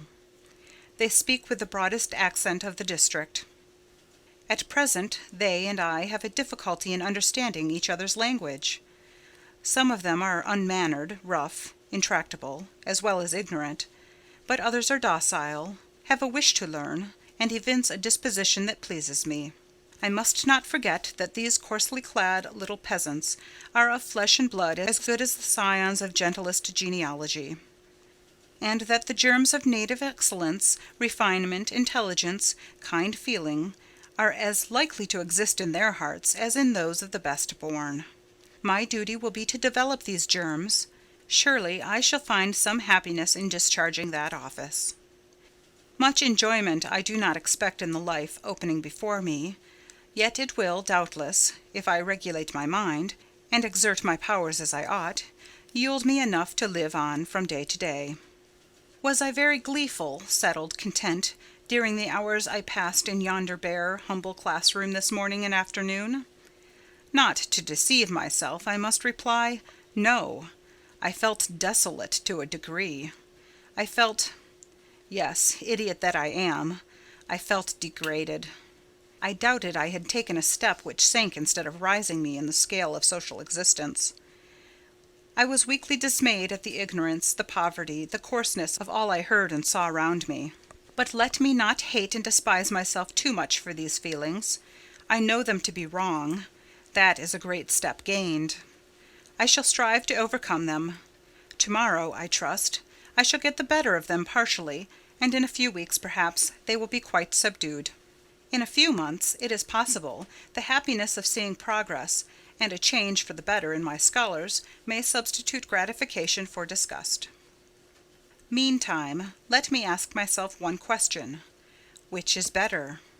To have surrendered to temptation, listened to passion, made no painful effort, no struggle, but to have sunk down in the silken snare, fallen asleep on the flowers covering it, wakening in a southern clime, amongst the luxuries of a pleasure villa, to have been now living in France, Mr. Rochester's mistress, delirious with his love half my time, for he would, oh yes, he would have loved me well for a while.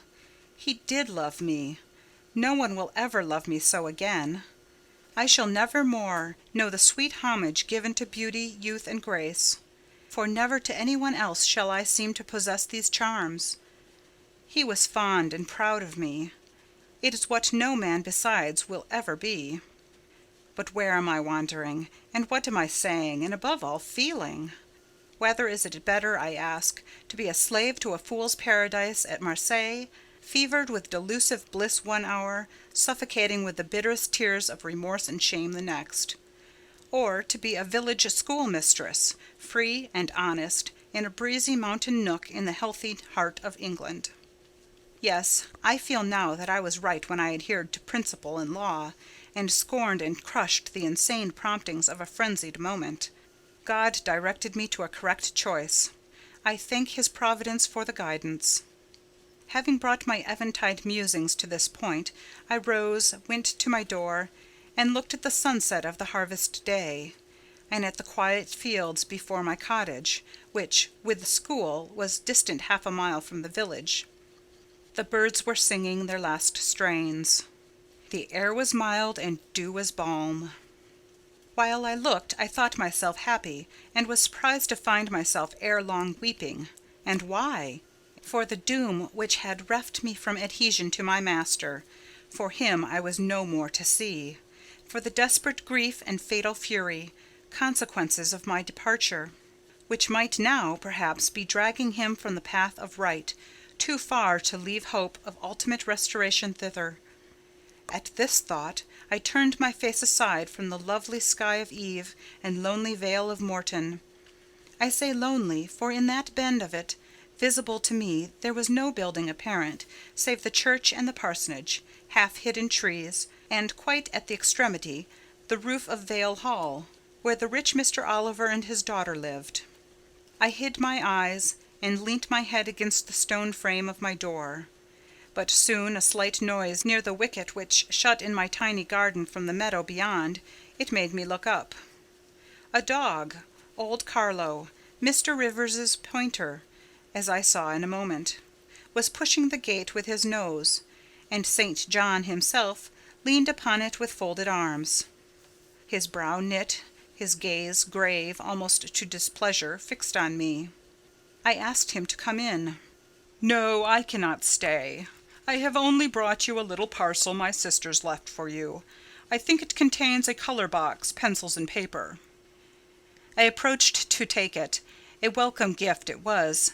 He examined my face, I thought, with austerity as I came near. The traces of tears were doubtless very visible upon it. "Have you found your first day's work harder than you expected?" he asked. "Oh, no, on the contrary. I think in time I shall get on with my scholars very well." "But perhaps your accommodations, your cottage, your furniture, have disappointed your expectations? They are, in truth, scanty enough, but—" I interrupted. "My cottage is clean and weatherproof, my furniture sufficient and commodious. All I see has made me thankful, not despondent.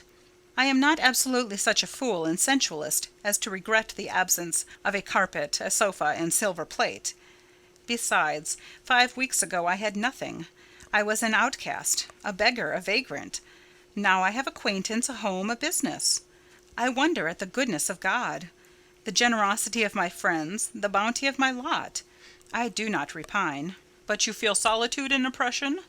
The little house there behind you is dark and empty." "I have hardly had time yet to enjoy a sense of tranquillity, much less to grow impatient under one of loneliness." "Very well. I hope you feel the content you express. At any rate, your good sense will tell you that it is too soon yet to yield to the vacillating fears of Lot's wife.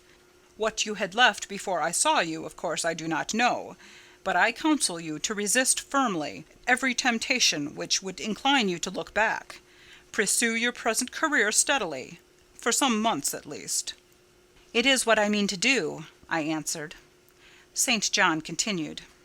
"It is hard work to control the workings of inclination and turn the bent of nature, but that it may be done I know from experience. God has given us, in a measure, the power to make our own fate, and when our energies seem to demand a sustenance they cannot get, when our will strains after a path we may not follow, we need neither starve from inanition nor stand still in despair. We have but to seek another nourishment for the mind, as strong as the forbidden food it longed to taste, and perhaps purer, and to hew out for the adventurous foot a road as direct and broad as the one fortune has blocked up against us, if rougher than it. A year ago I was myself intensely miserable, because I thought I had made a mistake in entering the ministry. Its uniform duties wearied me to death. I burnt for the more active life of the world, for the more exciting toils of a literary career, for the destiny of an artist, author, orator, something rather than that of a priest. Yes, the heart of a politician, of a soldier, of a votary of glory. A lover of renown, a luster after power, beat under my curate's surplice. I considered. My life was so wretched, it must be changed, or I must die. After a season of darkness and struggling, light broke and relief fell. My cramped existence all at once spread out to a plain without bounds. My powers heard a call from heaven to rise, gather their full strength, spread their wings, and mount beyond ken. God has an errand for me, to bear which afar, to deliver it well, skill and strength, courage and eloquence, the best qualifications of soldier, statesman, and orator, were all needed. For these all centre in the good missionary. A missionary I resolved to be. From that moment my state of mind changed, the fetters dissolved, and dropped from every faculty, leaving nothing of bondage but its galling soreness, which time can only heal. My father, indeed, imposed the determination, but since his death I have not a legitimate obstacle to contend with. Some affairs settled, a successor for Morton provided, an entanglement or two of the feelings broken through or cut asunder, a last conflict with human weakness, in which I know I shall overcome, because I have vowed that I will overcome, and I leave Europe for the East." He said this in his peculiar, subdued, yet emphatic voice, looking when he had ceased speaking not at me, but at the setting sun, at which I looked too. Both he and I had our backs towards the path leading up the field to the wicket. We had heard no step on that grass-grown track. The water running in the vale was the one lulling sound of the hour and scene. We might well then start when a gay voice, sweet as a silver bell, exclaimed, "Good evening, Mr. Rivers. And good evening, old Carlo. Your dog is quicker to recognize his friends than you are, sir. He pricked his ears and wagged his tail when I was at the bottom of the field, and you have your back towards me now." It was true. Though Mr. Rivers had started at the first of those musical accents, as if a thunderbolt had split a cloud over his head, he stood yet, at the close of the sentence, in the same attitude in which the speaker had surprised him, his arm resting on the gate, his face directed towards the west. He turned at last with measured deliberation.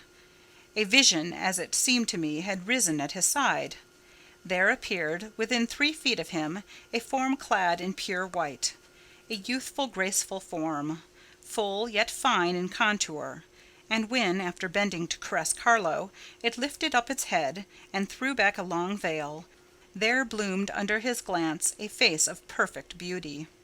Perfect beauty is a strong expression, but I do not retrace or qualify it.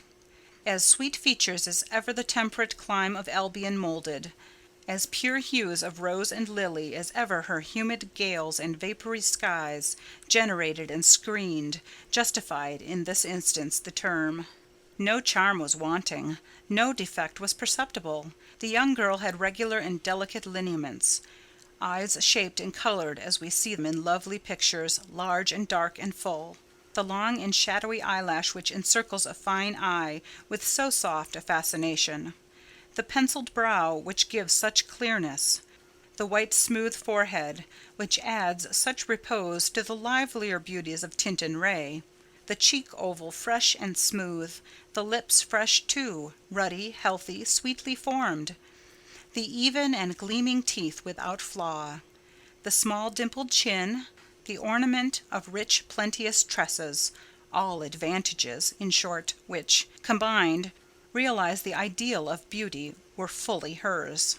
I wondered as I looked at this fair creature; I admired her with my whole heart. Nature had surely formed her in a partial mood, and forgetting her usual stinted stepmother, dole of gifts, had endowed this, her darling, with a grand dame's bounty. What did St. John Rivers think of this earthly angel?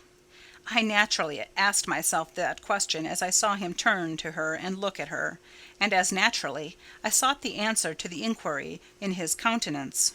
He had already withdrawn his eye from the Peri, and was looking at a humble tuft of daisies which grew by the wicket. "A lovely evening, but late for you to be out alone," he said, as he crushed the snowy heads of the closed flowers with his foot. "Oh, I only come home from S." She mentioned the name of a large town some 20 miles distant. "This afternoon. Papa told me you had opened your school, and that the new mistress was come. And so I put on my bonnet after tea and ran up the valley to see her. This is she?" pointing to me. "It is," said St. John. "Do you think you shall like Morton?" she asked of me with a direct and naive simplicity of tone and manner, pleasing, if childlike. "I hope I shall. I have many inducements to do so." "Did you find your scholars as attentive as you expected?" "Quite." "Do you like your house?" "Very much." "Have I furnished it nicely?" "Very nicely indeed." "And made a good choice of an attendant for you in Alice Wood?" "You have indeed. She is teachable and handy." This, then, I thought, is Miss Oliver, the heiress, favoured, it seems, in the gifts of fortune as well as in those of nature. What happy combination of the planets presided over her birth, I wonder? "I shall come up and help you to teach sometimes," she added. "It will be a change for me to visit you now and then, and I like a change. Mr. Rivers, I have been so gay during my visit to S. Last night, or rather this morning, I was dancing till 2 o'clock. The th Regiment are stationed there since the riots, and the officers are the most agreeable men in the world. They put all our young knife grinders and scissor merchants to shame." It seemed to me that Mr. St. John's underlip protruded, and his upper lip curled a moment. His mouth certainly looked a good deal compressed, and the lower part of his face unusually stern and square, as the laughing girl gave him this information. He lifted his gaze, too, from the daisies and turned it on her. An unsmiling, a searching, a meaning gaze it was. She answered it with a second laugh, and laughter well became her youth, her roses, her dimples, her bright eyes. As he stood mute and grave, she again fell to caressing Carlo. "Poor Carlo loves me," said she. "He is not stern and distant to his friends, and if he could speak, he would not be silent." As she patted the dog's head, bending with native grace before his young and austere master, I saw a glow rise to that master's face. I saw his solemn eye melt with sudden fire, and flicker with resistless emotion. Flushed and kindled thus, he looked nearly as beautiful for a man as she for a woman. His chest heaved once, as if his large heart, weary of despotic constriction, had expanded, despite the will, and made a vigorous bound for the attainment of liberty. But he curbed it, I think, as a resolute rider would curb a rearing steed. He responded neither by word nor movement to the gentle advances made him. "Papa says you never come to see us now," continued Miss Oliver, looking up. "You are quite a stranger at Vale Hall. He is alone this evening, and not very well. Will you return with me and visit him?" "It is not a seasonable hour to intrude on Mr. Oliver," answered St. John. "Not a seasonable hour, but I declare it is. It is just the hour when papa most wants company, when the works are closed and he has no business to occupy him. Now, Mr. Rivers, do come. Why are you so very shy and so very sombre?" She filled up the hiatus his silence left by a reply of her own. "I forgot," she exclaimed, shaking her beautiful curled head as if shocked at herself. "I am so giddy and thoughtless. Do excuse me. It had slipped my memory that you have good reasons to be indisposed for joining in my chatter. Diana and Mary have left you, and Moor House is shut up, and you are so lonely. I am sure I pity you. Do come and see papa." "Not to-night, Miss Rosamond, not to-night." Mr. St. John spoke almost like an automaton. Himself only knew the effort it cost him thus to refuse. "Well, if you are so obstinate, I will leave you, for I dare not stay any longer. The dew begins to fall. Good evening." She held out her hand. He just touched it. "Good evening," he repeated in a voice low and hollow as an echo. She turned, but in a moment returned. "Are you well?" she asked. Well might she put the question. His face was blanched as her gown. "Quite well," he enunciated, and with a bow he left the gate. She went one way, he another. She turned twice to gaze after him as she tripped fairy-like down the field. He, as he strode firmly across, never turned at all. This spectacle of another's suffering and sacrifice rapt my thoughts from exclusive meditation on my own. Diana Rivers had designated her brother inexorable as death. She had not exaggerated. End of chapter 31.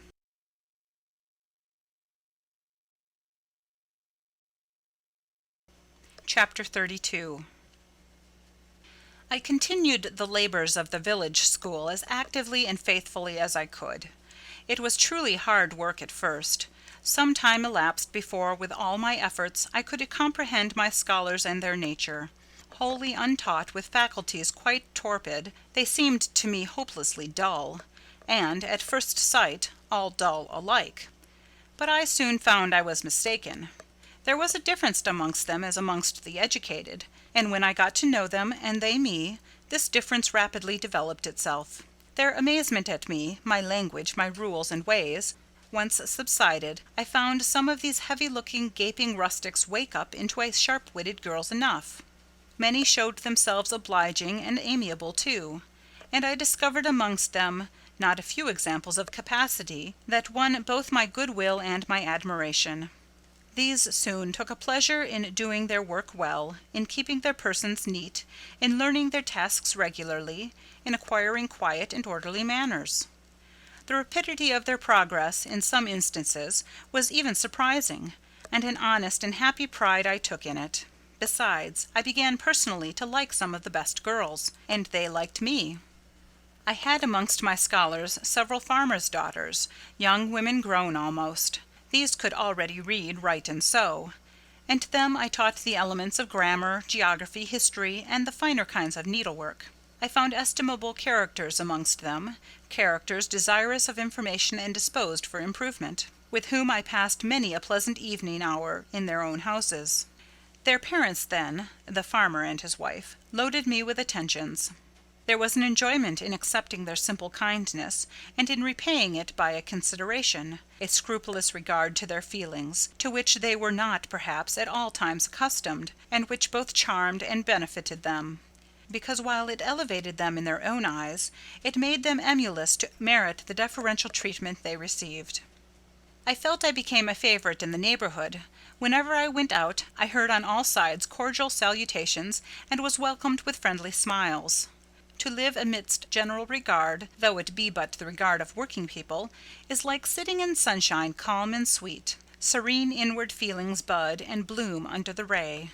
At this period of my life, my heart far oftener swelled with thankfulness than sank with dejection.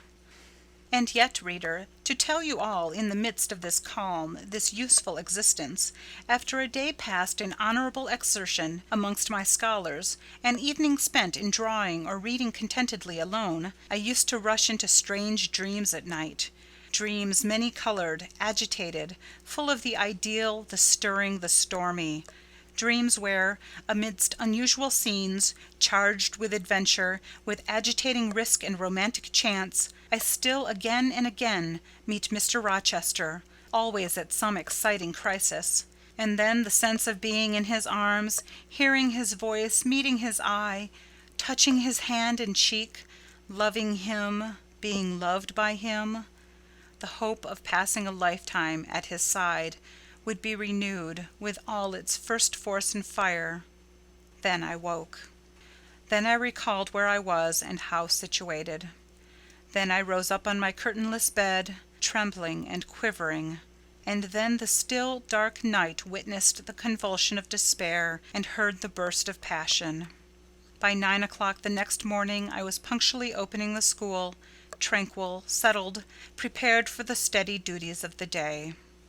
Rosamond Oliver kept her word in coming to visit me. Her call at the school was generally made in the course of her morning ride. She would canter up to the door on her pony, followed by a mounted livery servant. Anything more exquisite than her appearance, in her purple habit, with her Amazon's cap of black velvet placed gracefully above the long curls that kissed her cheek and floated to her shoulders, can scarcely be imagined. And it was thus she would enter the rustic building and glide through the dazzled ranks of the village children. She generally came at the hour when Mr. Rivers was engaged in giving his daily catechizing lesson.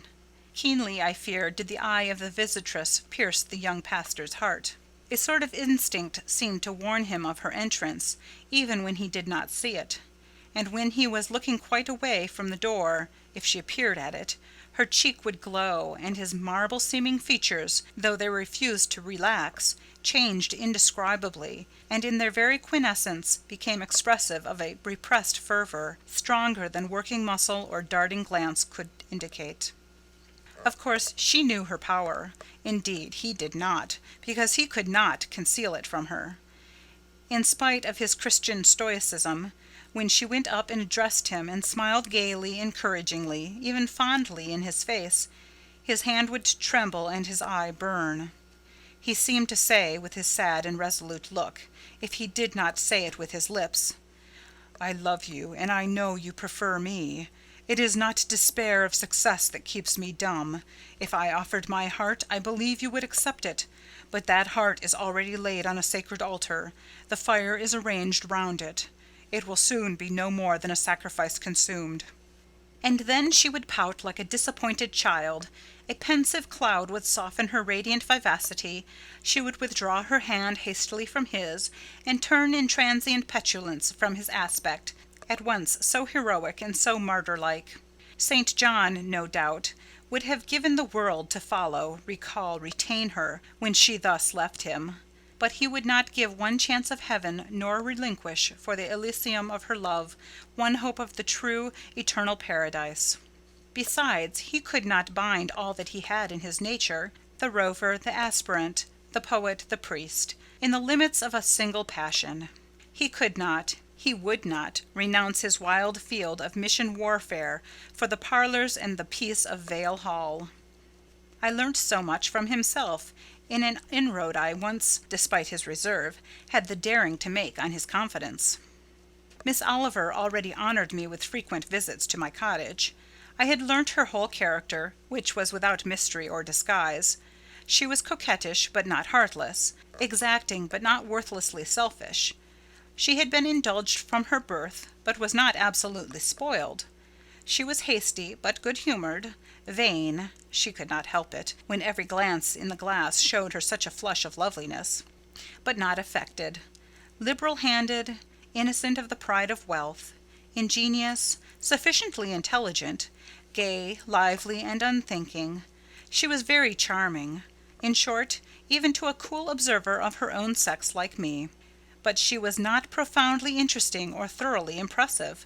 A very different sort of mind was hers from that, for instance, of the Sisters of St. John.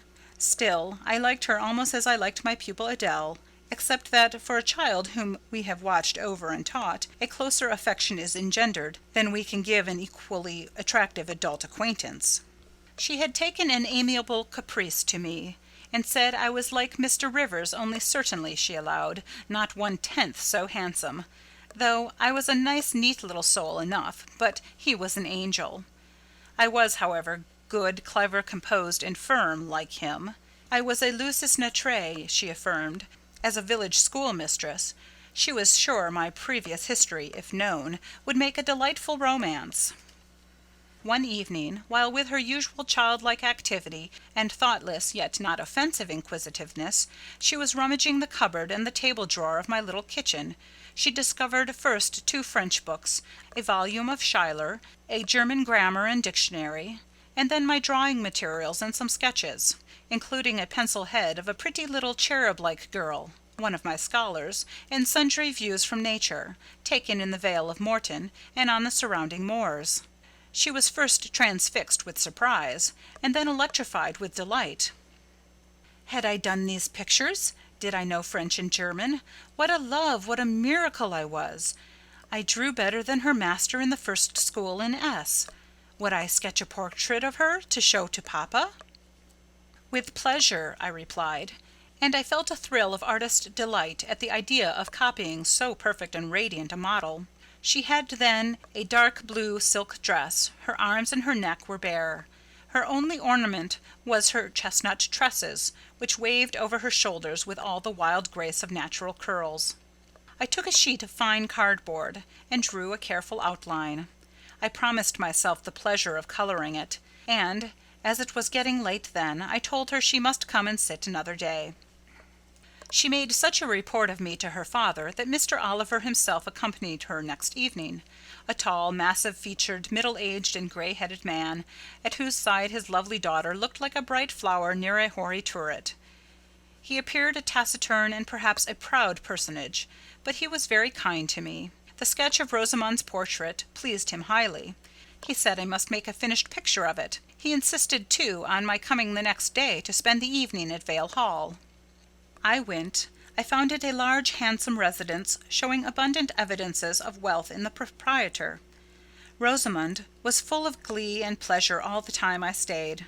Her father was affable, and when he entered into conversation with me after tea, he expressed in strong terms his approbation of what I had done in Morton School, and said he only feared, from what he saw and heard, I was too good for the place, and would soon quit it for one more suitable.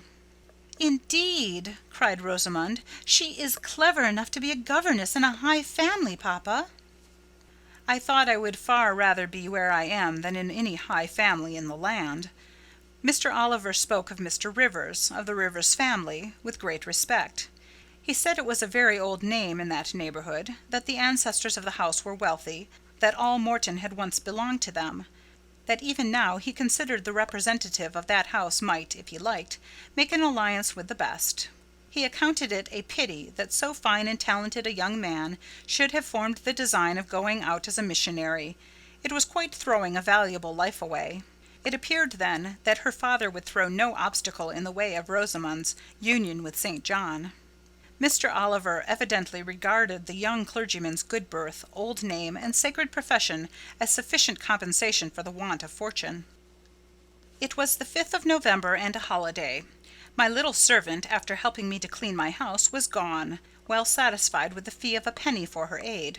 All about me was spotless and bright: scoured floor, polished grate, and well-rubbed chairs.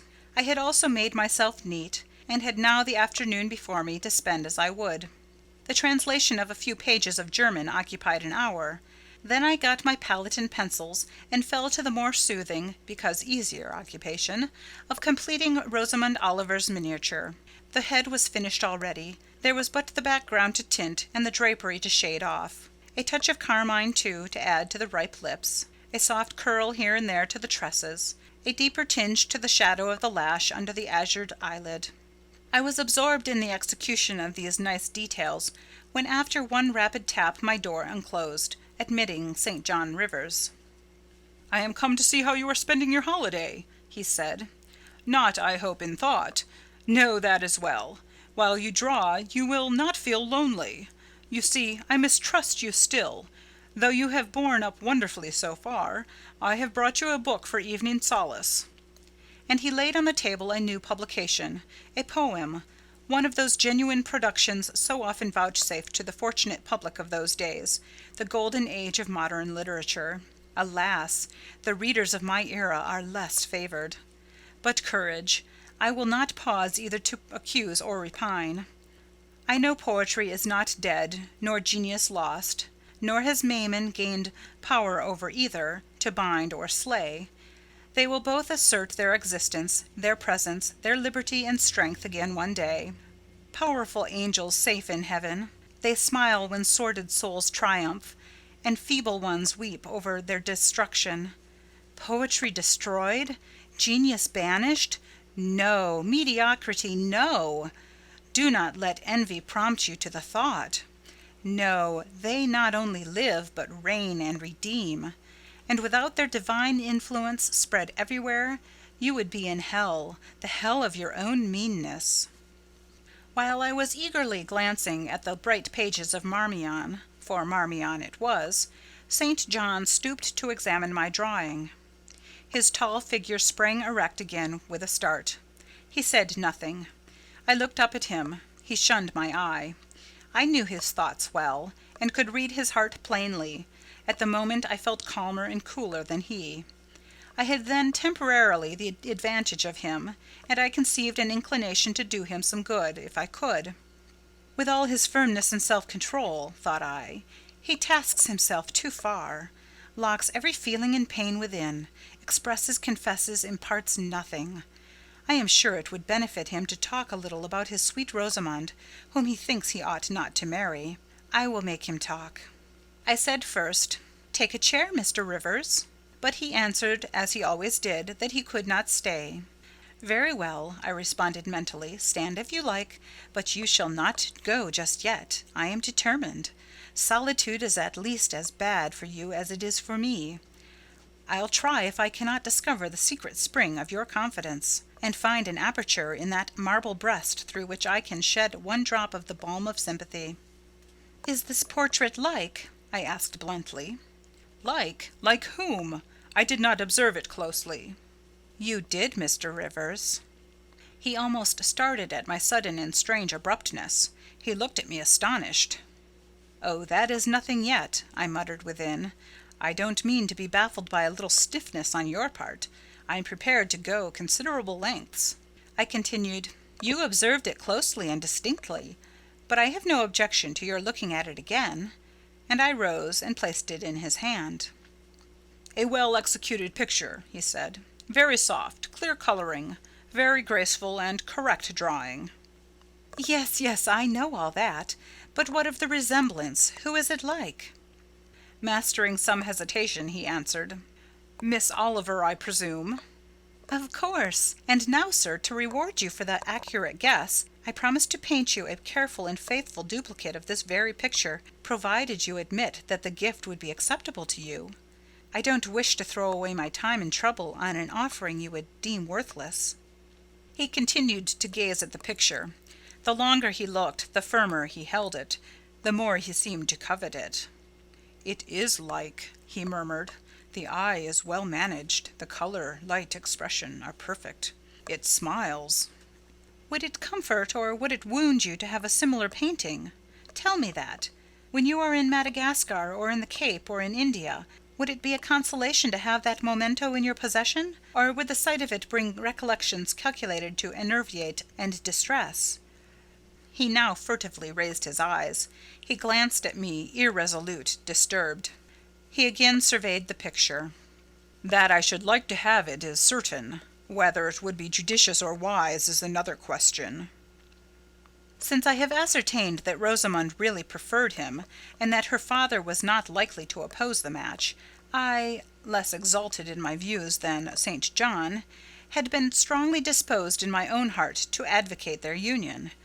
It seemed to me that, should he become the possessor of Mr. Oliver's large fortune, he might do as much good with it as if he went and laid his genius out to wither, and his strength to waste, under a tropical sun. With that persuasion I now answered, "As far as I can see, it would be wiser and more judicious if you were to take to yourself the original at once." By this time he had sat down. He had laid the picture on the table before him, and with his brow supported on both hands, hung fondly over it. I discerned he was now neither angry nor shocked at my audacity. I saw even that to be thus frankly addressed on a subject he had deemed unapproachable, to hear it thus freely handled, was beginning to be felt by him as a new pleasure, an unhoped-for relief. Reserved people often really need the frank discussion of their sentiments and griefs more than the expansive. The sternest seeming stoic is human after all, and to burst with boldness and goodwill into the silent sea of their soul is often to confer on them the first of obligations. "She likes you, I am sure," said I, as I stood behind his chair, "and her father respects you. Moreover, she is a sweet girl, rather thoughtless, but you would have sufficient thought for both yourself and her. You ought to marry her." "Does she like me?" he asked. "Certainly, better than she likes anyone else. She talks of you continually. There is no subject she enjoys so much or touches upon so often." "It is very pleasant to hear this," he said. "Very. Go on for another quarter of an hour." And he actually took out his watch and laid it upon the table to measure the time. "But where is the use of going on," I asked, "when you are probably preparing some iron blow of contradiction, or forging a fresh chain to fetter your heart?" "Don't imagine such hard things. Fancy me yielding and melting as I am doing. Human love, rising like a freshly opened fountain in my mind and overflowing with sweet inundation all the field I have so carefully and with such labour prepared, so assiduously sown with the seeds of good intentions, of self-denying plans, and how it is deluged with a nectarous flood, the young germs swamped, delicious poison cankering them. Now I see myself stretched on an ottoman in the drawing-room at Vale Hall, at my bride Rosamond Oliver's feet. She is talking to me with her sweet voice, gazing down on me with those eyes your skilful hand has copied so well, smiling at me with these coral lips. She is mine, I am hers. This present life and passing world suffice to me. Hush, say nothing. My heart is full of delight. My senses are entranced. Let the time I marked pass in peace." I humoured him. The watch ticked on. He breathed fast and low. I stood silent. Amidst this hush the quartet sped. He replaced the watch, laid the picture down, rose, and stood on the hearth. "Now," said he, "that little space was given to delirium and delusion. I rested my temples on the breast of temptation, and put my neck voluntarily under her yoke of flowers. I tasted her cup. The pillow was burning. There is an asp in the garland. The wine has a bitter taste. Her promises are hollow, her offers false. I see and know all this." I gazed at him in wonder. "It is strange," pursued him, "that while I love Rosamond Oliver so wildly, with all the intensity indeed of a first passion, the object of which is exquisitely beautiful, graceful, fascinating, I experience at the same time a calm, unwrapped consciousness that she would not make me a good wife, that she is not the partner suited to me, and I would discover this within a year after marriage, and that to 12 months' rapture would succeed a lifetime of regret. This I know." "Strange indeed!" I could not help ejaculating. "While something in me," he went on, "is acutely sensible to her charms, something else is so deeply impressed with her defects. They are such that she would sympathize in nothing I aspired to, co-operate in nothing I undertook. Rosamond a sufferer, a labourer, a female apostle? Rosamond a missionary's wife? No." "But you need not be a missionary. You might relinquish that scheme." Relinquish what? My vocation, my great work, my foundation laid on earth for a mansion in heaven, my hopes of being numbered in the band who have merged all ambitions in the glorious one of bettering their race, of carrying knowledge into the realms of ignorance, of substituting peace for war, freedom for bondage, religion for superstition, the hope of heaven for the fear of hell? Must I relinquish that? It is dearer than the blood in my veins. It is what I have to look forward to and to live for." After a considerable pause, I said, "And Miss Oliver, are her disappointment and sorrow of no interest to you?" "Miss Oliver is ever surrounded by suitors and flatterers. In less than a month my image will be effaced from her heart. She will forget me, and will marry probably some one who will make her far happier than I should do." "You speak coolly enough, but you suffer in the conflict. You are wasting away." "No. If I get a little thin, it is with anxiety about my prospects, yet unsettled, my departure continually procrastinated. Only this morning I received intelligence that the successor whose arrival I have been so long expecting cannot be ready to replace me for 3 months to come yet, and perhaps the 3 months may extend to 6. You tremble and become flushed whenever Miss Oliver enters the schoolroom." Again the surprised expression crossed his face. He had not imagined that a woman would dare to speak so to a man. For me, I felt at home in this sort of discourse. I could never rest in communication with strong, discreet, and refined minds, whether male or female, till I had passed the outworks of conventional reserve, and crossed the threshold of confidence, and won a place by their heart's very hearthstone. "You are original," said he, "and not timid. There is something brave in your spirit, as well as penetrating in your eye. But allow me to assure you that you partially misinterpret my emotions. You think them more profound and potent than they are. You give me a larger allowance of sympathy than I have a just claim to. When I colour and when I shade before Miss Oliver, I do not pity myself. I scorn the weakness. I know it is ignoble, a mere fever of the flesh.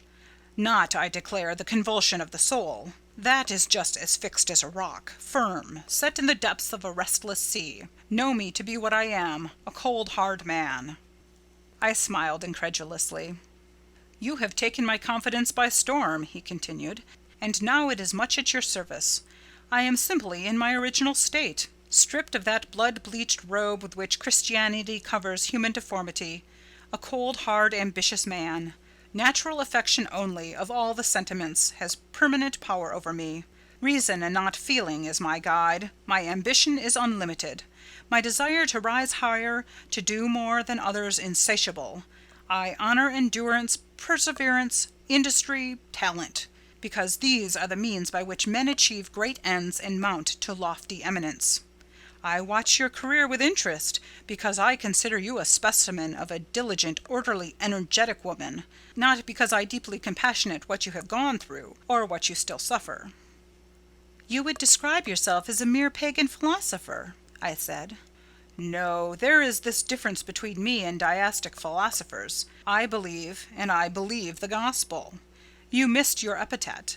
I am not a pagan, but a Christian philosopher, a follower of the sect of Jesus. As his disciple, I adopt his pure, his merciful, his benignant doctrines. I advocate them. I am sworn to spread them. Won in youth to religion, she has cultivated my original qualities thus.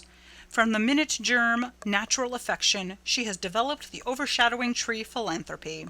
From the wild, stringy root of human uprightness, she has reared a due sense of the divine justice, of the ambition to win power and renown for her wretched self. She has formed the ambition to spread my Master's kingdom, to achieve victories for the standard of the cross.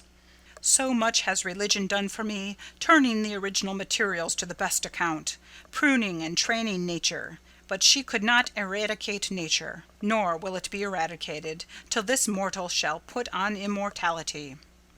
Having said this, he took his hat, which lay on the table beside my palette. Once more he looked at the portrait. "She is lovely," he murmured. "She is well named the Rose of the World, indeed." "And may I not paint one like it for you?" "Chi bono? No.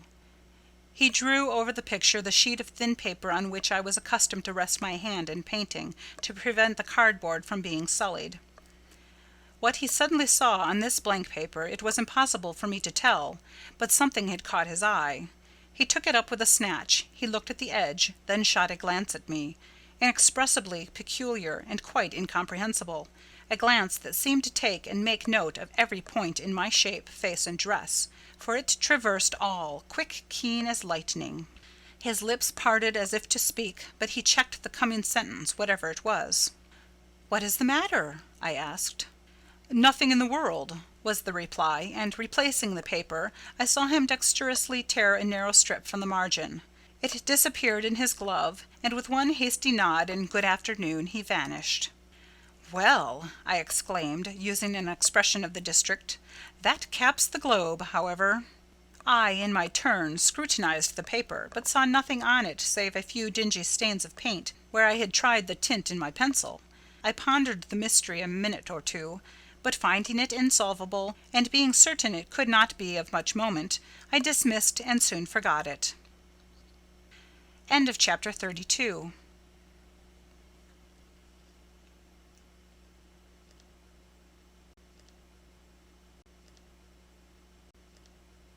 Chapter 33.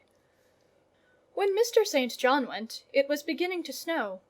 The whirling storm continued all night. The next day a keen wind brought fresh and blinding falls. By twilight the valley was drifted up and almost impassable. I had closed my shutter, laid a mat to the door to prevent the snow from blowing in under it, trimmed my fire, and after sitting nearly an hour on the hearth listening to the muffled fury of the tempest, I lit a candle, took down Marmion, and beginning "Day set on Norham's castled steep, And Tweed's fair river broad and deep, And Cheviot's mountains lone, The massive towers, the donjon keep, The flanking walls that round them sweep In yellow lustre shone," I soon forgot storm in music. I heard a noise. The wind, I thought, shook the door. No, it was St. John Rivers, who, lifting the latch, came in out of the frozen hurricane, the howling darkness, and stood before me. The cloak that covered his tall figure all white as a glacier. I was almost in consternation, so little had I expected any guest from the blocked-up vale that night. "Any ill news?" I demanded. "Has anything happened?" "No. How very easily alarmed you are," he answered, removing his cloak and hanging it up against the door, towards which he again coolly pushed the mat which his entrance had deranged. He stamped the snow from his boots. "I shall sully the purity of your floor," said he, "but you must excuse me for once." Then he approached the fire. "I have had hard work to get here, I assure you," he observed, as he warmed his hands over the flame. "One drift took me up to the waist. Happily, the snow is quite soft yet." "But why are you come?" I could not forbear saying. "Rather an inhospitable question to put to a visitor, but, since you ask it, I answer simply to have a little talk with you. I got tired of my mute books and empty rooms. Besides, since yesterday, I have experienced the excitement of a person to whom a tale has been half told, and who is impatient to hear the sequel." He sat down. I recalled his singular conduct of yesterday, and really I began to fear his wits were touched. If he were insane, however, his was a very cool and collected insanity. I had never seen that handsome-featured face of his look more like chiselled marble than it did just now, as he put aside his snow-wet hair from his forehead, and let the firelight shine free on his pale brow and cheek as pale, where it grieved me to discover the hollow trace of care or sorrow now so plainly graved. I waited, expecting he would say something I could at least comprehend. But his hand was now at his chin, his finger on his lip. he was thinking. It struck me that his hand looked wasted, like his face. A perhaps uncalled-for gush of pity came over my heart. I was moved to say, "I wish Diana or Mary would come and live with you. It is too bad that you should be quite alone, and you are recklessly rash about your own health." "Not at all," said he. "I care for myself when necessary. I am well now. What do you see amiss in me?" This was said with a careless, abstracted indifference, which showed that my solicitude was, at least in his opinion, wholly superfluous. I was silenced. He still slowly moved his finger over his upper lip, and still his eye dwelt dreamily on the glowing grate.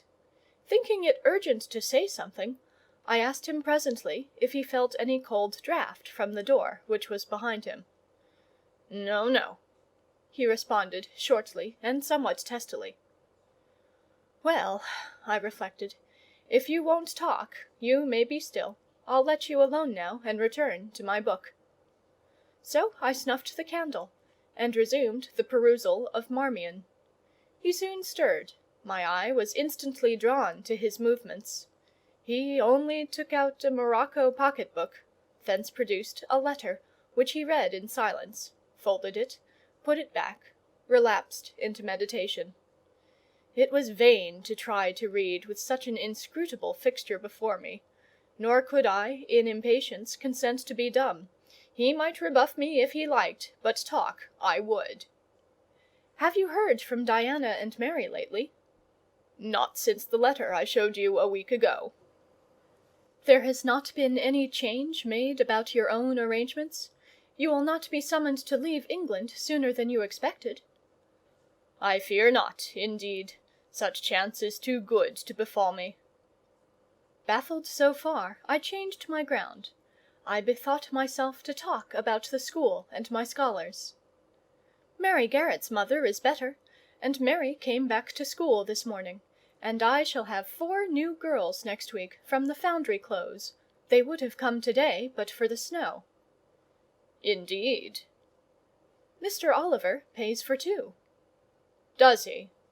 "He means to give the whole school a treat at Christmas." "I know."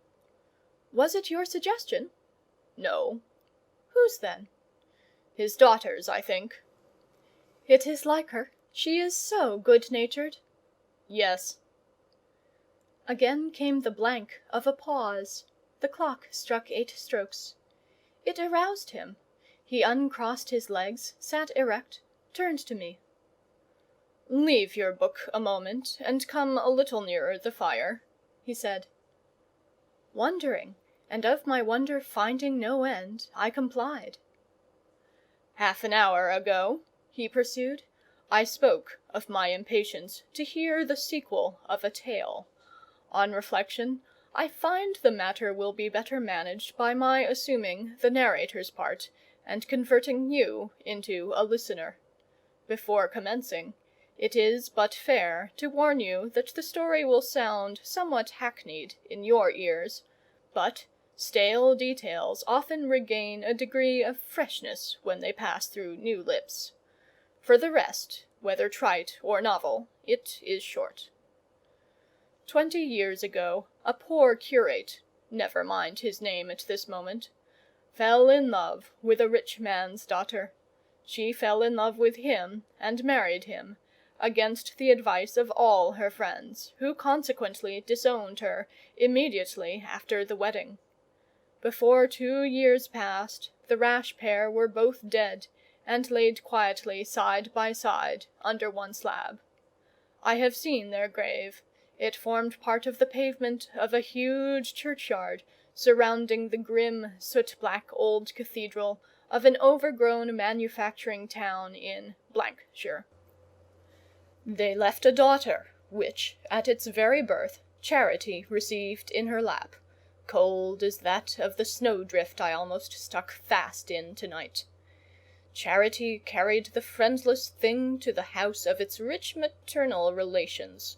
It was reared by an aunt-in-law called, I come to names now, Mrs. Reed of Gateshead. You start. Did you hear a noise? I dare say it is only a rat scrambling along the rafters of the adjoining schoolroom.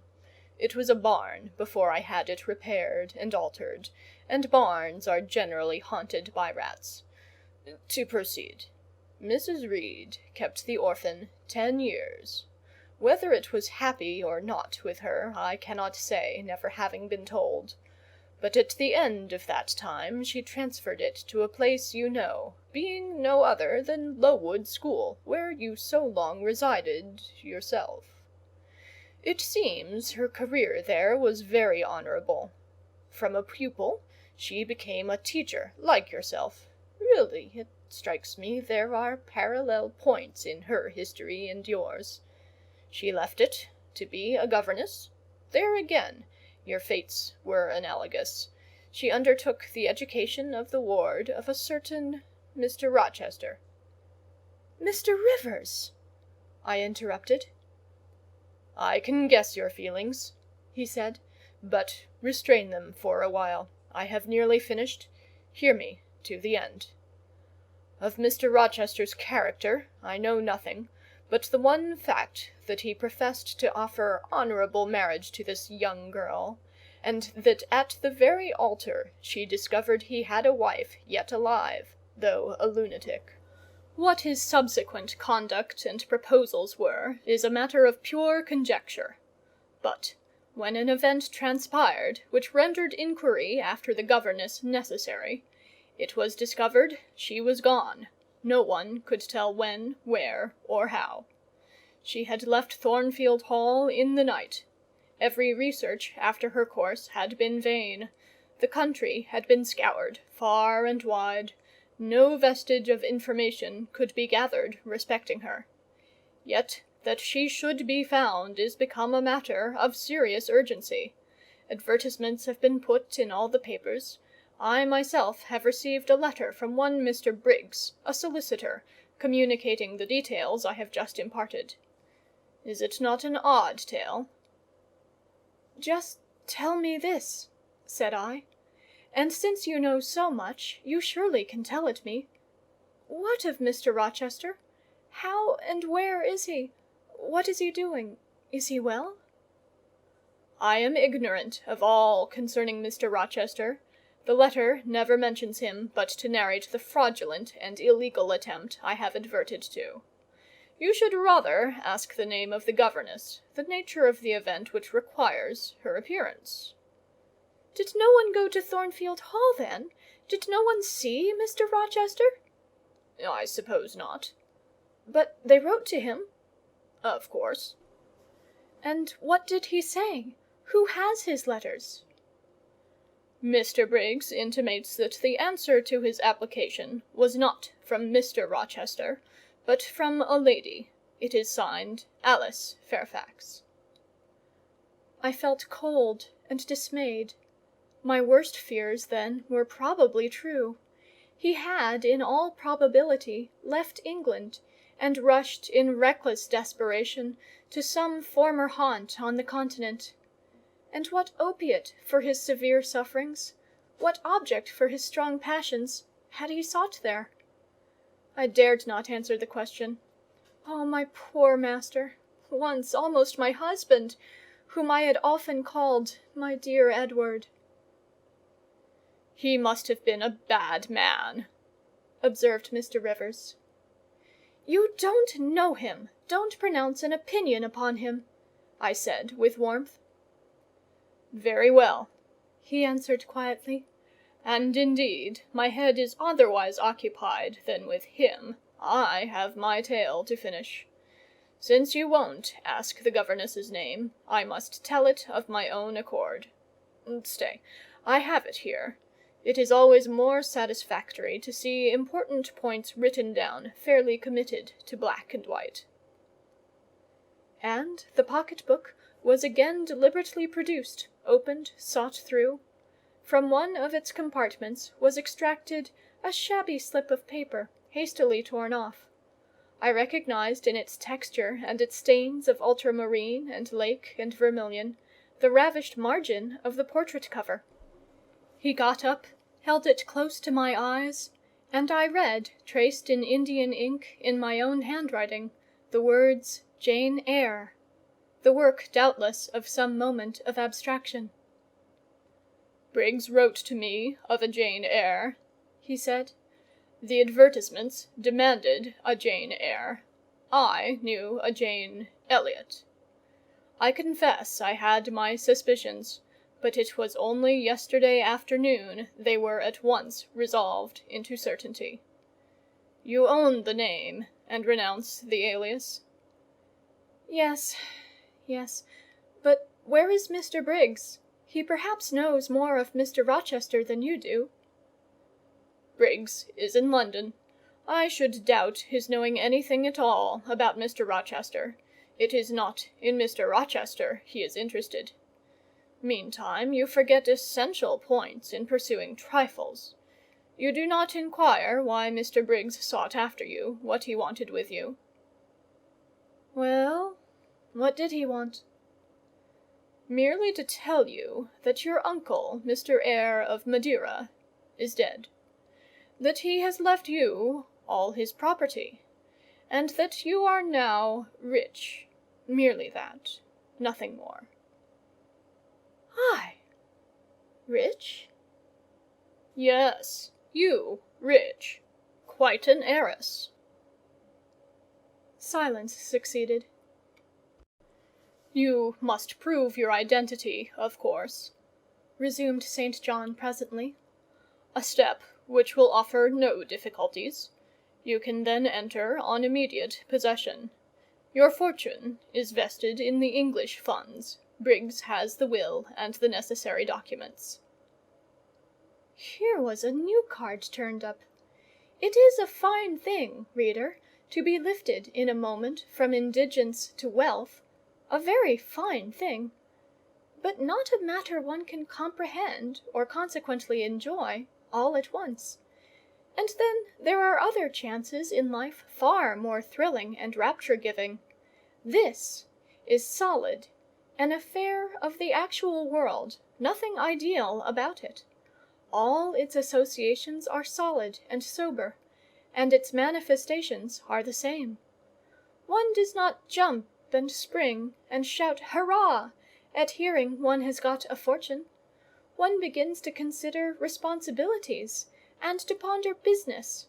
On a base of steady satisfaction rise certain grave cares, and we contain ourselves, and brood over our bliss with a solemn brow. Besides, the words legacy, bequest, go side by side with the words death, funeral. My uncle, I had heard, was dead, my only relative. Ever since being made aware of his existence, I had cherished the hope of one day seeing him. Now I never should. And then this money came only to me, not to me and a rejoicing family, but to my isolated self. It was a grand boon, doubtless, and independence would be glorious. Yes, I felt that. That thought swelled my heart. "You unbend your forehead at last," said Mr. Rivers. "I thought Medusa had looked at you, and that you were turning to stone. Perhaps now you will ask how much you are worth?" "How much am I worth?" "Oh, a trifle. Nothing, of course, to speak of. 20,000 pounds, I think they say. But what is that?" 20,000 pounds! Here was a new stunner. I had been calculating on 4,000 or 5,000. This news actually took my breath for a moment. Mr. St. John, whom I had never heard laugh before, laughed now. "Well," said he, "if you had committed a murder, and I had told you your crime was discovered, you could scarcely look more aghast." "It is a large sum. Don't you think there is a mistake?" "No mistake at all." "Perhaps you have read the figures wrong. It may be 2,000. It is written in letters, not figures. 20,000. I again felt rather like an individual of but average gastronomical powers, sitting down to feast alone at a table spread with provisions for 100. Mr. Rivers rose now and put his cloak on. "If it were not such a very wild night," he said, "I would send Hannah down to keep you company. You look too desperately miserable to be left alone. But Hannah, poor woman, could not stride the drifts so well as I. Her legs are not quite so long. So I must e'en leave you to your sorrows. Good night." He was lifting the latch. A sudden thought occurred to me. "Stop 1 minute," I cried. "Well?" "It puzzles me to know why Mr. Briggs wrote to you about me, or how he knew you, or could fancy that you, living in such an out-of-the-way place, had the power to aid in my discovery." "Oh, I am a clergyman," he said, "and the clergy are often appealed to about odd matters." Again the latch rattled. "No, that does not satisfy me," I exclaimed; and indeed there was something in the hasty and unexplanatory reply which, instead of allaying, piqued my curiosity more than ever. "It is a very strange piece of business," I added. "I must know more about it." "Another time." "No, to-night, to-night!" And as he turned from the door, I placed myself between it and him. He looked rather embarrassed. "You certainly shall not go till you have told me all," I said. "I would rather not, just now." "You shall, you must." "I would rather Diana or Mary informed you." Of course these objections wrought my eagerness to a climax. Gratified it must be, and that without delay, and I told him so. "But I apprised you that I was a hard man," said he, "difficult to persuade." "And I am a hard woman, impossible to put off." "And then," he pursued, "I am cold, no fervour infects me." "Whereas I am hot, and fire dissolves ice. The blaze there has thawed all the snow from your cloak. By the same token it has streamed on to my floor and made it like a trampled street. As you hope ever to be forgiven, Mr. Rivers, the high crime and misdemeanour of spoiling a sanded kitchen? Tell me what I wish to know." "Well then," he said, "I yield, if not to your earnestness, to your perseverance, as stone is worn by continual dropping. Besides, you must know some day, as well now as later. Your name is Jane Eyre." "Of course, that was all settled before." "You are not, perhaps, aware that I am your namesake, that I was christened St. John Eyre Rivers?" "No, indeed. I remember now seeing the letter E comprised in your initials, written in books you have at different times lent me. But I never asked for what name it stood. But what then? Surely—" I stopped. I could not trust myself to entertain, much less to express, the thought that rushed upon me, that embodied itself, that in a second stood out a strong, solid probability. Circumstances knit themselves, fitted themselves, shot into order. The chain that had been lying hitherto a formless lump of links was drawn out straight. Every ring was perfect, the connection complete. I knew by instinct how the matter stood before St. John had said another word, but I cannot expect the reader to have the same intuitive perception, so I must repeat his explanation. "My mother's name was Eyre. She had 2 brothers, one a clergyman, who married Miss Jane Reed of Gateshead. The other, John Eyre, Esquire, merchant, late of Funchal, Madeira. Mr. Briggs, being Mr. Eyre's solicitor, wrote to us last August to inform us of our uncle's death, and to say that he had left his property to his brother the clergyman's orphan daughter, overlooking us in consequence of a quarrel, never forgiven, between him and my father. He wrote again, a few weeks since, to intimate that the heiress was lost, and asking if we knew anything of her. A name, casually written on a slip of paper, has enabled me to find her out. You know the rest. Again he was going, but I set my back against the door. "Do let me speak," I said. "Let me have one moment to draw breath and reflect." I paused. He stood before me, hat in hand, looking composed enough. I resumed. "Your mother was my father's sister?" "Yes." "My aunt, consequently?" He bowed. "My Uncle John was your Uncle John?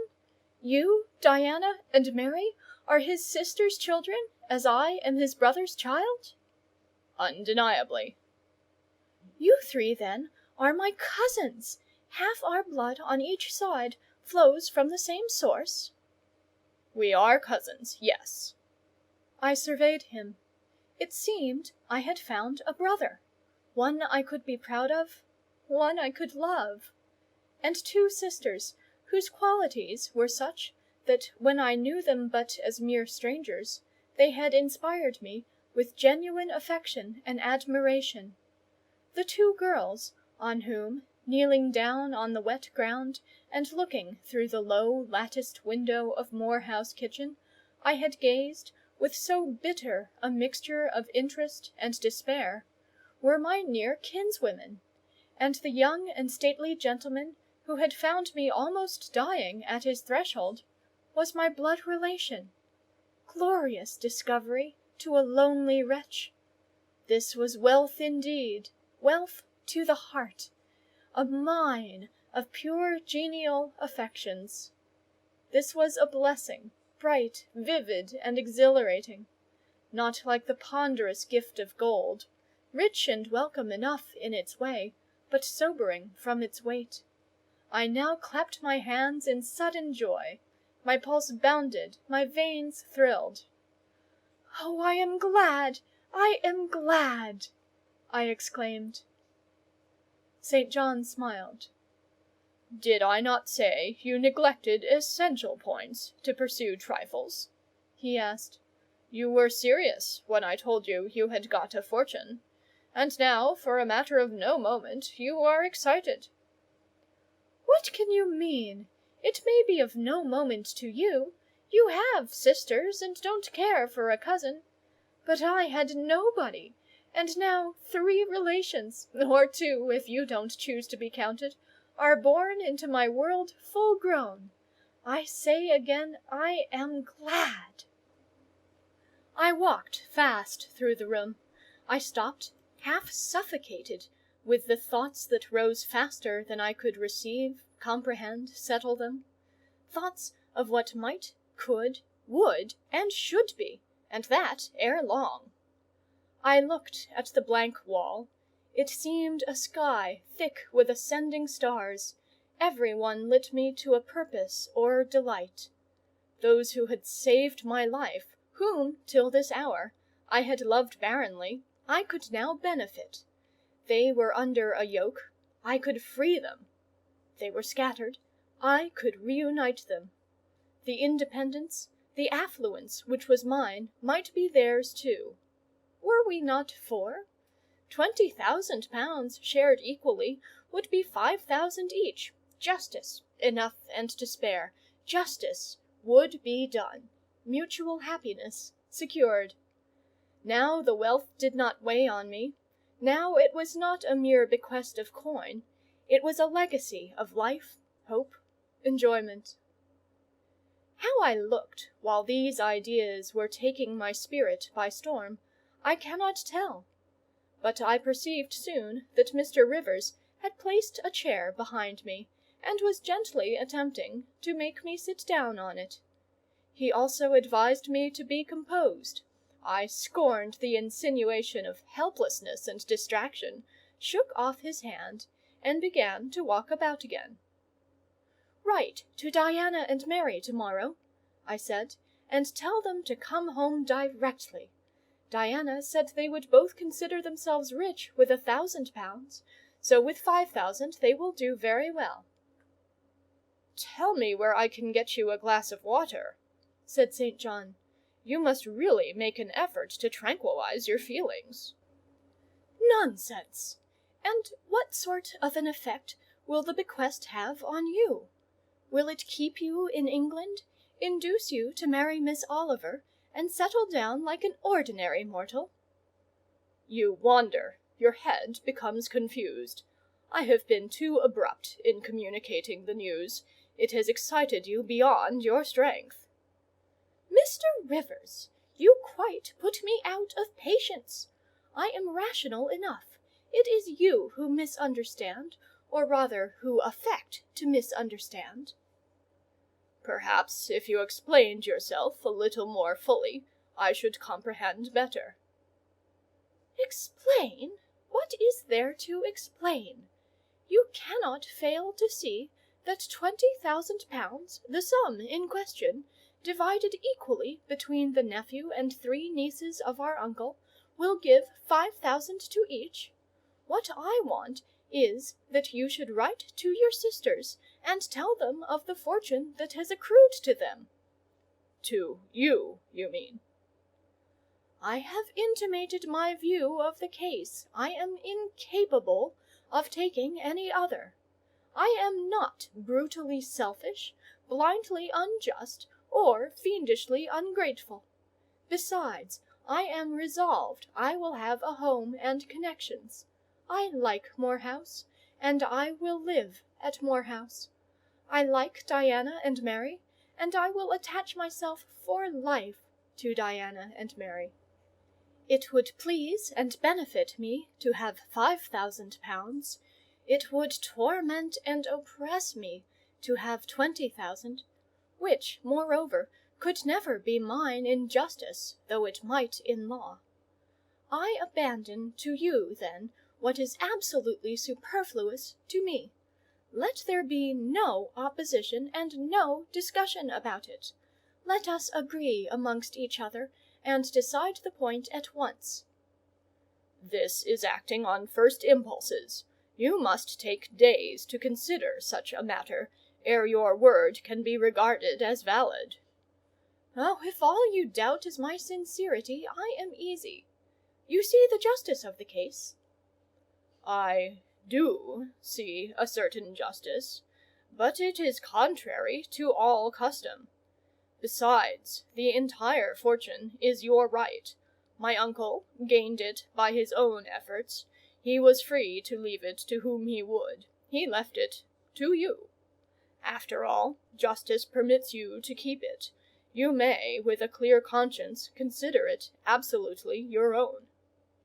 "With me," said I, "it is fully as much a matter of feeling as of conscience. I must indulge my feelings. I so seldom have had an opportunity of doing so. Were you to argue, object, and annoy me for a year, I could not forgo the delicious pleasure of which I have caught a glimpse, that of repaying, in part, a mighty obligation, and winning to myself lifelong friends." "You think so now," rejoined St. John, "because you do not know what it is to possess, nor consequently to enjoy wealth. You cannot form a notion of the importance £20,000 would give you, of the place it would enable you to take in society, of the prospects it would open to you. You cannot—" "And you," I interrupted, "cannot at all imagine the craving I have for fraternal and sisterly love. I never had a home. I never had brothers or sisters. I must and will have them now. You are not reluctant to admit me and own me, are you? Jane, I will be your brother. My sisters will be your sisters, without stipulating for this sacrifice of your just rights. Brother! Yes, at the distance of 1,000 leagues. Sisters? Yes, slaving amongst strangers. I, wealthy, gorged with gold I never earned, and do not merit, you penniless. Famous equality in fraternization, close union, intimate attachment. But, Jane, your aspirations after family ties and domestic happiness may be realized otherwise than by the means you contemplate.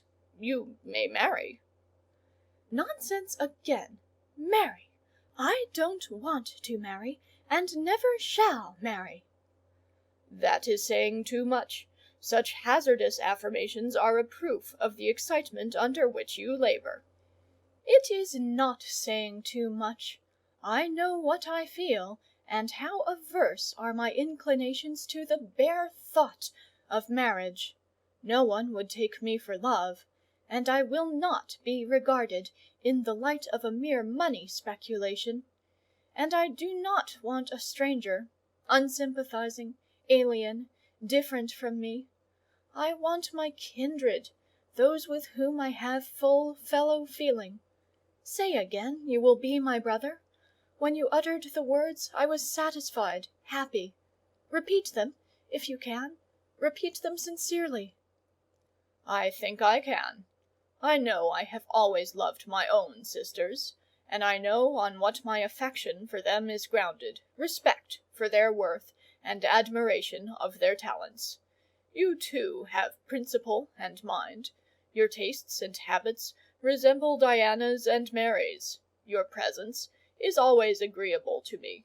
In your conversation I have already for some time found a salutary solace. I feel I can easily and naturally make room in my heart for you as my third and youngest sister. Thank you. That contents me for tonight. Now, you had better go, for if you stay longer, you will perhaps irritate me afresh by some mistrustful scruple. And the school, Miss Eyre? It must now be shut up, I suppose. No, I will retain my post of mistress till you get a substitute. He smiled approbation, we shook hands, and he took leave. I need not narrate in detail the further struggles I had, and arguments I used, to get matters regarding the legacy settled as I wished. My task was a very hard one, but as I was absolutely resolved, as my cousins saw at length that my mind was really and immutably fixed on making a just division of the property, as they must in their own hearts have felt the equity of the intention, and must besides have been innately conscious that in my place they would have done precisely what I wished to do, they yielded, at length, so far as to consent to put the affair to arbitration. The judges chosen were Mr. Oliver and an able lawyer. Both coincided in my opinion.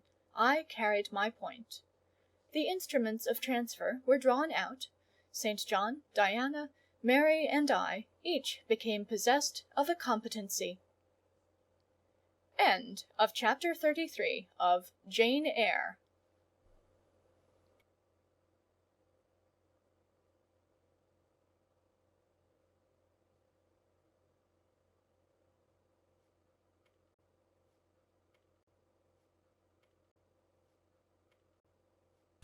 Chapter 34. It was near Christmas by the time all was settled. The season of general holiday approached. I now closed Morton's school, taking care that the parting should not be barren on my side. Good fortune opens the hand as well as the heart wonderfully, and to give somewhat when we have largely received is but to afford a vent to the unusual ebullition of the sensations.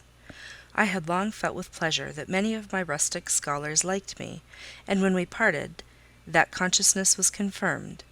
They manifested their affection plainly and strongly. Deep was my gratification to find I had really a place in their unsophisticated hearts. I promised them that never a week should pass in future that I did not visit them and give them an hour's teaching in their school. Mr. Rivers came up as, having seen the classes, now numbering 60 girls, file out before me and lock the door, I stood with the key in my hand, exchanging a few words of special farewell with some half-dozen of my best scholars, as decent, respectable, modest, and well-informed young women as could be found in the ranks of the British peasantry. And that is saying a great deal, for after all, the British peasantry are the best taught, best mannered, most self-respecting of any in Europe. Since those days I have seen paysans and Bayerinnen, and the best of them seemed to me ignorant, coarse, and besotted compared with my Morton girls. "Do you consider you have got your reward for a season of exertion?" asked Mr. Rivers when they were gone. "Does not the consciousness of having done some real good in your day and generation give pleasure?" "Doubtless." "And you have only toiled a few months. Would not a life devoted to the task of regenerating your race be well spent?" "Yes," I said, "but I could not go on for ever so.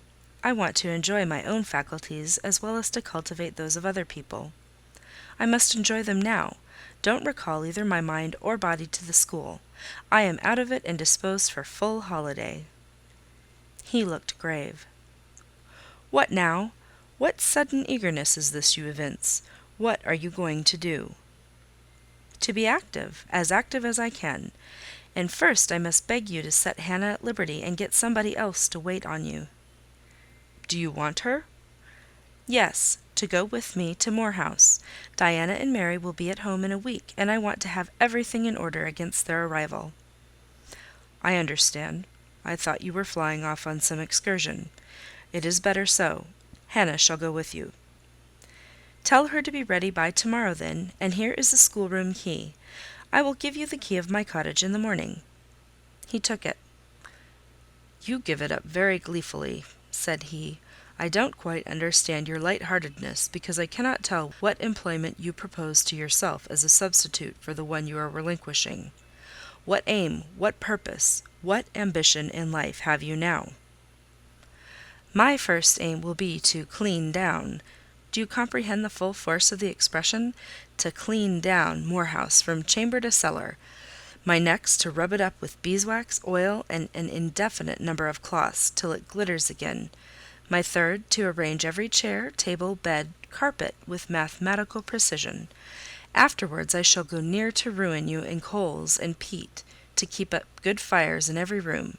And lastly, the 2 days preceding that on which your sisters are expected will be devoted by Hannah and me to such a beating of eggs, sorting of currants, grating of spices, compounding of Christmas cakes, chopping up of materials for mince pies, and solemnizing of other culinary rites, as words can convey but an inadequate notion of to the uninitiated like you. My purpose, in short, is to have all things in an absolutely perfect state of readiness for Diana and Mary before next Thursday, and my ambition is to give them a beau ideal of a welcome when they come." St. John smiled slight. Still he was dissatisfied. "It is all very well for the present," said he, "but seriously, I trust that when the first flush of vivacity is over, you will look a little higher than domestic endearments and household joys." "The best things the world has," I interrupted. "No, Jane, no.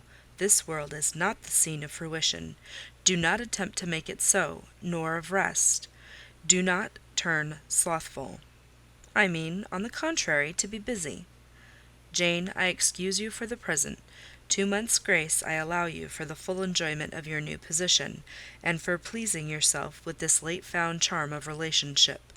But then I hope you will begin to look beyond Moor House and Morton, and sisterly society, and the selfish calm and sensual comfort of civilized affluence. I hope your energies will then once more trouble you with their strength." I looked at him with surprise. "St. John," I said, "I think you are almost wicked to talk so. I am disposed to be as content as a queen, and you try to stir me up to restlessness. To what end?" "To the end of turning to profit the talents which God has committed to your keeping, and of which he will surely one day demand a strict account. Jane, I shall watch you closely and anxiously, I warn you of that, and try to restrain the disproportionate fervour with which you throw yourself into commonplace home pleasures. Don't cling so tenaciously to ties of the flesh. Save your constancy and ardour for an adequate cause. Forbear to waste them on trite, transient objects. Do you hear, Jane? Yes, just as if you were speaking Greek.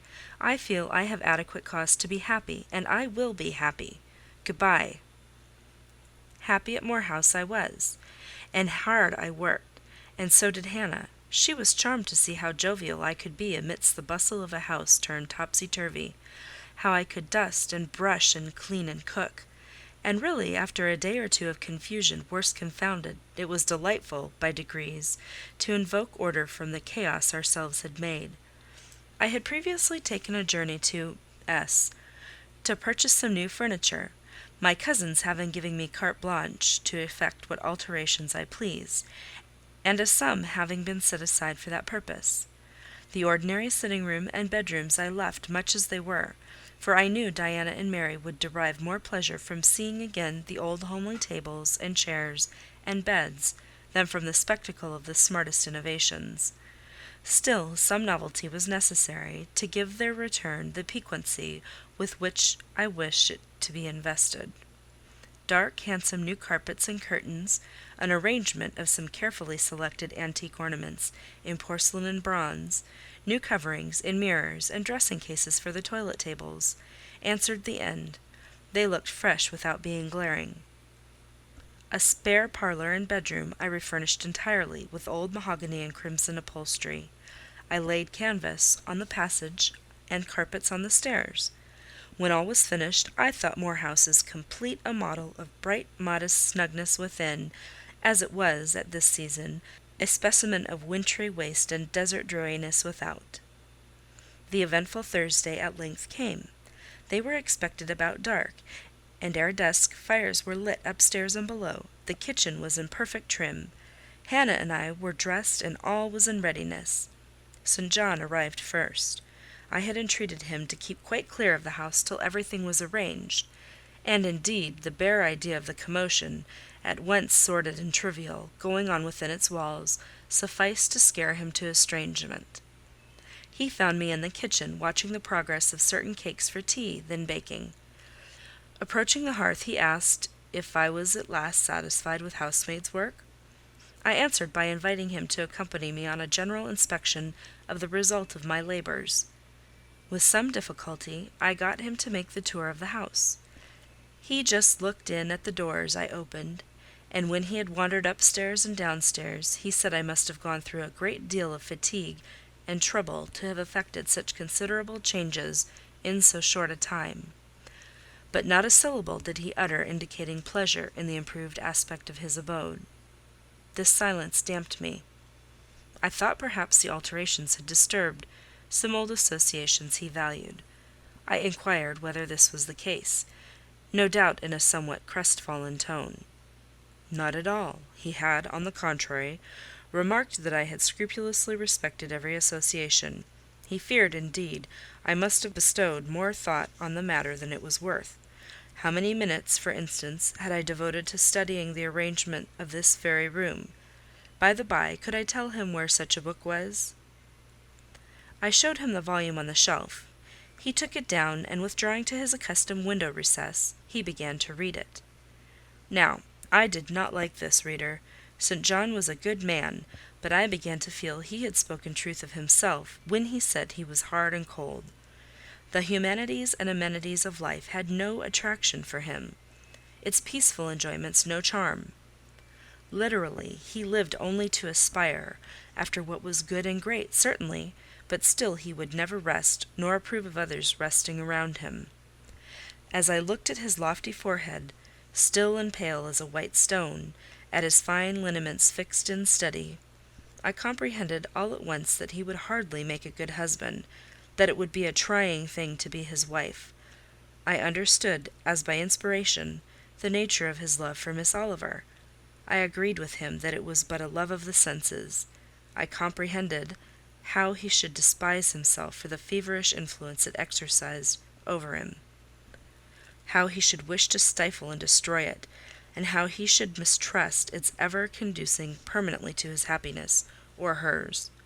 I saw he was of the material from which nature hews her heroes, Christian and pagan, her lawgivers, her statesmen, her conquerors, a steadfast bulwark for great interests to rest upon, but at the fireside too often a cold, cumbrous column, gloomy and out of place.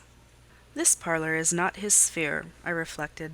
The Himalayan ridge or Kaffir bush, even the plague-cursed Guinea coast swamp, would suit him better. Well may he eschew the calm of domestic life. It is not his element. There his faculties stagnate. They cannot develop or appear to advantage. It is in scenes of strife and danger, where courage is proved, and energy exercised, and fortitude tasked, that he will speak and move, the leader and superior. A merry child would have the advantage of him on this hearth. He is right to choose a missionary's career. I see it now. "They are coming! They are coming!" cried Hannah, throwing open the parlour door. At the same moment old Carlo barked joyfully. Out I ran. It was now dark, but a rumbling of wheels was audible. Hannah soon had a lantern lit. The vehicle had stopped at the wicket. The driver opened the door. First one well-known form, then another, stepped out. In a minute I had my face under their bonnets, in contact first with Mary's soft cheek, then with Diana's flowing curls. They laughed, kissed me, then Hannah, patted Carlo, who was half wild with delight, asked eagerly if all was well, and being assured in the affirmative, hastened into the house. They were stiff from their long and jolting drive from Whitcross, and chilled with the frosty night air, but their pleasant countenances expanded to the cheerful firelight. While the driver and Hannah brought in the boxes, they demanded St. John. At this moment he advanced from the parlour. They both threw their arms round his neck at once. He gave each one a quiet kiss, said in a low tone a few words of welcome, stood a while to be talked to, and then, intimating that he supposed they would soon rejoin him in the parlour, withdrew there as to a place of refuge.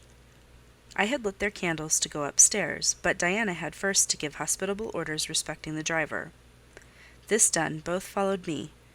They were delighted with the renovation and decoration of their rooms, with the new drapery and fresh carpets and rich tinted china vases. They expressed their gratification ungrudgingly. I had the pleasure of feeling that my arrangements met their wishes exactly, and that what I had done added a vivid charm to their joyous return home. Sweet was that evening. My cousins, full of exhilaration, were so eloquent in narrative and comment that their fluency covered St. John's taciturnity. He was sincerely glad to see his sisters, but in their glow of fervour and flow of joy he could not sympathize. The event of the day, that is, the return of Diana and Mary, pleased him, but the accompaniments of that event, the glad tumult, the garrulous glee of reception, irked him. I saw he wished the quieter morrow was come. In the very meridian of the night's enjoyment, about an hour after tea, a rap was heard at the door. Hannah entered with the intimation that a poor lad was come at that unlikely time to fetch Mr. Rivers to see his mother, who was drawing away. "Where does she live, Hannah?" "Clear up at Whitcross Brow, almost 4 miles off, and moor and moss all the way." "Tell them I will go." "I'm sure, sir, you had better not. It's the worst road to travel after dark that can be. There's no track at all over the bog, and then it is such a bitter night, the keenest wind you ever felt. You had better send word, sir, that you will be there in the morning." But he was already in the passage, putting on his cloak, and without one objection, one murmur, he departed. It was then 9 o'clock. He did not return till midnight. Starved and tired enough he was, but he looked happier than when he set out.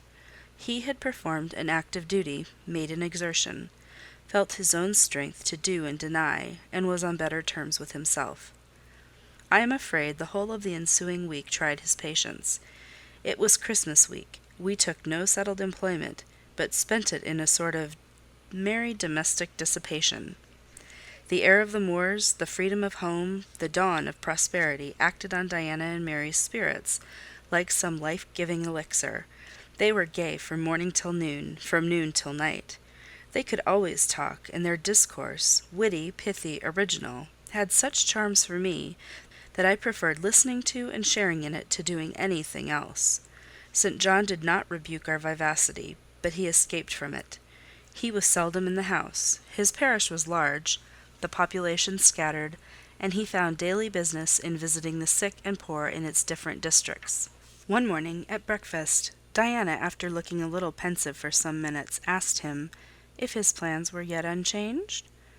"Unchanged and unchangeable," was the reply, and he proceeded to inform us that his departure from England was now definitely fixed for the ensuing year. "And Rosamond Oliver?" suggested Mary, the words seeming to escape her lips involuntarily, for no sooner had she uttered them than she made a gesture as if wishing to recall them. St. John had a book in his hand. It was his unsocial custom to read at meals. He closed it and looked up. "Rosamond Oliver," said he, "is about to be married to Mr. Granby, one of the best connected and most estimable residents in S. Grandson and heir to Sir Frederick Granby. I had the intelligence from her father yesterday." His sisters looked at each other, and at me. We all three looked at him. He was serene as glass. "The match must have been got up hastily," said Diana. "They cannot have known each other long." "But 2 months. They met in October at the county ball at S. But where there are no obstacles to a union, as in the present case, where the connection is in every point desirable, delays are unnecessary. They will be married as soon as S. Palace, which Sir Frederick gives up to them, can be refitted for their reception." The first time I found St. John alone after this communication, I felt tempted to inquire if the event distressed him; but he seemed so little to need sympathy, that so far from venturing to offer him more, I experienced some shame at the recollection of what I had already hazarded. Besides, I was out of practice in talking to him. His reserve was again frozen over, and my frankness was congealed beneath it. He had not kept his promise of treating me like his sisters. He continually made little chilling differences between us, which did not at all tend to the development of cordiality. In short, now that I was acknowledged his kinswoman, and lived under the same roof with him, I felt the distance between us to be far greater than when he had known me only as the village schoolmistress. When I remembered how far I had once been admitted to his confidence, I could hardly comprehend his present frigidity. Such being the case, I felt not a little surprised when he raised his head suddenly from the desk, over which he was stooping, and said— "You see, Jane, the battle is fought and the victory won." Startled at being thus addressed, I did not immediately reply. After a moment's hesitation, I answered— "But are you sure you are not in the position of those conquerors whose triumphs have cost them too dear? Would not such another ruin you?" "I think not; and if I were, it does not much signify. I shall never be called upon to contend for such another. The event of the conflict is decisive. My way is now clear. I thank God for it." So saying, he returned to his papers and his silence. As our mutual happiness, i.e. Diana's, Mary's, and mine, settled into a quiet character, and we resumed our usual habits and regular studies, St. John stayed more at home. He sat with us in the same room, sometimes for hours together. While Mary drew, Diana pursued a course of encyclopedic reading she had, to my awe and amazement, undertaken, and I fagged away at German. He pondered a mystic lore of his own, that of some Eastern tongue, the acquisition of which he thought necessary to his plans. Thus engaged, he appeared, sitting in his own recess, quiet and absorbed enough, but that blue eye of his had a habit of leaving the outlandish-looking grammar, and wandering over, and sometimes fixing upon us, his fellow students, with a curious intensity of observation. If caught, it would be instantly withdrawn, yet ever and anon it returned searchingly to our table. I wondered what it meant. I wondered, too, at the punctual satisfaction he never failed to exhibit on an occasion that seemed to me of small moment, namely, my weekly visit to Morton School. And still more was I puzzled when, if the day was unfavourable, if there was snow or rain or high wind, and his sisters urged me not to go, he would invariably make light of their solicitude, and encourage me to accomplish the task without regard to the elements. "Jane is not such a weakling as you would make her," he would say.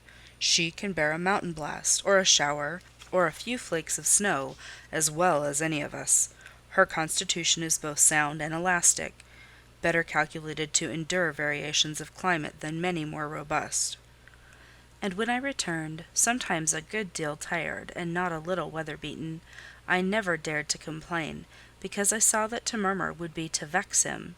On all occasions fortitude pleased him; the reverse was a special annoyance. One afternoon, however, I got leave to stay at home because I really had a cold. His sisters were gone to Morton in my stead. I sat reading Schiller, he deciphering his crabbed Oriental scrolls. As I exchanged a translation for an exercise, I happened to look his way. There I found myself under the influence of the ever-watchful blue eye. How long it had been searching me through, and over, I cannot tell. So keen was it, and yet so cold, I felt for the moment superstitious, as if I were sitting in the room with something uncanny. "Jane, what are you doing?" "Learning German." "I want you to give up German and learn Hindostani." "You are not in earnest." "In such earnest that I must have it so, and I will tell you why." He then went on to explain that Hindostani was the language he himself was at present studying; that, as he advanced, he was apt to forget the commencement; that it would assist him greatly to have a pupil with whom he might again and again go over the elements, and so fix them thoroughly in his mind; that his choice had hovered for some time between me and his sisters, but that he had fixed on me because he saw I could sit at a task the longest of the three. Would I do him this favour? I should not, perhaps, have to make the sacrifice long, as it wanted now barely 3 months to his departure. St. John was not a man to be lightly refused. You felt that every impression made on him, either for pain or pleasure, was deep-graved and permanent. I consented. When Diana and Mary returned, the former found her scholar transferred from her to her brother. She laughed, and both she and Mary agreed that St. John should never have persuaded them to such a step. He answered quietly, "I know it." I found him a very patient, very forbearing, and yet an exacting master. He expected me to do a great deal, and when I fulfilled his expectations, he, in his own way, fully testified his approbation. By degrees, he acquired a certain influence over me that took away my liberty of mind. His praise and notice were more restraining than his indifference. I could no longer talk or laugh freely when he was by, because a tiresomely importunate instinct reminded me that vivacity, at least in me, was distasteful to him. I was so fully aware that only serious moods and occupations were acceptable, that in his presence every effort to sustain or follow any other became vain. I fell under a freezing spell. When he said go, I went; come, I came; do this, I did it. But I did not love my servitude. I wished many a time he had continued to neglect me. One evening, when at bedtime his sisters and I stood round him bidding him good night, he kissed each of them, as was his custom, and, as was equally his custom, he gave me his hand.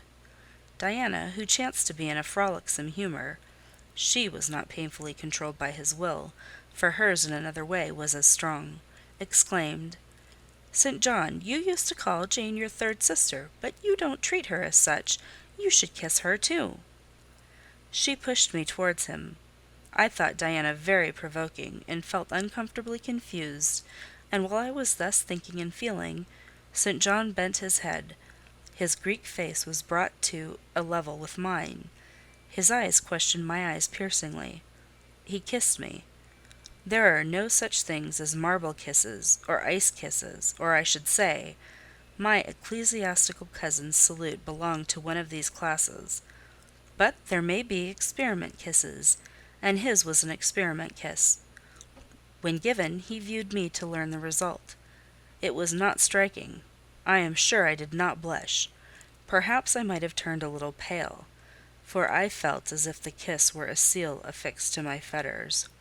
He never omitted the ceremony afterwards, and the gravity and quiescence with which I underwent it seemed to invest it for him with a certain charm. As for me, I daily wished more to please him, but to do so, I felt daily more and more that I must disown half my nature, stifle half my faculties, wrest my tastes from their original bent, force myself to the adoption of pursuits for which I had no natural vocation. He wanted to train me to an elevation I could never reach. It racked me hourly to aspire to the standard he uplifted. The thing was as impossible as to mould my irregular features to his correct and classic pattern, to give my changeable green eyes the sea-blue tint and solemn lustre of his own. Not his ascendancy alone, however, held me in thrall at present. Of late it had been easy enough for me to look sad. A cankering evil sat at my heart and drained my happiness at its source, the evil of suspense. Perhaps you think I had forgotten Mr. Rochester, reader, amidst these changes of place and fortune. Not for a moment. His idea was still with me, because it was not a vapour sunshine could disperse, nor a sand-traced effigy storms could wash away. It was a name graven on a tablet, fated to last as long as the marble it inscribed. The craving to know what had become of him followed me everywhere. When I was at Morton, I re-entered my cottage every evening to think of that, and now at Moor House I sought my bedroom each night to brood over it. In the course of my necessary correspondence with Mr. Briggs about the will, I had inquired if he knew anything of Mr. Rochester's present residence and state of health; but, as St. John had conjectured, he was quite ignorant of all concerning him. I then wrote to Mrs. Fairfax, entreating information on the subject. I had calculated with certainty on this step answering my end. I felt sure it would elicit an early answer. I was astonished when a fortnight passed without reply; but when 2 months wore away, and day after day the post arrived and brought nothing for me, I fell a prey to the keenest anxiety. I wrote again. There was a chance of my first letter having missed. Renewed hope followed renewed effort. It shone like the former for some weeks, then, like it, faded, flickered. Not a line, not a word reached me. When half a year wasted in vain expectancy, my hope died out, and then I felt dark indeed. A fine spring shone round me, which I could not enjoy. Summer approached. Diana tried to cheer me. She said I looked ill, and wished to accompany me to the seaside. This St. John opposed. He said I did not want dissipation, I wanted employment. My present life was too purposeless, I required an aim; and, I suppose, by way of supplying deficiencies, he prolonged still further my lessons in Hindostani, and grew more urgent in requiring their accomplishment. And I, like a fool, never thought of resisting him. I could not resist him. One day I had come to my studies in lower spirits than usual. The ebb was occasioned by a poignantly felt disappointment.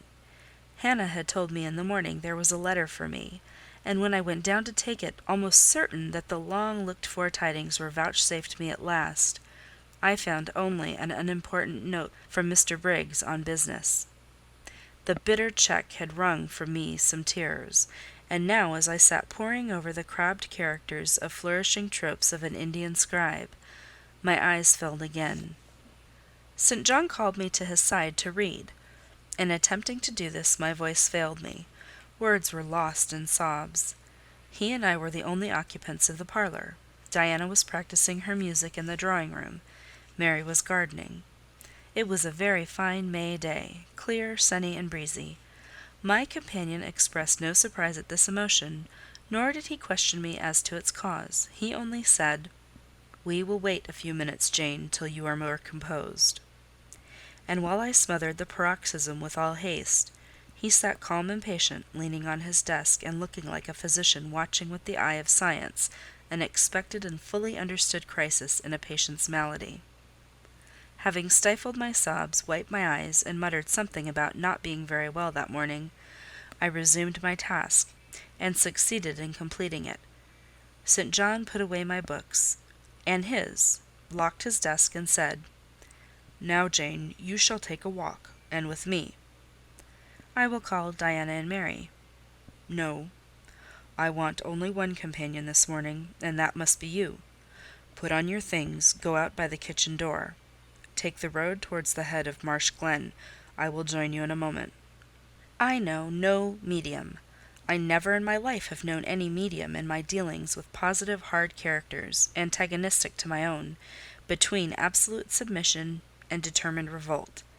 I have always faithfully observed the one up to the very moment of bursting, sometimes with volcanic vehemence, into the other, and as neither present circumstances warranted, nor my present mood inclined me to mutiny, I observed careful obedience to St. John's directions, and in 10 minutes I was treading the wild track of the glen, side by side with him.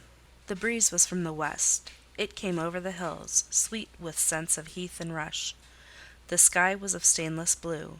The stream descending the ravine, swelled with past spring rains, poured along plentiful and clear, catching golden gleams from the sun and sapphire tints from the firmament.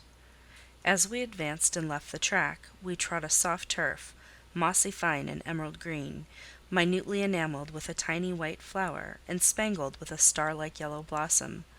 The hills, meantime, shut us quite in, for the glen, towards its head, wound to their very core. "Let us rest here," said St. John, as we reached the first stragglers of a battalion of rocks, guarding a sort of pass, beyond which the beck rushed down a waterfall, and where, still a little further, the mountain shook off turf and flower, had only heath for raiment, and crag for gem, where it exaggerated the wild to the savage, and exchanged the fresh for the frowning, where it guarded the forlorn hope of solitude, and a last refuge for silence. I took a seat. St. John stood near me. He looked up the pass and down the hollow. His glance wandered away with the stream, and turned to traverse the unclouded heaven which coloured it. He removed his hat, let the breeze stir his hair and kiss his brow. He seemed in communion with the genius of the haunt. With his eye he bade farewell to something. "And I shall see it again," he said aloud, "in dreams when I sleep by the Ganges, and again in a more remote hour, when another slumber overcomes me, on the shore of a darker stream." Strange words of a strange love! An austere patriot's passion for his fatherland!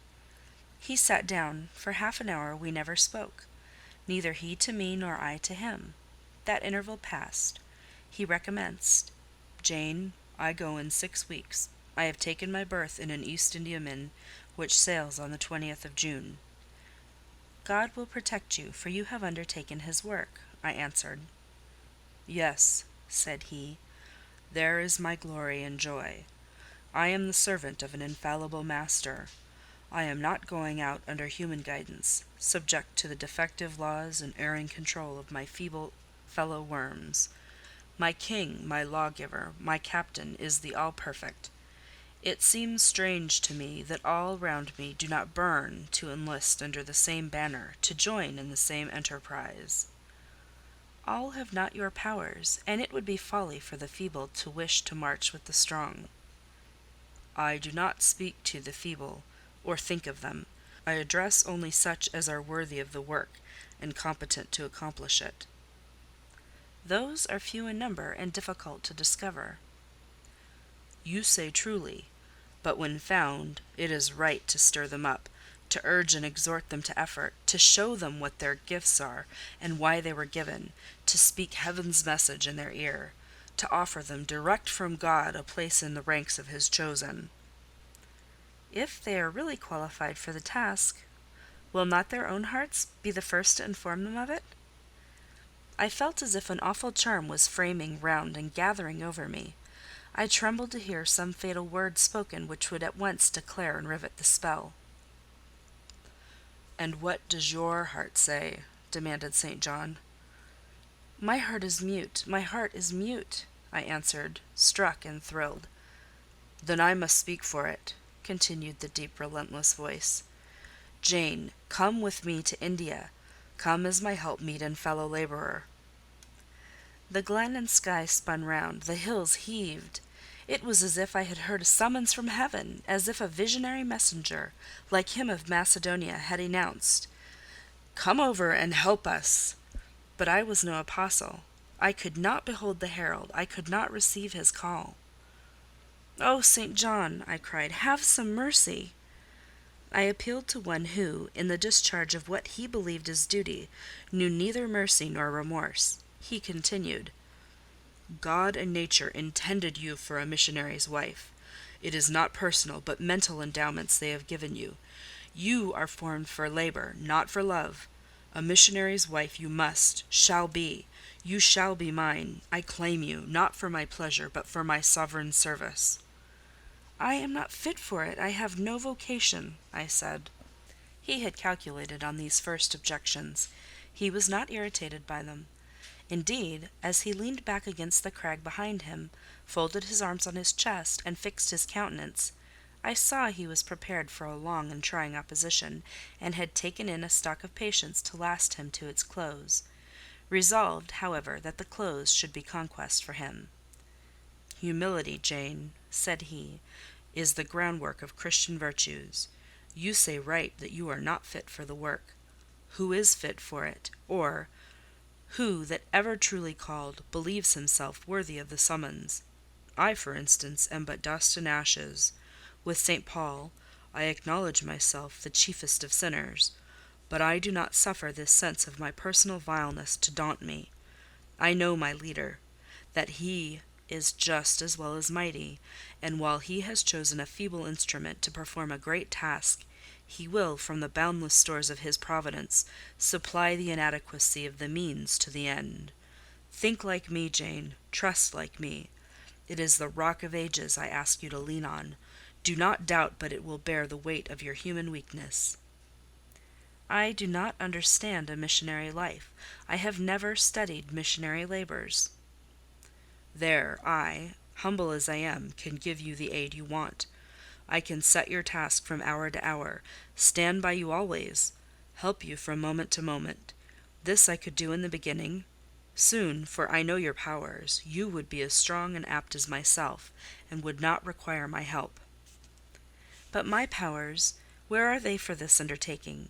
I do not feel them. Nothing speaks or stirs in me while you talk. I am sensible of no light kindling, no life quickening, no voice counselling or cheering.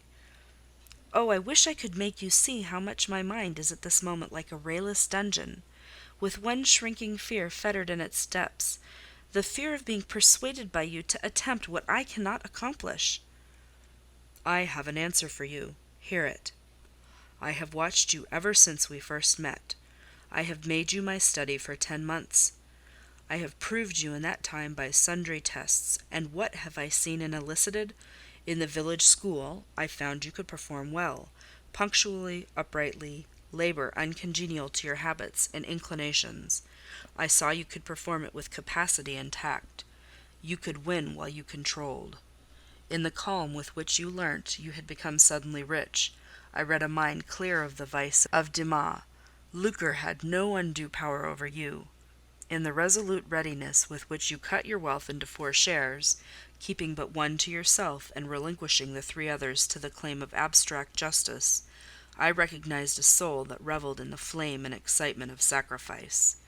In the tractability with which, at my wish, you forsook a study in which you were interested, and adopted another because it interested me; in the untiring assiduity with which you have since persevered in it; in the unflagging energy and unshaken temper with which you have met its difficulties, I acknowledge the complement of the qualities I seek. Jane, you are docile, diligent, disinterested, faithful, constant, and courageous, very gentle, and very heroic. Cease to mistrust yourself. I can trust you unreservedly. As a conductress of Indian schools, and a helper amongst Indian women, your assistance will be, to me, invaluable." My iron shroud contracted round me. Persuasion advanced with slow, sure step. Shut my eyes as I would, these last words of his succeeded in making the way, which had seemed blocked up, comparatively clear. My work, which had appeared so vague, so hopelessly diffuse, condensed itself as he proceeded, and assumed a definite form under his shaping hand. He waited for an answer. I demanded a quarter of an hour to think before I again hazarded a reply. "Very willingly," he rejoined, and rising, he strode a little distance up the pass, threw himself down on a swell of heath, and there lay still. "I can do what he wants me to do. I am forced to see and acknowledge that," I meditated. "That is, if life be spared me. But I feel mine is not the existence to be long protracted under an Indian sun. What then? He does not care for that. When my time came to die, he would resign me, in all serenity and sanctity, to the God who gave me. The case is very plain before me. In leaving England, I should leave a loved but empty land. Mr. Rochester is not there. And if he were, what can that ever be to me? My business is to live without him now. Nothing so absurd, so weak as to drag on from day to day as if I were waiting some impossible change in circumstances which might reunite me to him. Of course, as St. John once said, I must seek another interest in life to replace the one lost. Is not the occupation he now offers me truly the most glorious man can adopt or God assign? Is it not, by its noble cares and sublime results, the one best calculated to fill the void left by uptorn affections and demolished hopes? I believe I must say yes, and yet I shudder. Alas, if I join St. John, I abandon half myself. If I go to India, I go to premature death. And how will the interval between leaving England for India and India for the grave be filled? Oh, I know well. That too is very clear to my vision. By straining to satisfy St. John till my sinews ache, I shall satisfy him, to the finest central point and farthest outward circle of his expectations. If I do go with him, if I do make the sacrifice he urges, I will make it absolutely. I will throw all on the altar, heart, vitals, the entire victim. He will never love me, but he shall approve me. I will show him energies he has not seen, resources he has never suspected. Yes, I can work as hard as he can, and with as little grudging. Consent, then, to his demand is possible, but for one item, one dreadful item. It is that he asks me to be his wife, and has no more of a husband's heart for me than that frowning giant of a rock, down which the stream is foaming in yonder gorge. He prizes me as a soldier would a good weapon, and that is all. Unmarried to him, this would never grieve me. But can I let him complete his calculations, coolly put into practice his plans, go through the wedding ceremony? Can I receive from him the bridal ring, endure all the forms of love, which I doubt not he would scrupulously observe, and know that the spirit was quite absent? Can I bear the consciousness that every endearment he bestows is a sacrifice made on principle? No, such a martyrdom would be monstrous. I will never undergo it. As his sister I might accompany him, not as his wife. I will tell him so. I looked towards the knoll. There he lay, still as a prostrate column. His face turned to me, his eye beaming watchful and keen. He started to his feet and approached me. "I am ready to go to India, if I may go free." "Your answer requires a commentary," he said. "It is not clear." "You have hitherto been my adopted brother, I your adopted sister. Let us continue as such. You and I had better not marry." He shook his head. "Adopted fraternity will not do in this case. If you were my real sister it would be different. I should take you and seek no wife. But, as it is, either our union must be consecrated and sealed by marriage, or it cannot exist. Practical obstacles oppose themselves to any other plan. Do you not see it, Jane? Consider a moment. Your strong sense will guide you." I did consider, and still my sense, such as it was, directed me only to the fact that we did not love each other as man and wife should, and therefore it inferred we ought not to marry. I said so. "St. John," I returned, "I regard you as a brother, you me as a sister, so let us continue." "We cannot, he answered with short, sharp determination. "It would not do. You have said you will go with me to India. Remember, you have said that." conditionally. Well, well, to the main point. The departure with me from England, the cooperation with me in my future labours. You do not object? You have already as good as put your hand to the plough. You are too consistent to withdraw it. You have but one end to keep in view, how the work you have undertaken can best be done. Simplify your complicated interests, feelings, thoughts, wishes, aims. Merge all considerations in one purpose, that of fulfilling with effect, with power, the mission of your great master. To do so, you must have a coadjutor, not a brother, that is a loose tie, but a husband. I, too, do not want a sister. A sister might any day be taken from me. I want a wife, the sole helpmeet I can influence efficiently in life and retain absolutely till death. I shuddered as he spoke. I felt his influence in my marrow, his hold on my limbs. Seek one elsewhere than in me, St. John. Seek one fitted to you. One fitted to my purpose, you mean, fitted to my vocation. Again I tell you, it is not the insignificant private individual, the mere man with the man's selfish senses, I wish to mate. It is a missionary. And I will give the missionary my energies. It is all he wants, but not myself. That would be only adding the husk and shell to the kernel. For them he has no use. I retain them. You cannot, you ought not. Do you think God will be satisfied with half an oblation? Will he accept a mutilated sacrifice? It is the cause of God I advocate. It is under his standard I enlist you. I cannot accept on his behalf a divided allegiance. It must be entire. Oh, I will give my heart to God, I said. You do not want it. I will not swear, reader, that there was not something of repressed sarcasm both in the tone in which I uttered this sentence and in the feeling that accompanied it. I had silently feared St. John till now, because I had not understood him. He had held me in awe, because he had held me in doubt. How much of him was saint, how much mortal, I could not heretofore tell. But revelations were being made in this conference. The analysis of his nature was proceeding before my eyes. I saw his fallibilities.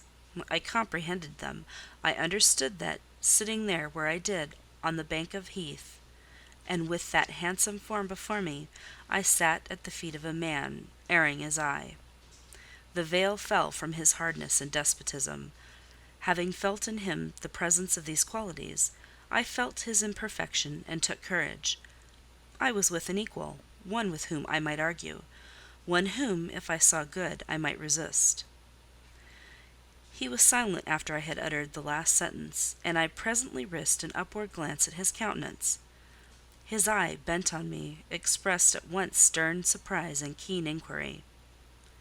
"Is she sarcastic, and sarcastic to me?" it seemed to say. "What does this signify?" "Do not let us forget that this is a solemn matter," he said ere long, "one of which we may neither think nor talk lightly without sin. I trust, Jane, you are in earnest when you say you will give your heart to God. It is all I want. Once wrench your heart from man and fix it on your Maker. The advancement of that Maker's spiritual kingdom on earth will be your chief delight and endeavour. You will be ready to do at once whatever furthers that end. You will see what impetus would be given to your efforts and mine by our physical and mental union in marriage, the only union that gives a character of permanent conformity to the destinies and designs of human beings. And, passing over all minor caprices, all trivial difficulties and delicacies of feeling, all scruple about the degree, kind, strength, or tenderness of mere personal inclination, you will hasten to enter into that union at once."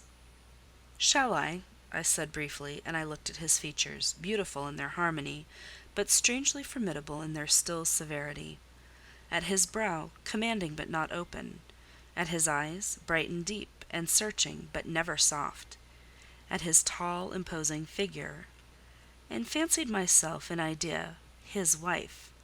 Oh, it would never do! As his curate, his comrade, all would be right. I would cross oceans with him in that capacity, toil under eastern suns, in Asian deserts with him in that office, admire and emulate his courage and devotion and vigour, accommodate quietly to his masterhood, smile undisturbed at his ineradicable ambition, discriminate the Christian from the man, profoundly esteem the one, and freely forgive the other. I should suffer often, no doubt, attached to him only in this capacity.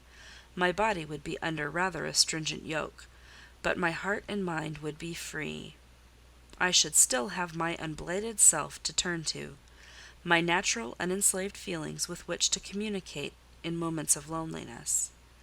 There would be recesses in my mind which would be only mine, to which he never came, and sentiments growing there fresh and sheltered, which his austerity could never blight, nor his measured warrior march trample down. But as his wife, at his side always, and always restrained, and always checked, forced to keep the fire of my nature continually low, to compel it to burn inwardly and never utter a cry, though the imprisoned flame consumed vital after vital, this would be unendurable. "St. John," I exclaimed, when I had got so far in my meditation. "Well?" he answered icily. "I repeat, I freely consent to go with you as your fellow missionary, but not as your wife. I cannot marry you and become part of you." "A part of me you must become," he answered steadily. "Otherwise the whole bargain is void. How can I, a man not yet 30, take out with me to India a girl of 19, unless she be married to me? How can we be forever together, sometimes in solitudes, sometimes amidst savage tribes, and unwed?" "Very well," I said shortly, "under the circumstances. Quite as well as if I were either your real sister, or a man and a clergyman like yourself." "It is known that you are not my sister. I cannot introduce you as such. To attempt it would be to fasten injurious suspicions on us both. And for the rest, though you have a man's vigorous brain, you have a woman's heart, and it would not do." "It would do," I affirmed with some disdain, "perfectly well. I have a woman's heart, but not where you are concerned. For you I have only a comrade's constancy, a fellow soldier's frankness, fidelity, fraternity, if you like, a neophyte's respect and submission to his hierophant. Nothing more. Don't fear." "It is what I want," he said, speaking to himself. "It is just what I want. And there are obstacles in the way. They must be hewn down. Jane, you would not repent marrying me, be certain of that. We must be married. I repeat it, there is no other way, and undoubtedly enough of love would follow upon marriage to render the union right even in your eyes." "I scorn your idea of love," I could not help saying, as I rose up and stood before him, leaning my back against the rock. "I scorn the counterfeit sentiment you offer. Yes, St. John, I scorn you when you offer it." He looked at me fixedly, compressing his well-cut lips while he did so. Whether he was incensed or surprised, or what, it was not easy to tell. He could command his countenance thoroughly. "I scarcely expected to hear that expression from you," he said. "I think I have done and uttered nothing to deserve scorn." I was touched by his gentle tone, and overawed by his high, calm mien. "Forgive me the words, St. John, but it is your own fault that I have been roused to speak so unguardedly. You have introduced a topic on which our natures are at variance, a topic we should never discuss. The very name of love is an apple of discord between us. If the reality were required, what should we do? How should we feel? My dear cousin, abandon your scheme of marriage. Forget it." "No," said he. "It is a long-cherished scheme, and the only one which can secure my great end. But I shall urge you no further at present. Tomorrow I leave home for Cambridge. I have many friends there to whom I should wish to say farewell.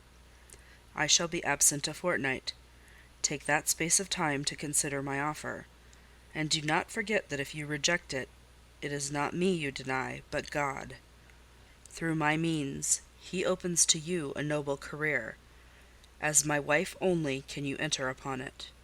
refuse to be my wife, and you limit yourself forever to a track of selfish ease and barren obscurity.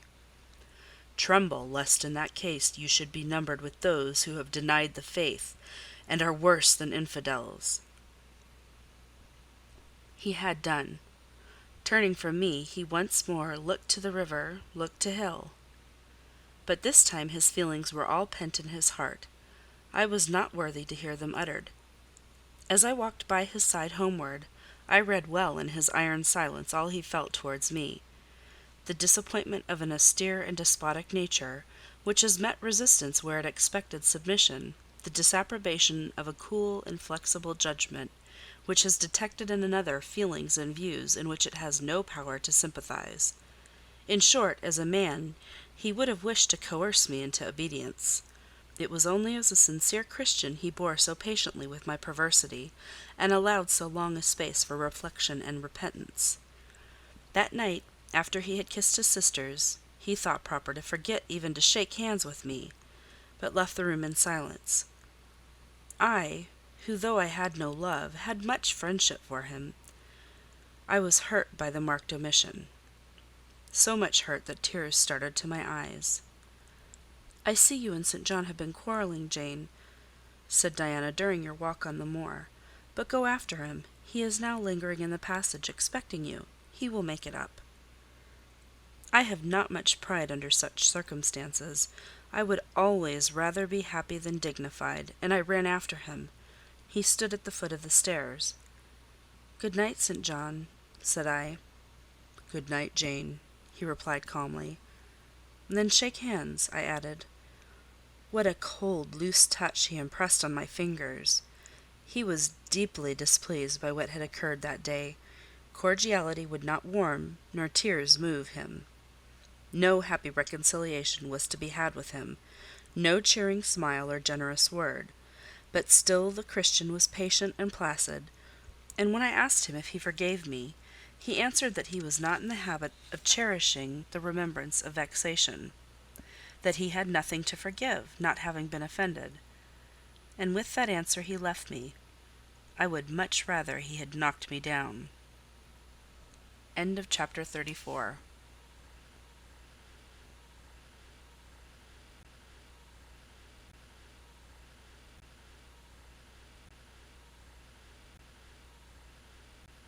Chapter 35. He did not leave for Cambridge the next day, as he had said he would. He deferred his departure a whole week, and during that time he made me feel what severe punishment a good yet stern and conscientious, yet implacable man can inflict on one who has offended him. Without one overt act of hostility, one upbraiding word, he contrived to impress me momently with the conviction that I was put beyond the pale of his favour. Not that St. John harboured a spirit of unchristian vindictiveness, not that he would have injured a hair of my head if it had been fully in his power to do so. Both by nature and principle, he was superior to the mean gratification of vengeance.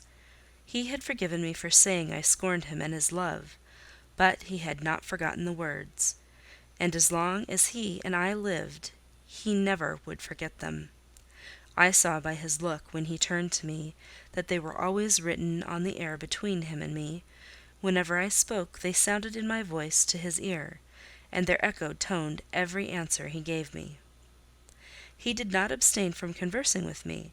He even called me as usual each morning to join him at his desk, and I fear the corrupt man within him had a pleasure unimparted to, and unshared by, the pure Christian, in evincing with what skill he could, while acting and speaking apparently just as usual, extract from every deed and every phrase the spirit of interest and approval which had formerly communicated a certain austere charm to his language and manner. To me, he was in reality become no longer flesh but marble. His eye was a cold, bright blue gem; his tongue a speaking instrument, nothing more. All this was torture to me, refined, lingering torture. It kept up a slow fire of indignation, and a trembling trouble of grief, which harassed and crushed me altogether. I felt how, if I were his wife, this good man, pure as the deep sunless source, could soon kill me. without drawing from my veins a single drop of blood, or receiving on his own crystal conscience the faintest stain of crime. Especially I felt this when I made any attempt to propitiate him. No Ruth met my Ruth. He experienced no suffering from estrangement, no yearning after reconciliation; and though, more than once, my fast-falling tears blistered the page over which we both bent, they produced no more effect on him than if his heart had been really a matter of stone or metal. To his sisters, meantime, he was somewhat kinder than usual, as if afraid that mere coldness would not sufficiently convince me how completely I was banished and banned. He added the force of contrast. And this, I am sure, he did not by malice, but on principle. The night before he left home, happening to see him walking in the garden about sunset, and remembering, as I looked at him, that this man, alienated as he now was, had once saved my life, and that we were near relations, I was moved to make a last attempt to regain his friendship. I went out and approached him as he stood leaning over the little gate. I spoke to the point at once. "St. John, I am unhappy because you are still angry with me. Let us be friends." "I hope we are friends," was the unmoved reply, while he still watched the rising of the moon, which he had been contemplating as I approached. "No, St. John, we are not friends as we were. You know that." "Are we not? That is wrong. For my part, I wish you no ill and all good." "I believe you, St. John, for I am sure you are incapable of wishing any one ill; but, as I am your kinswoman, I should desire somewhat more of affection than that sort of general philanthropy you extend to mere strangers." "Of course," he said, "your wish is reasonable, and I am far from regarding you as a stranger." This, spoken in a cool, tranquil tone, was mortifying and baffling enough. Had I attended to the suggestions of pride and ire, I should immediately have left him. But something worked within me more strongly than those feelings could. I deeply venerated my cousin's talent and principle. His friendship was of value to me. To lose it tried me severely. I would not so soon relinquish the attempt to reconquer it. "Must we part in this way, St. John? And when you go to India, will you leave me so, without a kinder word than you have yet spoken?" He now turned quite from the moon and faced me. "When I go to India, Jane, will I leave you? What, do you not go to India?" "You said I could not unless I married you." "And you will not marry me?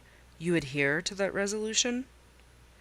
Reader, do you know, as I do, what terror those cold people can put into the ice of their questions?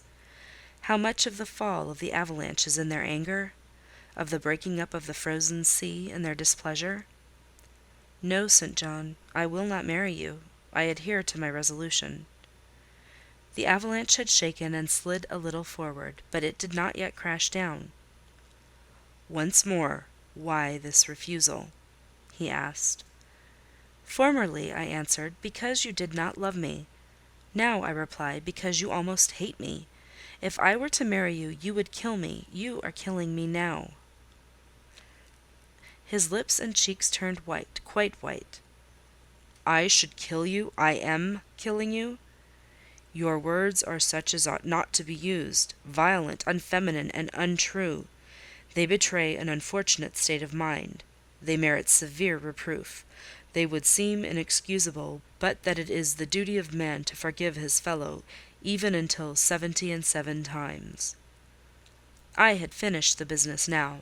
While earnestly wishing to erase from his mind the trace of my former offence, I had stamped on that tenacious surface another and far deeper impression. I had burnt it in. "Now you will indeed hate me," I said. "It is useless to attempt to conciliate you. I see I have made an eternal enemy of you." A fresh wrong did these words inflict, the worse because they touched on the truth. That bloodless lip quivered to a temporary spasm. I knew the steely ire I had whetted. I was heart-wrung. "You utterly misinterpret my words," I said, at once seizing his hand. "I have no intention to grieve or pain you. Indeed, I have not."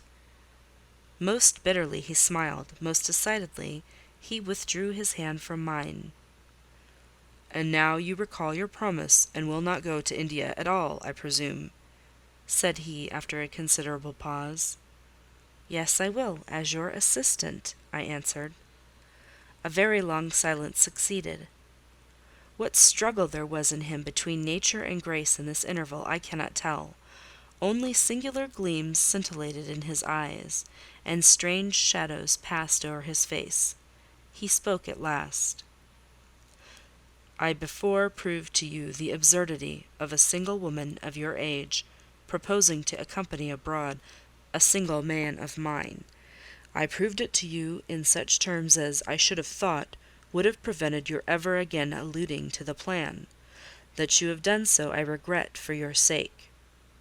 I interrupted him. Anything like a tangible reproach gave me courage at once. "Keep to common sense, St. John. You are verging on nonsense. You pretend to be shocked by what I have said. You are not really shocked, for with your superior mind you cannot be either so dull or so conceited as to misunderstand my meaning. I say again, I will be your curate if you like, but never your wife." Again he turned lividly pale, but, as before, controlled his passion perfectly. He answered emphatically but calmly— "A female curate who is not my wife would never suit me. With me, then, it seems you cannot go. But if you are sincere in your offer, I will, while in town, speak to a married missionary whose wife needs a coadjutor. Your own fortune will make you independent of the Society's aid, and thus you may still be spared the dishonour of breaking your promise, and deserting the band you engaged to join." Now, I never had, as the reader knows, either given any formal promise or entered into any engagement, and this language was all much too hard and much too despotic for the occasion. I replied— "There is no dishonour, no breach of promise, no desertion in the case.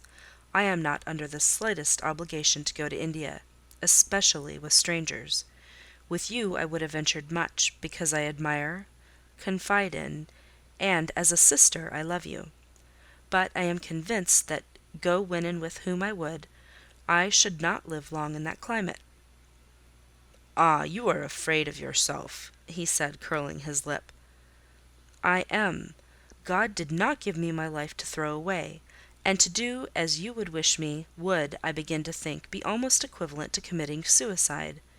Moreover, before I definitely resolve on quitting England, I will know for certain whether I cannot be of greater use by remaining in it than by leaving it." "What do you mean?" It would be fruitless to attempt to explain, but there is a point on which I have long endured painful doubt, and I can go nowhere till by some means that doubt is removed. "I know where your heart turns, and to what it clings. The interest you cherish is lawless and unconsecrated. Long since you ought to have crushed it. Now you should blush to allude to it. You think of Mr. Rochester?" It was true. I confessed it by silence. "Are you going to seek Mr. Rochester?" "I must find out what has become of him."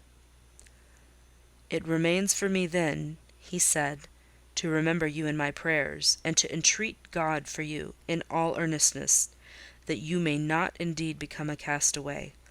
I had thought I recognized in you one of the chosen, but God sees not as man sees. His will be done." He opened the gate, passed through it, and strayed away down the glen. He was soon out of sight. On re-entering the parlour, I found Diana standing at the window, looking very thoughtful. Diana was a great deal taller than I. She put her hand on my shoulder, and stooping, examined my face. "Jane," she said, "you are always agitated and pale now. I am sure there is something the matter. Tell me what business St. John and you have on hand. I have watched you this half-hour from the window. You must forgive my being such a spy, but for a long time I have fancied I hardly know what. St. John is a strange being." She paused. I did not speak. Soon she resumed. "That brother of mine cherishes peculiar views of some sort respecting you, I am sure.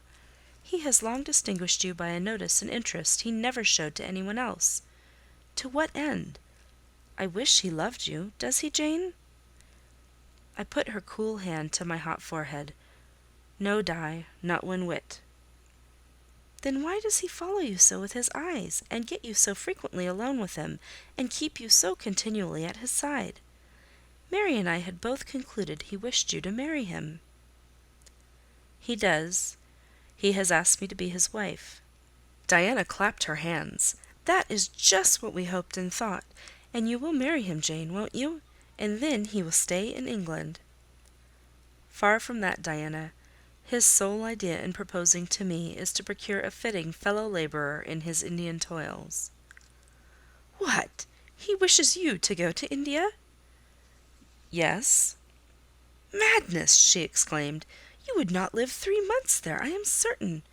You shall never go. You have not consented, have you, Jane?" "I have refused to marry him." "And have consequently displeased him?" she suggested. "Deeply. He will never forgive me, I fear. Yet I offered to accompany him as his sister." "It was frantic folly to do so, Jane. Think of the task you undertook, one of incessant fatigue, where fatigue kills even the strong, and you are weak. St. John, you know him, would urge you to impossibilities. With him there would be no permission to rest during the hot hours, and unfortunately, I have noticed, whatever he exacts, you force yourself to perform. I am astonished you found courage to refuse his hand. You do not love him then, Jane?" "Not as a husband." "Yet he is a handsome fellow." "And I am so plain, you see, Di. We should never suit." "Plain, you? Not at all. You are much too pretty, as well as too good, to be grilled alive in Calcutta." And again she earnestly conjured me to give up all thoughts of going out with her brother. "I must indeed," I said, for when just now I repeated the offer of serving him for a deacon, he expressed himself shocked at my want of decency. He seemed to think I had committed an impropriety in proposing to accompany him unmarried, as if I had not from the first hoped to find in him a brother, and habitually regarded him as such. "What makes you say he does not love you, Jane?" "You should hear himself on the subject. He has again and again explained that it is not himself, but his office he wishes to mate. He has told me I am formed for labour, not for love, which is true, no doubt. But, in my opinion, if I am not formed for love, it follows that I am not formed for marriage. Would it not be strange, Di, to be chained for life to a man who regarded one but as a useful tool?" "Insupportable, unnatural, out of the question." "And then," I continued, "though I have only sisterly affection for him now, yet, if forced to be his wife, I can imagine the possibility of conceiving an inevitable, strange, torturing kind of love for him, and because he is so talented, and there is often a certain heroic grandeur in his look, manner, and conversation. In that case, my lot would become unspeakably wretched. He would not want me to love him, and if I showed the feeling, he would make me sensible that it was a superfluity unrequired by him, unbecoming in me. I know he would." "And yet St. John is a good man," said Diana. "He is a good and a great man, but he forgets pitilessly the feelings and claims of little people in pursuing his own large views. It is better, therefore, for the insignificant to keep out of his way, lest in his progress he should trample them down. Here he comes. I will leave you, Diana." And I hastened upstairs as I saw him entering the garden. But I was forced to meet him again at supper. During that meal he appeared just as composed as usual. I had thought he would hardly speak to me, and I was certain he had given up the pursuit of his matrimonial scheme. The sequel showed I was mistaken on both points. He addressed me precisely in his ordinary manner, or what had of late been his ordinary manner, one scrupulously polite. No doubt he had invoked the help of the Holy Spirit to subdue the anger I had roused in him, and now believed he had forgiven me once more. For the evening reading before prayers, he selected the 21st chapter of Revelation. It was at all times pleasant to listen, while from his lips fell the words of the Bible. Never did his fine voice sound at once so sweet and full. Never did his manner become so impressive in its noble simplicity as when he delivered the oracles of God. And tonight that voice took a more solemn tone, that manner a more thrilling meaning, as he sat in the midst of his household circle, the May moon shining in through the uncurtained window, and rendering almost unnecessary the light of the candle on the table.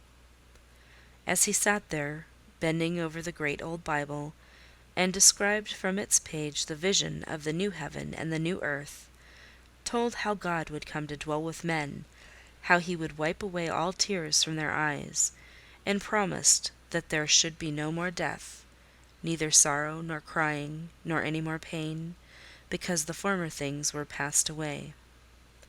The succeeding words thrilled me strangely as he spoke them, especially as I felt by the slight indescribable alteration in sound, that in uttering them his eye had turned on me. "He that overcometh shall inherit all things, and I will be his God, and he shall be my son. But," was slowly, distinctly read, "the fearful, the unbelieving, etc., shall have their part in the lake which burneth with fire and brimstone, which is the second death." Henceforward I knew what fate St. John feared for me. A calm, subdued triumph, blent with a longing earnestness, marked his enunciation of the last glorious verses of that chapter. The reader believed his name was already written in the Lamb's book of life, and he yearned after the hour which should admit him to the city to which the kings of the earth bring their glory and honour, which has no need of sun or moon to shine in it, because the glory of God lightens it, and the Lamb is the light thereof. In the prayer following the chapter, all his energy gathered, all his stern zeal awoke. He was in deep earnest, wrestling with God and resolved on a conquest. He supplicated strength for the weak-hearted, guidance for wanderers from the fold, a return, even at the 11th hour, for those whom the temptations of the world and the flesh were luring from the narrow path. He asked, he urged, he claimed the boon of a brand snatched from the burning. Earnestness is ever deeply solemn. First, as I listened to that prayer, I wondered at his. Then, when it continued and rose, I was touched by it, and at last awed. He felt the greatness and goodness of his purpose so sincerely. Others who heard him plead for it could not but feel it too. The prayer over, we took leave of him. He was to go at a very early hour in the morning. Diana and Mary, having kissed him, left the room, in compliance, I think, with a whispered hint from him. I tendered my hand and wished him a pleasant journey. "Thank you, Jane. As I said, I shall return from Cambridge in a fortnight. That space, then, is left you for reflection. If I listened to human pride, I should say no more to you of marriage with me, but I listen to my duty, and keep steadily in view my first aim, to do all things to the glory of God. My Master was long-suffering, so will I be. I cannot give you up to perdition as a vessel of wrath. Repent, resolve while there is yet time. Remember, we are bid to work while it is day, warned that the night cometh when no man shall work. Remember the fate of Dives, who had his good things in this life. God give you strength to choose that better part which shall not be taken from you." He laid his hand on my head as he uttered the last words. He had spoken earnestly, mildly. His look was not, indeed, that of a lover beholding his mistress, but it was that of a pastor recalling his wandering sheep, or better, of a guardian angel watching the soul for which he is responsible. All men of talent, whether they be men of feeling or not, whether they be zealots or aspirants or despots, provided only they be sincere, have their sublime moments, when they subdue and rule. I felt veneration for St. John, veneration so strong that its impetus thrust me at once to the point I had so long shunned. I was tempted to cease struggling with him, to rush down the torrent of his will into the gulf of his existence, and there lose my own. I was almost as hard beset by him now as I had been once before in a different way by another. I was a fool both times. To have yielded then would have been an error of principle. To have yielded now would have been an error of judgment. So I think at this hour, when I look back to the crisis through the quiet medium of time. I was unconscious of folly at the instant. I stood motionless under my hierophant's touch. My refusals were forgotten, my fears overcome, my wrestlings paralyzed. The impossible, i.e. my marriage with St. John, was fast becoming the possible. All was changing utterly with a sudden sweep. Religion called, angels beckoned, God commanded, life rolled together like a scroll. Death's gates opening showed eternity beyond. It seemed that for safety and bliss there, all here might be sacrificed in a second. The dim room was full of visions. "Could you decide now?" asked the missionary. The inquiry was put in gentle tones. He drew me to him gently. Oh, that gentleness! How far more potent is it than force! I could resist St. John's wrath. I grew pliant as a reed under his kindness. Yet I knew all the time, if I yielded now, I should not the less be made to repent some day of my former rebellion. His nature was not changed by 1 hour of solemn prayer. It was only elevated. "I could decide if I were but certain," I answered. "Were I but convinced that it is God's will I should marry you. I could vow to marry you here and now, come afterwards what would." "My prayers are heard!" ejaculated St. John. He pressed his hand firmer on my head, as if he claimed me. He surrounded me with his arm, almost as if he loved me. I say almost. I knew the difference, for I had felt what it was to be loved. But, like him, I had now put love out of the question, and thought only of duty.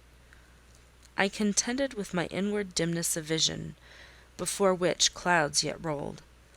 I sincerely, deeply, fervently longed to do what was right, and only that. Show me the path," I entreated of heaven. I was excited more than I had ever been, and whether what followed was the effect of excitement the reader shall judge. All the house was still, for I believe all, except St. John and myself, were now retired to rest. The one candle was dying out. The room was full of moonlight. My heart beat fast and thick. I heard its throb.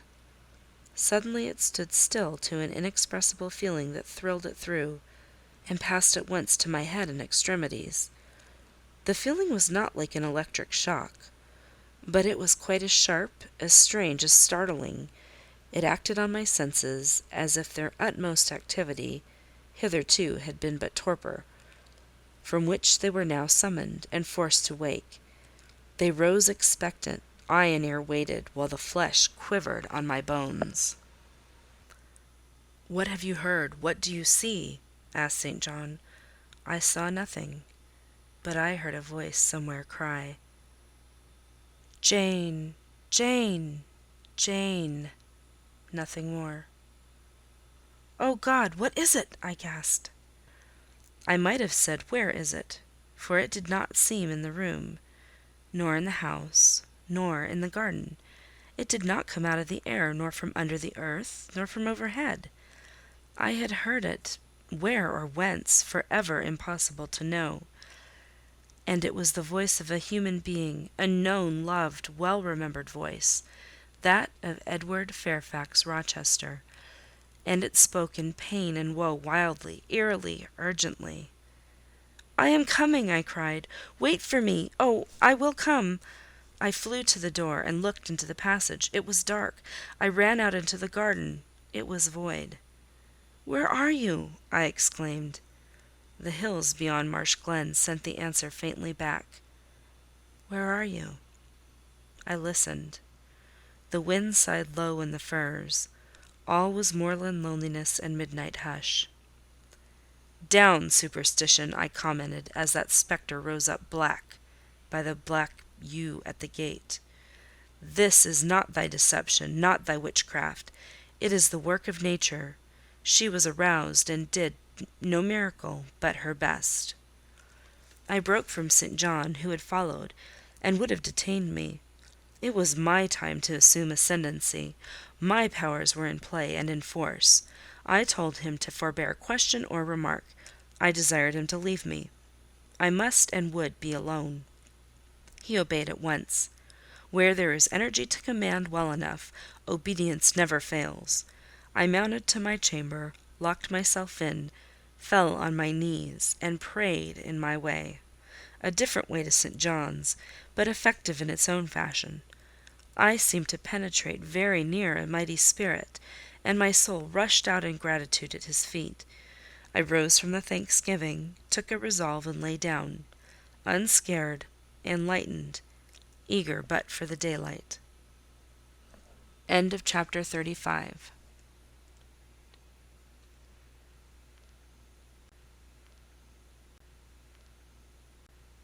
Chapter 36. The daylight came. I rose at dawn. I busied myself for an hour or two with arranging my things in my chamber, drawers, and wardrobe, in the order wherein I should wish to leave them during a brief absence. Meantime, I heard St. John quit his room. He stopped at my door. I feared he would knock. No, but a slip of paper was passed under the door. I took it up. It bore these words: "You left me too suddenly last night. Had you stayed but a little longer, you would have laid your hand on the Christian's cross and the angel's crown. I shall expect your clear decision when I return this day fortnight. Meantime, watch and pray that you enter not into temptation. The spirit, I trust, is willing, but the flesh I see is weak. I shall pray for you hourly. Yours, St. John." My spirit, I answered mentally, is willing to do what is right, and my flesh, I hope, is strong enough to accomplish the will of heaven, when once that will is distinctly known to me. At any rate, it shall be strong enough to search, inquire, to grope an outlet from this crowd of doubt, and find the open day of certainty. It was the 1st of June, yet the morning was overcast and chilly. Rain beat fast on my casement. I heard the front door open and St. John pass out. Looking through the window, I saw him traverse the garden. He took the way over the misty moors in the direction of Whitcross. There he would meet the coach. "In a few more hours I shall succeed you in that track, cousin," I thought. "I too have a coach to meet at Whitcross. I too have some to see and ask after in England before I depart for ever." It wanted yet 2 hours of breakfast time.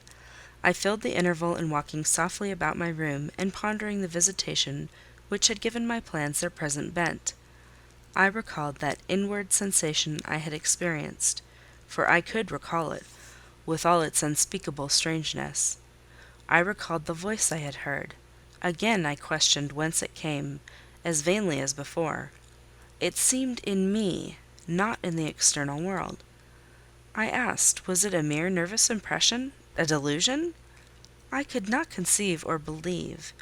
It was more like an inspiration. The wondrous shock of feeling had come like the earthquake which shook the foundations of Paul and Silas's prison. It had opened the doors of the soul's cell, and loosed its bands. It had wakened it out of its sleep, whence it sprang trembling, listening, aghast. Then vibrated thrice a cry on my startled ear, and in my quaking heart, and through my spirit, which neither feared nor shook, but exulted as if in joy over the success of one effort it had been privileged to make, independent of the cumbrous body. "Ere many days," I said, as I terminated my musings, "I will know something of him whose voice seemed last night to summon me. Letters have proved of no avail. Personal inquiry shall replace them." At breakfast I announced to Diana and Mary that I was going a journey, and should be absent at least 4 days. "Alone, Jane?" they asked. Yes, it was to see or hear news of a friend about whom I had for some time been uneasy. They might have said, as I have no doubt they thought, that they had believed me to be without any friends save them, for indeed I had often said so. But with their true natural delicacy, they abstained from comment, except that Diana asked me if I was sure I was well enough to travel. I looked very pale, she observed. I replied that nothing ailed me save anxiety of mind, which I hoped soon to alleviate. It was easy to make my further arrangements, for I was troubled with no inquiries, no surmises. Having once explained to them that I could not now be explicit about my plans, they kindly and wisely acquiesced in the silence with which I pursued them. According to me the privilege of free action I should, under similar circumstances, have accorded them. I left Moor House at 3 o'clock p.m., and soon after 4 I stood at the foot of the signpost of Whitcross, waiting the arrival of the coach which was to take me to distant Thornfield. Amidst the silence of those solitary roads and desert hills, I heard it approach from a great distance. It was the same vehicle whence, a year ago, I had alighted one summer evening on this very spot. How desolate, how hopeless and objectless! It stopped as I beckoned. I entered, not now obliged to part with my whole fortune as the price of its accommodation. Once more on the road to Thornfield, I felt like the messenger pigeon flying home. It was a journey of 36 hours. I had set out from Whitcross on a Tuesday afternoon, and early on the succeeding Thursday morning the coach stopped to water the horses at a wayside inn, situated in the midst of scenery whose green hedges and large fields, and low pastoral hills, how mild of feature and verdant of hue compared with the stern North Midland moors of Morton, met my eye like the lineaments of a once familiar face. Yes, I knew the character of this landscape. I was sure we were near my bourne. "How far is Thornfield Hall from here?" I asked of the ostler. "Just 2 miles, ma'am, cross the fields." My journey is closed, I thought to myself. I got out of the coach, gave a box I had into the ostler's charge to be kept till I called for it, paid my fare, satisfied the coachman, and was going. The brightening day gleamed on the sign of the inn, and I read in gilt letters, "The Rochester Arms." My heart leapt up. I was already on my master's very lands. It fell again, the thought struck it. Your master himself may be beyond the British Channel, for aught you know, and then, if he is at Thornfield Hall, towards which you hasten, who besides him is there? His lunatic wife, and you have nothing to do with him. You dare not speak to him or seek his presence. You have lost your labour. You had better go no farther, urged the monitor. Ask information of the people at the inn. They can give you all you seek. They can solve your doubts at once. Go up to that man, and inquire if Mr. Rochester be at home. The suggestion was sensible, and yet I could not force myself to act on it. I so dreaded a reply that would crush me with despair. To prolong doubt was to prolong hope. I might yet once more see the hall under the ray of her star. There was the stile before me, the very fields through which I had hurried, blind, deaf, distracted, with a revengeful fury tracking and scourging me, on the morning I fled from Thornfield. Ere I well knew what course I had resolved to take, I was in the midst of them. How fast I walked! How I ran sometimes! How I looked forward to catch the first view of the well-known woods! With what feelings I welcomed single trees I knew, and familiar glimpses of meadow and hill between them! At last the woods rose. The rookery clustered dark. A loud cawing broke the morning stillness. Strange delight inspired me. On I hastened. Another field crossed, a lane threaded, and there were the courtyard walls, the back offices, the house itself, the rookery still hid. My first view of it shall be in front, I determined, where its bold battlements will strike the eye nobly at once, and where I can single out my master's very window. Perhaps he will be standing at it. He rises early. Perhaps he is now walking in the orchard, or on the pavement in front. Could I but see him, but a moment! Surely in that case I should not be so mad as to run to him? I cannot tell, I am not certain.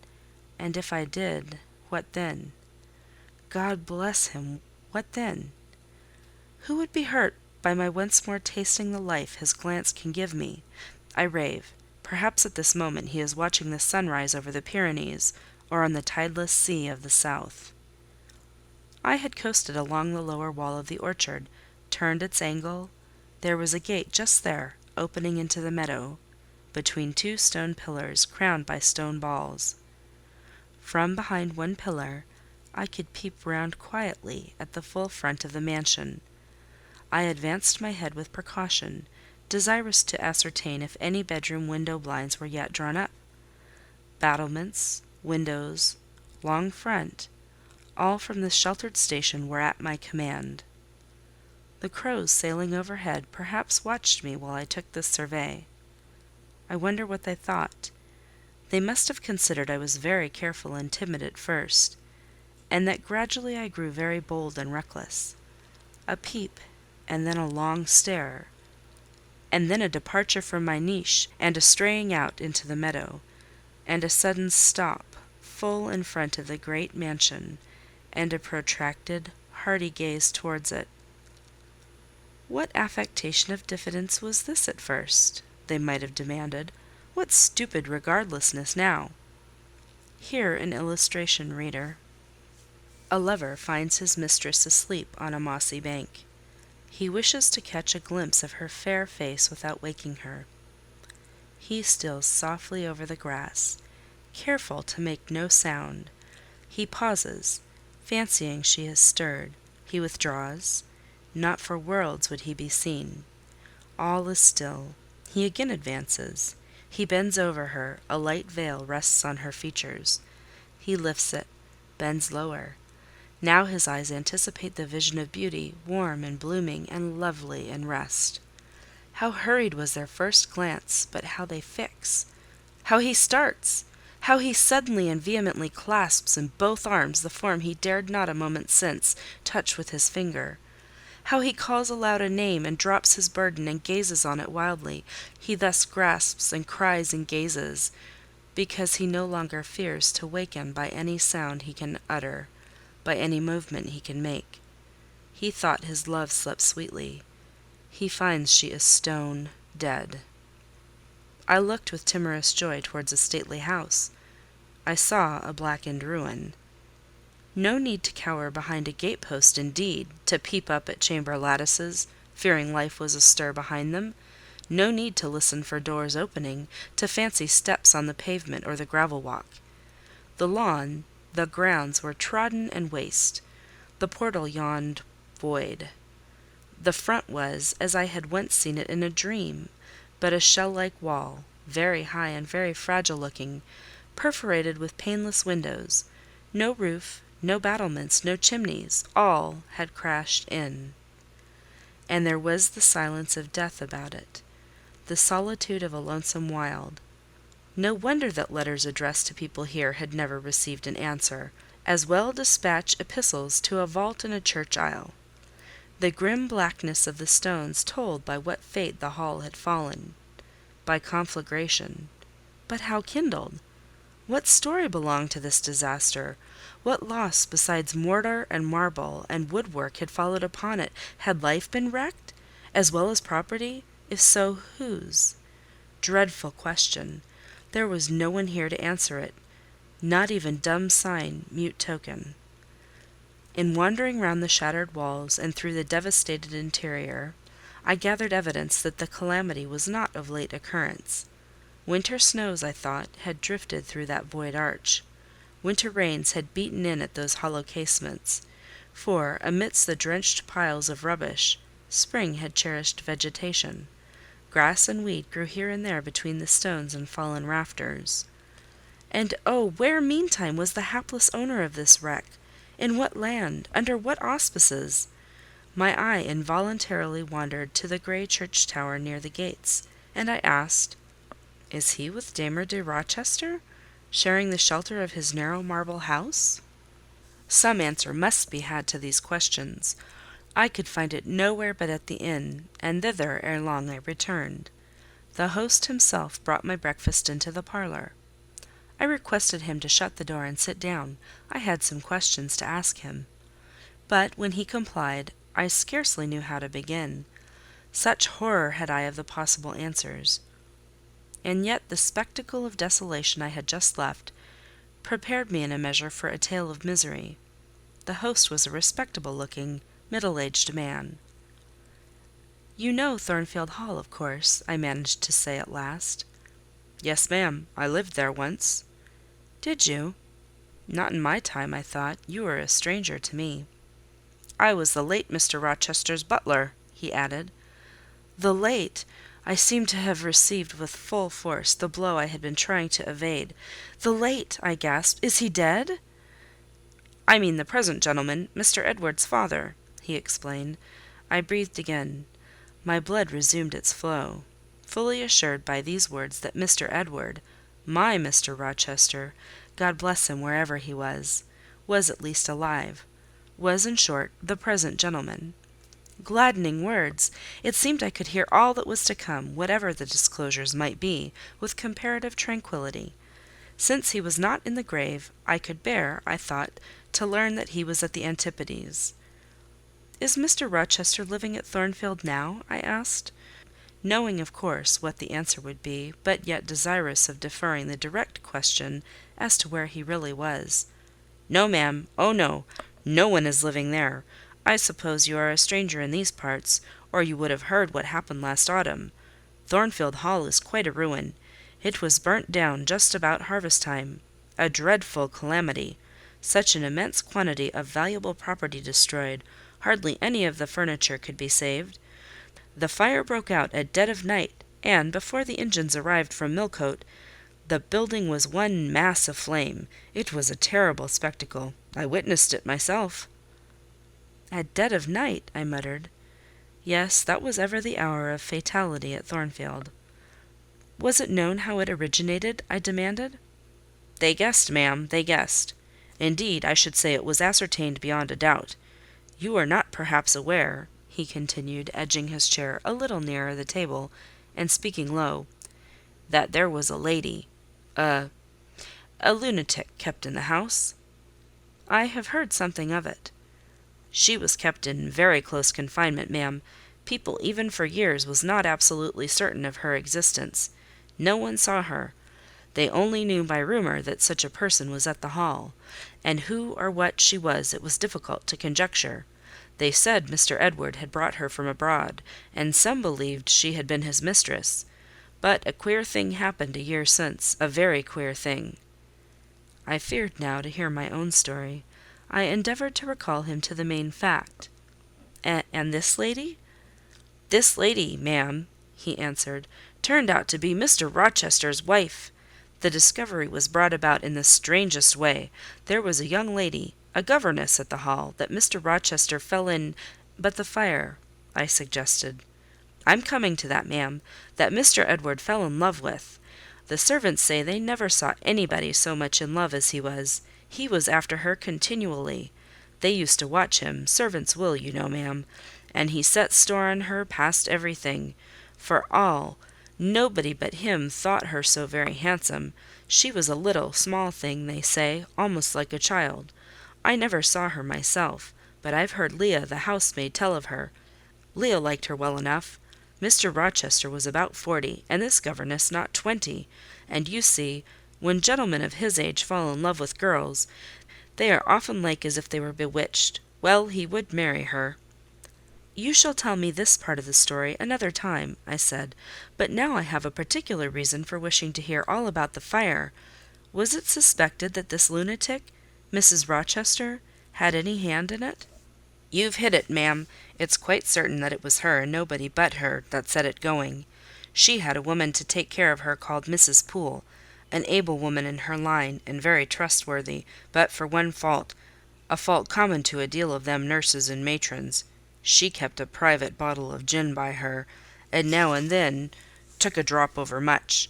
It is excusable, for she had a hard life of it, but still it was dangerous, for when Mrs. Poole was fast asleep, after the gin and water, the mad lady, who was as cunning as a witch, would take the keys out of her pocket, let herself out of her chamber, and go roaming about the house, doing any wild mischief that came into her head. They say she had nearly burnt her husband in his bed once, but I don't know about that. However, on this night, she set fire first to the hangings of the room next to her own, and then she got down to a lower story, and made her way to the chamber that had been the governess's. She was like as if she knew somehow how matters had gone on, and had a spite at her, and she kindled the bed there, but there was nobody sleeping in it, fortunately. The governess had run away 2 months before. and for all Mr. Rochester sought her, as if she had been the most precious thing he had in the world, he never could hear a word of her, and he grew savage, quite savage on his disappointment. He never was a wild man, but he got dangerous after he lost her. He would be alone, too. He sent Mrs. Fairfax, the housekeeper, away to her friends at a distance, but he did it handsomely, for he settled an annuity on her for life, and she deserved it. She was a very good woman. Miss Adele, a ward he had, was put to school. He broke off acquaintance with all the gentry, and shut himself up, like a hermit, at the Hall." "What! He did not leave England?" "Leave England? Bless you, no. He would not cross the door-stones of the house except at night, when he walked just like a ghost about the grounds, and in the orchard as if he had lost his senses, which it is my opinion he had, for a more spirited, bolder, keener gentleman than he was before that midge of a governess crossed him, you never saw, ma'am. He was not a man given to wine, or cards, or racing, as some are, and he was not so very handsome, but he had a courage and a will of his own, if ever man had. I knew him from a boy, you see, and for my part I have often wished that Miss Eyre had been sunk in the sea before she came to Thornfield Hall." "Then Mr. Rochester was at home when the fire broke out?" "Yes, indeed was he, and he went up to the attics when all was burning above and below, and got the servants out of their beds, and helped them down himself, and went back to get his mad wife out of her cell, and then they called out to him that she was on the roof, where she was standing, waving her arms above the battlements, and shouting out till they could hear her a mile off. I saw her and heard her with my own eyes. She was a big woman, and had long black hair. We could see it streaming against the flames as she stood. I witnessed, and several more witnessed, Mr. Rochester ascend through the skylight on to the roof. We heard him call, 'Bertha!' We saw him approach her, and then, ma'am, she yelled and gave a spring, and the next minute she lay smashed on the pavement." "Dead?" "Dead! Ay, dead as the stones on which her brains and blood were scattered." "Good God!" "You may well say so, ma'am. It was frightful." He shuddered. "And afterwards?" I urged. "Well, ma'am, afterwards the house was burnt to the ground. There are only some bits of walls standing now." "Were any other lives lost?" "No. Perhaps it would have been better if there had." "What do you mean?" "Poor Mr. Edward!" he ejaculated. "I little thought ever to have seen it. Some say it was a just judgment on him for keeping his first marriage secret, and wanting to take another wife while he had one living, but I pity him for my part." "You said he was alive!" I exclaimed. Yes, yes, he is alive, but many think he had better be dead."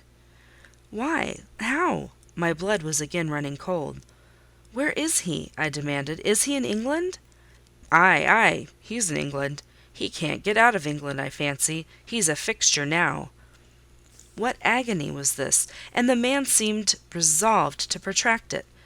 "He is stone blind," he said at last. "Yes, he is stone blind, is Mr. Edward." I had dreaded worse. I had dreaded he was mad. I summoned strength to ask what had caused this calamity. "It was all his own courage, and a body may say, his kindness in a way, ma'am. He wouldn't leave the house till every one else was out before him. As he came down the great staircase at last, after Mrs. Rochester had flung herself from the battlements, there was a great crash. All fell. He was taken out from under the ruins, alive but sadly hurt. A beam had fallen in such a way as to protect him partly, but one eye was knocked out, and one hand so crushed that Mr. Carter, the surgeon, had to amputate it directly. The other eye inflamed. He lost the sight of that also. He is now helpless, indeed blind and a cripple." "Where is he? Where does he now live?" "At Ferndean, a manor house on a farm he has, about 30 miles off. Quite a desolate spot." "Who is with him?" "Old John and his wife. He would have none else. He is quite broken down, they say." "Have you any sort of conveyance?" "We have a chaise, ma'am, a very handsome chaise." "Let it be got ready instantly; and if your postboy can drive me to Ferndean before dark this day, I'll pay both you and him twice the hire you usually demand." Chapter 37.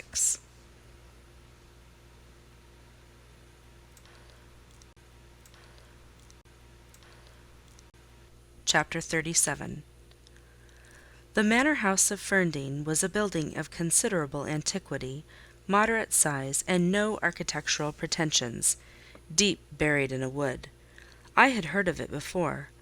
Mr. Rochester often spoke of it, and sometimes went there. His father had purchased the estate for the sake of the game covers.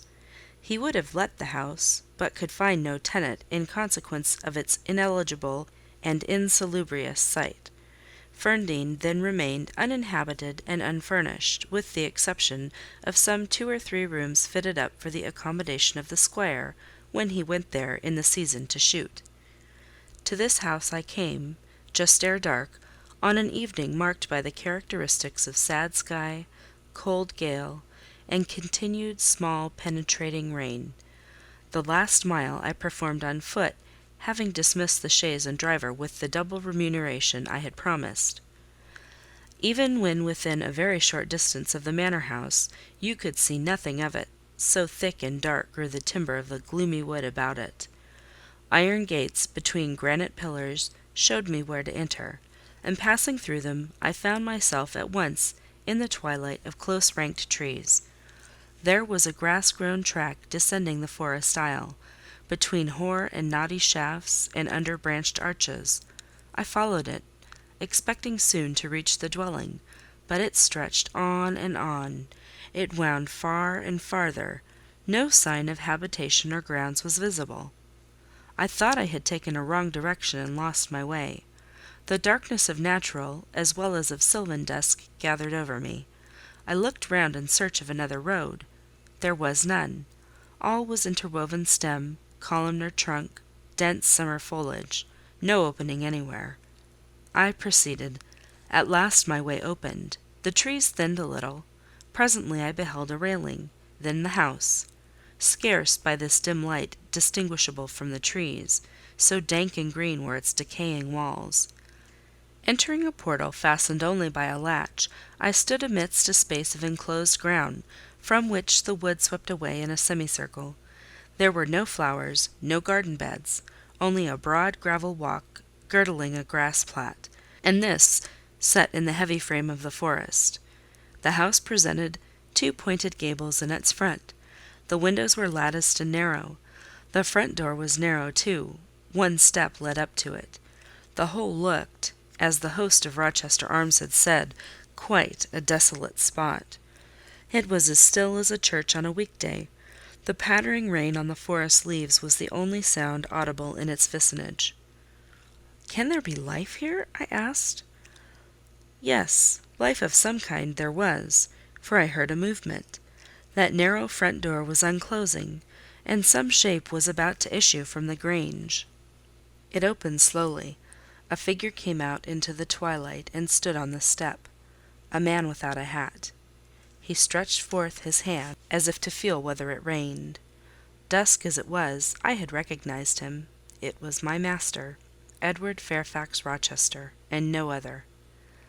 I stayed my step, almost my breath, and stood to watch him, to examine him, myself unseen, and alas, to him invisible. It was a sudden meeting, and one in which rapture was kept well in check by pain. I had no difficulty in restraining my voice from exclamation, my step from hasty advance. His form was of the same strong and stalwart contour as ever. His port was still erect, his hair was still raven black, nor were his features altered or sunk. Not in 1 year's space, by any sorrow, could his athletic strength be quelled, or his vigorous prime blighted. But in his countenance I saw a change, that looked desperate and brooding, that reminded me of some wronged and fettered wild beast or bird, dangerous to approach in his sullen woe. The caged eagle, whose gold-ringed eyes cruelty has extinguished, might look as looked that sightless Samson. And, reader, you think I feared him in his blind ferocity? If you do, you little know me. A soft hope blent with my sorrow that soon I should dare to drop a kiss on that brow of rock, and on those lips so sternly sealed beneath it. But not yet. I would not accost him yet. He descended the 1 step, and advanced slowly and gropingly towards the grass plat. Where was his daring stride now? Then he paused, as if he knew not which way to turn. He lifted his hand and opened his eyelids, gazed blank, and, with a straining effort, on the sky, and towards the amphitheatre of trees. One saw that all to him was a void darkness.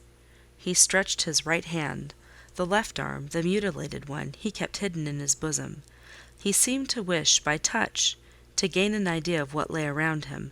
He met but vacancy still, for the trees were some yards off where he stood.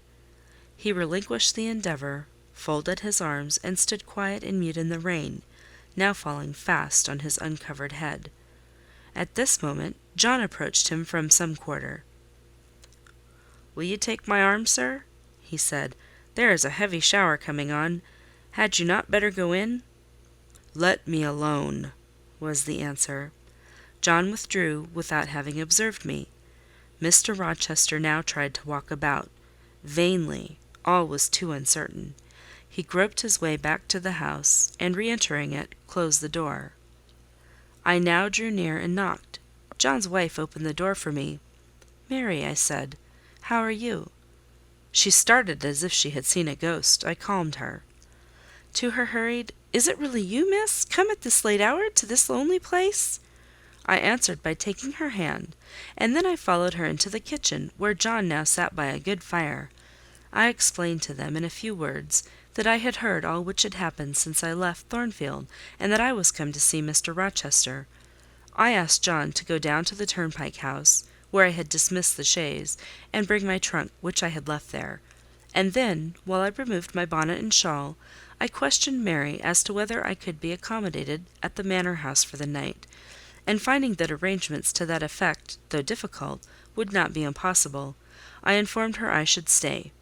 Just at this moment the parlour bell rang. "When you go in," said I, "tell your master that a person wishes to speak to him, but do not give my name." "I don't think he will see you," she answered. "He refuses everybody." When she returned, I inquired what he had said. "You are to send in your name and your business," she replied. She then proceeded to fill a glass with water, and place it on a tray, together with candles. "Is that what he rang for?" I asked. "Yes, he always has candles brought in at dark, though he is blind." "Give the tray to me, I will carry it in." I took it from her hand. She pointed me out the parlour door. The tray shook as I held it. The water spilt from the glass. My heart struck my ribs loud and fast. Mary opened the door for me, and shut it behind me. This parlour looked gloomy. A neglected handful of fire burnt low in the grate, and leaning over it, with his head supported against the high, old-fashioned mantelpiece, appeared the blind tenant of the room. His old dog Pilot lay on one side, removed out of the way, and coiled up as if afraid of being inadvertently trodden upon. Pilot pricked up his ears when I came in. Then he jumped up with a yelp and a whine, and he bounded towards me. He almost knocked the tray from my hands. I set it on the table, then patted him, and said softly, "Lie down." Mr. Rochester turned mechanically to see what the commotion was, but as he saw nothing, he returned and sighed. "Give me the water, Mary," he said. I approached him with the now only half-filled glass. Pilot followed me, still excited. "What is the matter?" he inquired. "Down, Pilot," I again said. He checked the water on its way to his lips, and seemed to listen. He drank and put the glass down. "This is you, Mary, is it not?" "Mary's in the kitchen," I answered. He put out his hand with a quick gesture, but not seeing where I stood, he did not touch me. "Who is this? Who is this?" he demanded, trying, as it seemed, to see with those sightless eyes, unavailing and distressing attempt. "Answer me! Speak again!" he ordered, imperiously and aloud. "Will you have a little more water, sir? I spilt half of what was in the glass," I said. "Who is it? What is it? Who speaks?" "Pilot knows me, and John and Mary know I am here. I came only this evening," I answered. "Great God! What delusion has come over me? What sweet madness has seized me?" No delusion, no madness. Your mind, sir, is too strong for delusion, your health too sound for frenzy." "And where is the speaker? Is it only a voice? Oh, I cannot see, but I must feel, or my heart will stop and my brain burst. Whatever, whoever you are, be perceptible to the touch, or I cannot live." He groped. I arrested his wandering hand, and prisoned it in both mine. "Her very fingers!" he cried. "Her small, slight fingers! If so, there must be more of her." The muscular hand broke from my custody. My arm was seized, my shoulder, neck, waist, I was entwined and gathered to him. "Is it Jane? What is it? This is her shape, this is her size." "And this is her voice," I added. "She is all here, her heart too. God bless you, sir. I am glad to be so near you again." "Jane Eyre, Jane Eyre," was all he said. "My dear master," I answered, "I am Jane Eyre. I have found you out. I am come back to you." "In truth? In the flesh? My living Jane?" "You touch me, sir. You hold me, and fast enough. I am not like a corpse, nor vacant like air, am I?" "My living darling! These are certainly her limbs, and these her features. But I cannot be so blessed, after all my misery. It is a dream. Such dreams as I have had at night when I have clasped her once more to my heart, as I do now, and kissed her, as thus, and felt that she loved me, and trusted that she would not leave me. Which I never will, sir, from this day." "Never will?" says the vision. "But I always woke and found it an empty mockery, and I was desolate and abandoned, my life dark, lonely, hopeless, my soul athirst and forbidden to drink, my heart famished and never to be fed. Gentle, soft dream, nestling in my arms now, you will fly too, as your sisters have all fled before you. But kiss me before you go. Embrace me, Jane." "There, sir, and there." I pressed my lips to his once brilliant and now rayless eyes. I swept his hair from his brow and kissed that too. He suddenly seemed to arouse himself. The conviction of the reality of all this seized him. "Is it you? Is it, Jane? You are come back to me, then?" "I am." "And you do not lie dead in some ditch under some stream, and you are not a pining outcast amongst strangers?" "No, sir. I am an independent woman now." "Independent? What do you mean, Jane?" "My uncle in Madeira is dead, and he left me £5,000. "Ah, this is practical, this is real!" he cried. "I should never dream that. Besides, there is that peculiar voice of hers, so animating and piquant, as well as soft. It cheers my withered heart, it puts life into it. What, Janet, are you an independent woman? A rich woman?" "Quite rich, sir. If you won't let me live with you, I can build a house of my own, close up to your door, and you may come and sit in my parlour when you want company of an evening." "But as you are rich, Jane, you have now, no doubt, friends who will look after you, and not suffer you to devote yourself to a blind lameter like me?" "I told you I am independent, sir, as well as rich. I am my own mistress." "And you will stay with me?" "Certainly, unless you object. I will be your neighbour, your nurse, your housekeeper. I find you lonely. I will be your companion, to read to you, to walk with you, to sit with you, to wait on you, to be eyes and hands to you. Cease to look so melancholy, my dear master. You shall not be left desolate so long as I live." He replied not. He seemed serious, abstracted. He sighed. He half opened his lips as if to speak. He closed them again. I felt a little embarrassed. Perhaps I had too rashly overleapt conventionalities, and he, like St. John, saw impropriety in my inconsiderateness. I had indeed made my proposal from the idea that he wished and would ask me to be his wife. An expectation, not the less certain because unexpressed, had buoyed me up, that he would claim me at once as his own. But no hint to that effect escaping him, and his countenance becoming more overcast, I suddenly remembered that I might have been all wrong, and was perhaps playing the fool unwittingly, and I began gently to withdraw myself from his arms, but he eagerly snatched me closer. "No, no, Jane, you must not go. No, I have touched you, heard you, felt the comfort of your presence, the sweetness of your consolation. I cannot give up these joys. I have little left in myself. I must have you. The world may laugh, may call me absurd, selfish, but it does not signify. My very soul demands you. It will be satisfied, or it will take deadly vengeance on its frame." "Well, sir, I will stay with you. I have said so." "Yes, but you understand one thing by staying with me, and I understand another. You perhaps could make up your mind to be about my hand and chair, to wait on me as a kind little nurse, for you have an affectionate heart and a generous spirit which prompt you to make sacrifices for those you pity, and that ought to suffice for me, no doubt. I suppose I should now entertain none but fatherly feelings for you. Do you think so? Come, tell me." "I will think what you like, sir. I am content to be only your nurse, if you think it better."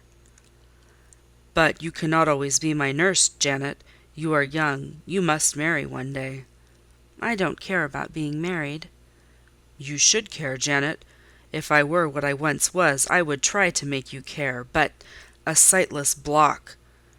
He relapsed again into gloom. I, on the contrary, became more cheerful, and took fresh courage. These last words gave me an insight as to where the difficulty lay, and as it was no difficulty with me, I felt quite relieved from my previous embarrassment. I resumed a livelier vein of conversation. "It is time someone undertook to rehumanize you," said I, parting his thick and long uncut locks, "for I see you are being metamorphosed into a lion, or something of that sort. You have a faux air of Nebuchadnezzar in the fields about you, that is certain. Your hair reminds me of eagle's feathers. Whether your nails are grown like bird's claws or not, I have not yet noticed." "On this arm I have neither hand nor nails," he said, drawing the mutilated limb from his breast and showing it to me. "It is a mere stump, a ghastly sight. Don't you think so, Jane?" "It is a pity to see it, and a pity to see your eyes, and the scar of fire on your forehead. And the worst of it is, one is in danger of loving you too well for all this, and making too much of you." "I thought you would be revolted, Jane, when you saw my arm and my cicatrized vision." "Did you? Don't tell me so, lest I should say something disparaging to your judgment. Now, let me leave you an instant to make a better fire and have the hearth swept up. Can you tell when there is a good fire?" "Yes, with the right eye I see a glow, a ruddy haze." "And you see the candles?" "Very dimly. Each is a luminous cloud." "Can you see me?"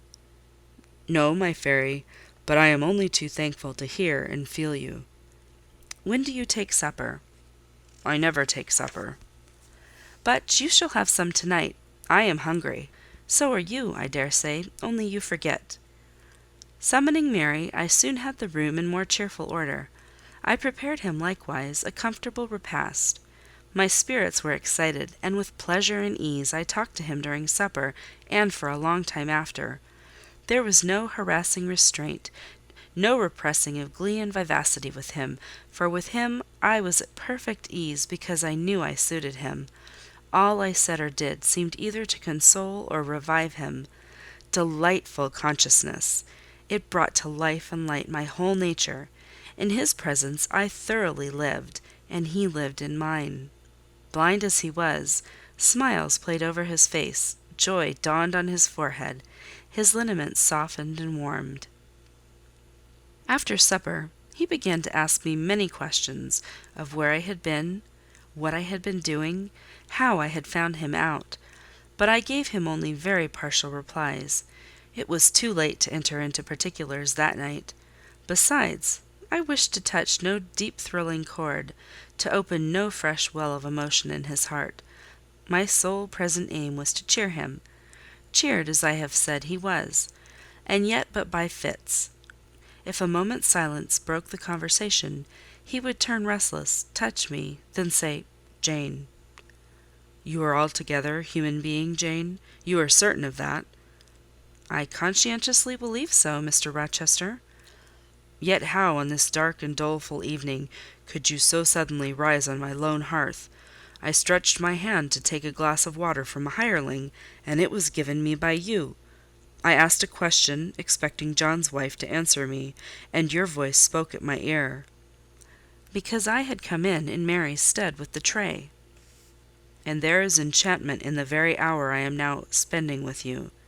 Who can tell what a dark, dreary, hopeless life I have dragged on for months past? Doing nothing, expecting nothing, merging night and day, feeling but the sensation of cold when I let the fire go out, of hunger when I forgot to eat, and then a ceaseless sorrow, and at times a very delirium of desire to hold my Jane again. Yes, for her restoration I longed, far more than for that of my lost sight. How can it be that Jane is with me, and says she loves me? Will she not depart as suddenly as she came? To-morrow, I fear, I shall find her no more." A commonplace practical reply, out of the train of his own disturbed ideas, was, I was sure, the best and most reassuring for him in this frame of mind. I passed my finger over his eyebrows, and remarked that they were scorched, and that I would apply something which should make them grow as broad and black as ever. "Where is the use of doing me good in any way, beneficent spirit, when at some fatal moment you will again desert me, passing like a shadow, whither and how to me unknown, and for me remaining afterwards undiscoverable? Have you a pocket-comb about you, sir?" "What for, Jane?" "Just to comb out this shaggy black mane. I find you rather alarming when I examine you close at hand. You talk of my being a fairy, but I am sure you are more like a brownie." "Am I hideous, Jane?" "Very, sir. You always were, you know." "Humph! The wickedness has not yet been taken out of you wherever you have sojourned." "Yet I have been with good people, far better than you. 100 times better people, possessed of ideas and views you never entertained in your life, quite more refined and exalted." "Who the deuce have you been with?" "If you twist in that way you will make me pull the hair out of your head, and then I think you will cease to entertain doubts of my substantiality." "Who have you been with, Jane?" "You shall not get it out of me to-night, sir. You must wait till to-morrow. To leave my tale half told will, you know, be a sort of security that I shall appear at your breakfast table to finish it. By the by, I must mind not to rise on your hearth with only a glass of water then. I must bring an egg at the least, to say nothing of fried ham." "You mocking changeling! Fairy-born and human-bred! You make me feel as I have not felt these 12 months.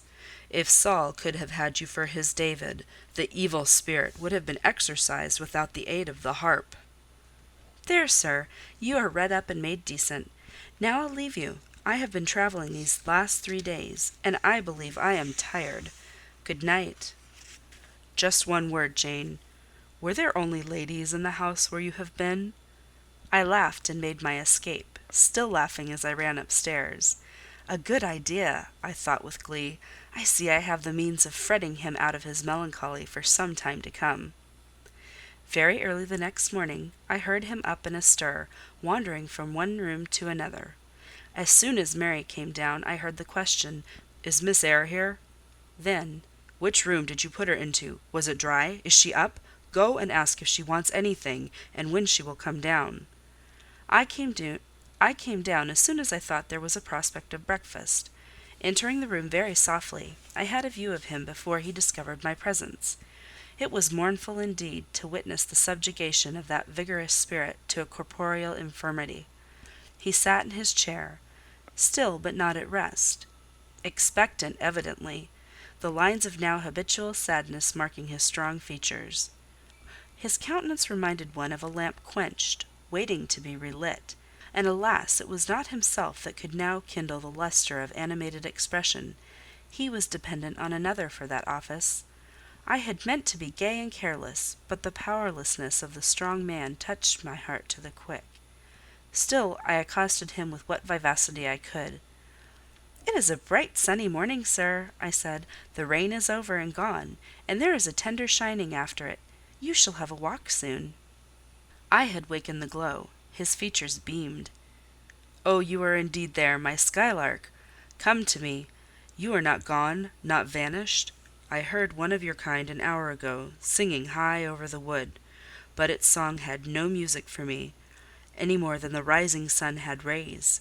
All the melody on earth is concentrated in my Jane's tongue to my ear. I am glad it is not naturally a silent one. All the sunshine I can feel is in her presence." The water stood in my eyes to hear this avowal of his dependence, just as if a royal eagle, chained to a perch, should be forced to entreat a sparrow to become its purveyor. But I would not be lachrymose. I dashed off the salt drops and busied myself with preparing breakfast. Most of the morning was spent in the open air. I led him out of the wet and wild wood into some cheerful fields. I described to him how brilliantly green they were, how the flowers and hedges looked refreshed, how sparklingly blue was the sky. I sought a seat for him in a hidden and lovely spot, a dry stump of a tree, nor did I refuse to let him, when seated, place me on his knee. Why should I, when both he and I were happier nearer than apart? Pilot lay beside us. All was quiet. He broke out suddenly while clasping me in his arms. "Cruel, cruel deserter! Oh, Jane, what did I feel when I discovered you had fled from Thornfield, and when I could nowhere find you, and, after examining your apartment, ascertained you had taken no money, nor anything which could serve as an equivalent. A pearl necklace I had given you lay untouched in its little casket. Your trunks were left corded and locked as they had been prepared for the bridal tour. What could my darling do, I asked, left destitute and penniless? And what did she do? Let me hear now." Thus urged, I began the narrative of my experience for the last year. I softened considerably what related to the 3 days of wandering and starvation, because to have told him all would have been to inflict unnecessary pain. The little I did say lacerated his faithful heart deeper than I wished. "I should not have left him thus," he said, "without any means of making my way. I should have told him my intention. I should have confided in him. He would never have forced me to be his mistress. Violent as he had seemed in his despair, he, in truth, loved me far too well and too tenderly to constitute himself my tyrant. He would have given me half his fortune without demanding so much as a kiss in return, rather than I should have flung myself friendless on the wide world. I had endured, he was certain, more than I had confessed to him. "Well, whatever my sufferings had been, they were very short," I answered, and then I proceeded to tell him how I had been received at Moor House, how I had obtained the office of schoolmistress, etc. The accession of fortune, the discovery of my relations, followed in due order. Of course, St. John Rivers' name came in frequently in the progress of my tale. When I had done, that name was immediately taken up. "This St. John, then, is your cousin?" "Yes." "You have spoken of him often. Did you like him?" "He was a very good man, sir. I could not help liking him." "A good man? Does that mean a respectable, well-conducted man of 50? Or what does it mean?" "St. John was only 29, sir." "Jeune encore, as the French say. Is he a person of low stature, phlegmatic and plain? A person whose goodness consists rather in his guiltlessness of vice than in his prowess in virtue?" "He is untiringly active. Great and exalted deeds are what he lives to perform." "But his brain? That is probably rather soft. He means well, but you shrug your shoulders to hear him talk." "He talks little, sir. What he does say is ever to the point. His brain is first rate. I should think not impressible, but vigorous." "Is he an able man, then?" "Truly able." "A thoroughly educated man?" "St. John is an accomplished and profound scholar." "His manners, I think you said, are not to your taste: priggish and parsonic?" "I never mentioned his manners; but, unless I had a very bad taste, they must suit it. They are polished, calm, and gentlemanlike." "His appearance? I forget what description you gave of his appearance. A sort of raw curate, half strangled with his white neckcloth, and stilted up on his thick-soled high-lows, eh?" "St. John dresses well. He is a handsome man, Tall, fair, with blue eyes and a Grecian profile? Aside. Damn him! To me. Did you like him, Jane? Yes, Mr. Rochester, I liked him. But you asked me that before. I perceived, of course, the drift of my interlocutor. Jealousy had got hold of him. She stung him, but the sting was salutary. It gave him respite from the gnawing fang of melancholy. I would not, therefore, immediately charm the snake. "Perhaps you would rather not sit any longer on my knee, Miss Eyre," was the next somewhat unexpected observation. "Why not, Mr. Rochester?" "The picture you have just drawn is suggestive of a rather too overwhelming contrast. Your words have delineated very prettily a graceful Apollo. He is present to your imagination, tall, fair, blue-eyed, and with a Grecian profile. Your eyes dwell on a Vulcan, a real blacksmith, brown, broad-shouldered, and blind and lame into the bargain." "I never thought of it before, but you certainly are rather like Vulcan, sir." "Well, you can leave me, ma'am, but before you go," and he retained me by a firmer grasp than ever, "you will be pleased just to answer me a question or two." He paused. "What questions, Mr. Rochester?" Then followed this cross-examination. "St. John made you schoolmistress of Morton before he knew you were his cousin?" "Yes." "You would often see him? He would visit the school sometimes?" "Daily." "He would approve of your plans, Jane. I know they would be clever, for you are a talented creature." "He approved of them, yes." "He would discover many things in you he could not have expected to find? Some of your accomplishments are not ordinary." "I don't know about that." "You had a little cottage near the school, you say. Did he ever come there to see you?" "Now and then." "Of an evening?" "Once or twice." A pause. "How long did you reside with him and his sisters after the cousinship was discovered?" 5 months. "Did Rivers spend much time with the ladies of his family?" "Yes, the back parlour was both his study and ours. He sat near the window, and we by the table." "Did he study much?" "A good deal." "What?" "Hindostani." "And what did you do meantime?" "I learnt German at first." "Did he teach you?" "He did not understand German." "Did he teach you nothing?" "A little Hindostani." "Rivers taught you Hindostani?" "Yes, sir." "And his sisters also?" "No." "Only you?" "Only me." "Did you ask to learn?" "No." "He wished to teach you?" "Yes." A second pause. "Why did he wish it? Of what use could Hindostani be to you?" "He intended me to go with him to India." "Ah, here I reach the root of the matter. He wanted you to marry him." "He asked me to marry him."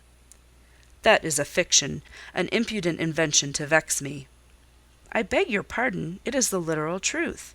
He asked me more than once, and was as stiff about urging his point as ever you could be." "Miss Eyre, I repeat it, you can leave me. How often am I to say the same thing? Why do you remain pertinaciously perched on my knee, when I have given you notice to quit?" "Because I am comfortable there." "No, Jane, you are not comfortable there, because your heart is not with me. It is with this cousin, this St. John. Oh, till this moment, I thought my little Jane was all mine. I had a belief she loved me, even when she left me. That was an atom of sweet and much bitter. Long as we have been parted, hot tears as I have wept over our separation, I never thought that while I was mourning her, she was loving another. But it is useless grieving. Jane, leave me. Go and marry Rivers." "Shake me off then, sir. Push me away, for I'll not leave you of my own accord." "Jane, I ever like your tone of voice. It still renews hope. It sounds so truthful. When I hear it, it carries me back a year. I forget that you have formed a new tie, but I am not a fool. Go." "Where must I go, sir?" "Your own way, with the husband you have chosen." "Who is that?" "You know, this St. John Rivers." "He is not my husband, nor ever will be." He does not love me. I do not love him. He loves as he can love, and that is not as you love, a beautiful young lady called Rosamond. He wanted to marry me only because he thought I should make a suitable missionary's wife, which she would not have done. He is good and great, but severe, and for me cold as an iceberg. He is not like you, sir. I am not happy at his side, nor near him, nor with him. He has no indulgence for me, no fondness. He sees nothing attractive in me, not even youth, only a few useful mental points. Then I must leave you, sir, to go to him?" I shuddered involuntarily, and clung instinctively closer to my blind but beloved master. He smiled. "What, Jane? Is this true? Is such really the state of matters between you and Rivers?" "Absolutely, sir. Oh, you need not be jealous. I wanted to tease you a little to make you less sad. I thought anger would be better than grief. But if you wish me to love you, could you but see how much I do love you, you would be proud and content. All my heart is yours, sir. It belongs to you, and with you it would remain, were fate to exile the rest of me from your presence for ever." Again, as he kissed me, painful thoughts darkened his aspect. "My seared vision, my crippled strength," he murmured regretfully. I caressed in order to soothe him. I knew of what he was thinking, and wanted to speak for him, but dared not. As he turned aside his face a minute, I saw a tear slide from under the sealed eyelid, and trickle down the manly cheek. My heart swelled. "I am no better than the old lightning-struck chestnut tree in Thornfield Orchard," he remarked ere long. "And what right would that ruin have to bid a budding woodbine cover its decay with freshness?" "You are no ruin, sir, no lightning-struck tree. You are green and vigorous. Plants will grow about your roots whether you ask them or not, because they take delight in your bountiful shadow. And as they grow they will lean towards you, and wind round you, because your strength offers them so safe a prop." Again he smiled. I gave him comfort. "You speak of friends, Jane?" he asked. "Yes, of friends," I answered rather hesitatingly, for I knew I meant more than friends, but could not tell what other word to employ. He helped me. "Ah, Jane, but I want a wife." "Do you, sir?" "Yes. Is it news to you?" "Of course. You said nothing about it before." "Is it unwelcome news?" "That depends on circumstances, sir. On your choice." "Which you shall make for me, Jane. I will abide by your decision." "Choose then, sir, her who loves you best." "I will at least choose her I love best. Jane, will you marry me?" "Yes, sir." "A poor blind man, whom you will have to lead about by the hand?" "Yes, sir." "A crippled man, 20 years older than you, whom you will have to wait on?" "Yes, sir." "Truly, Jane?" "Most truly, sir." "Oh, my darling, God bless and reward you." "Mr. Rochester, if ever I did a good deed in my life, if ever I thought a good thought, if ever I prayed a sincere and blameless prayer, if ever I wished a righteous wish, I am rewarded now. To be your wife is, for me, to be as happy as I can be on earth." "Because you delight in sacrifice." "Sacrifice! What do I sacrifice? Famine for food, expectation for content? To be privileged to put my arms round what I value, to press my lips to what I love, to repose on what I trust. Is that to make a sacrifice? If so, then certainly I delight in sacrifice." "And to bear with my infirmities, Jane, to overlook my deficiencies?" "Which are none, sir, to me. I love you better now, when I can be really useful to you, than I did in your state of proud independence, when you disdained every part but that of the giver and protector." "Hitherto I have hated to be helped, to be led. Henceforth I feel I shall hate it no more. I did not like to put my hand into a hireling's, but it is pleasant to feel it circled by Jane's little fingers. I preferred utter loneliness to the constant attendance of servants, but Jane's soft ministry will be a perpetual joy. Jane suits me. Do I suit her? To the finest fibre of my nature, sir. The case being so, we have nothing in the world to wait for. We must be married instantly." He looked and spoke with eagerness. His old impetuosity was rising. "We must become one flesh without any delay, Jane. There is but the licence to get. Then we marry." "Mr. Rochester, I have just discovered the sun is far declined from its meridian, and Pilot is actually gone home to his dinner. Let me look at your watch." "Fasten it into your girdle, Janet, and keep it henceforward. I have no use for it." "It is nearly 4 o'clock in the afternoon, sir. Don't you feel hungry?" "The 3rd day from this must be our wedding day, Jane. Never mind fine clothes and jewels, now. All that is not worth a fillip." "The sun has dried up all the raindrops, sir. The breeze is still. It is quite hot." "Do you know, Jane, I have your little pearl necklace at this moment fastened round my bronze scrag under my cravat? I have worn it since the day I lost my only treasure, as a memento of her." "We will go home through the wood. That will be the shadiest way." He pursued his own thoughts without heeding me. "Jane, you think me, I dare say, an irreligious dog, but my heart swells with gratitude to the beneficent God of this earth just now. He sees not as man sees, but far clearer; judges not as man judges, but far more wisely. I did wrong. I would have sullied my innocent flower, breathed guilt on its purity. The Omnipotent snatched it from me. I, in my stiff-necked rebellion, almost cursed the dispensation. Instead of bending to the decree, I defied it. Divine justice pursued its course. Disasters came thick on me. I was forced to pass through the valley of the shadow of death. His chastisements are mighty, and one smote me which has humbled me for ever. You know I was proud of my strength, but what is it now, when I must give it over to foreign guidance, as a child does its weakness? Of late, Jane, only of late, I began to see and acknowledge the hand of God in my doom. I began to experience remorse, repentance, the wish for reconcilement to my Maker. I began sometimes to pray. Very brief prayers they were, but very sincere. Some days since, nay, I can number them, 4. It was last Monday night. A singular mood came over me, one in which grief replaced frenzy, sorrow sullenness. I had long had the impression that since I could nowhere find you, you must be dead. Late that night, perhaps it might be between 11 and 12 o'clock, ere I retired to my dreary rest, I supplicated God that, if it seemed good to him, I might soon be taken from this life, and admitted to that world to come, where there was still hope of rejoining Jane.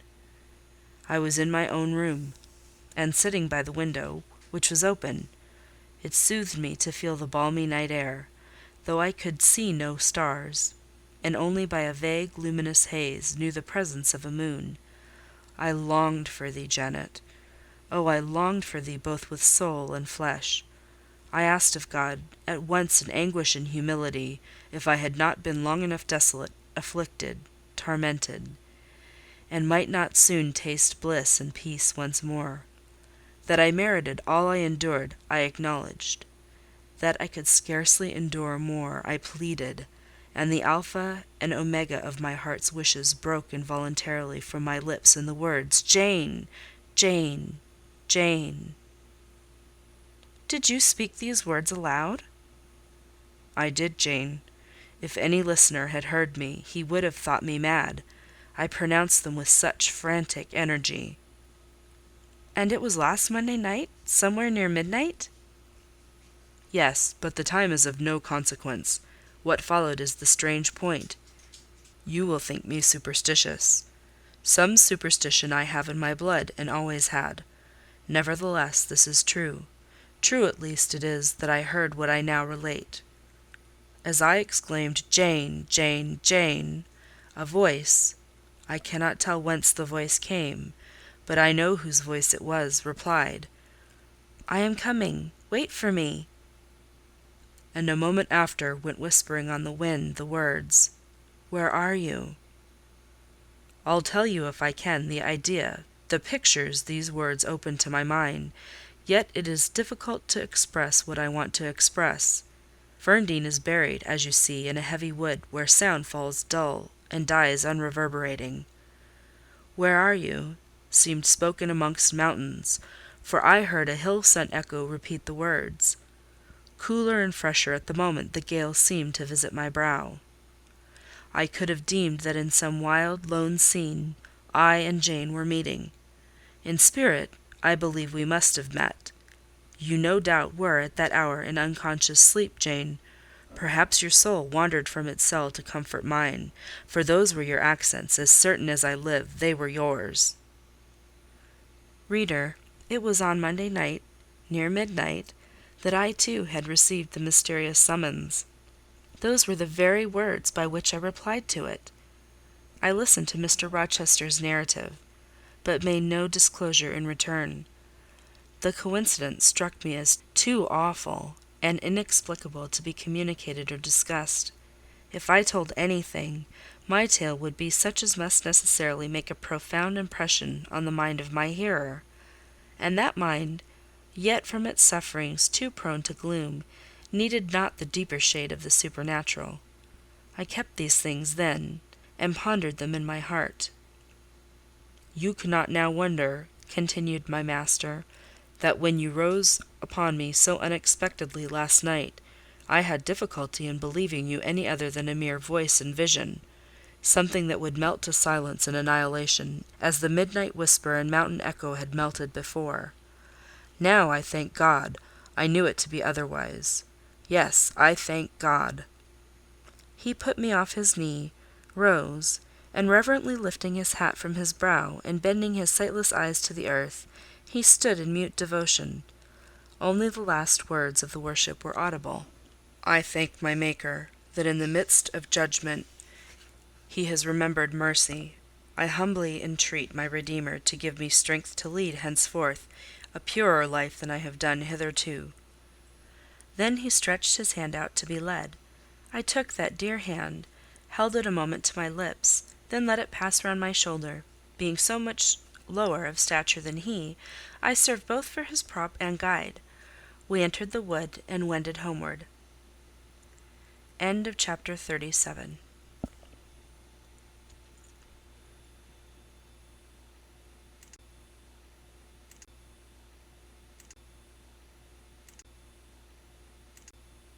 Chapter 38. Reader, I married him. A quiet wedding we had, he and I. The parson and clerk were alone present. When we got back from church, I went into the kitchen of the manor house, where Mary was cooking the dinner, and John cleaning the knives, and I said, "Mary, I have been married to Mr. Rochester this morning." The housekeeper and her husband were both of that decent phlegmatic order of people, to whom one may at any time safely communicate a remarkable piece of news without incurring the danger of having one's ears pierced by some shrill ejaculation, and subsequently stunned by a torrent of wordy wonderment. Mary did look up, and she did stare at me. The ladle with which she was basting a pair of chickens roasting at the fire did for some 3 minutes hang suspended in the air, and for the same space of time John's knives also had a rest from the polishing process. But Mary, bending again over the roast, said only, "Have you, miss? Well, for sure." A short time after she pursued, "I seed you go out with the master, but I didn't know you were gone to church to be wed," and she basted away. John, when I turned to him, was grinning from ear to ear. "I telled Mary how it would be," he said. "I knew what Mr. Edward—" John was an old servant, and had known his master when he was the cadet of the house, therefore he often gave him his Christian name.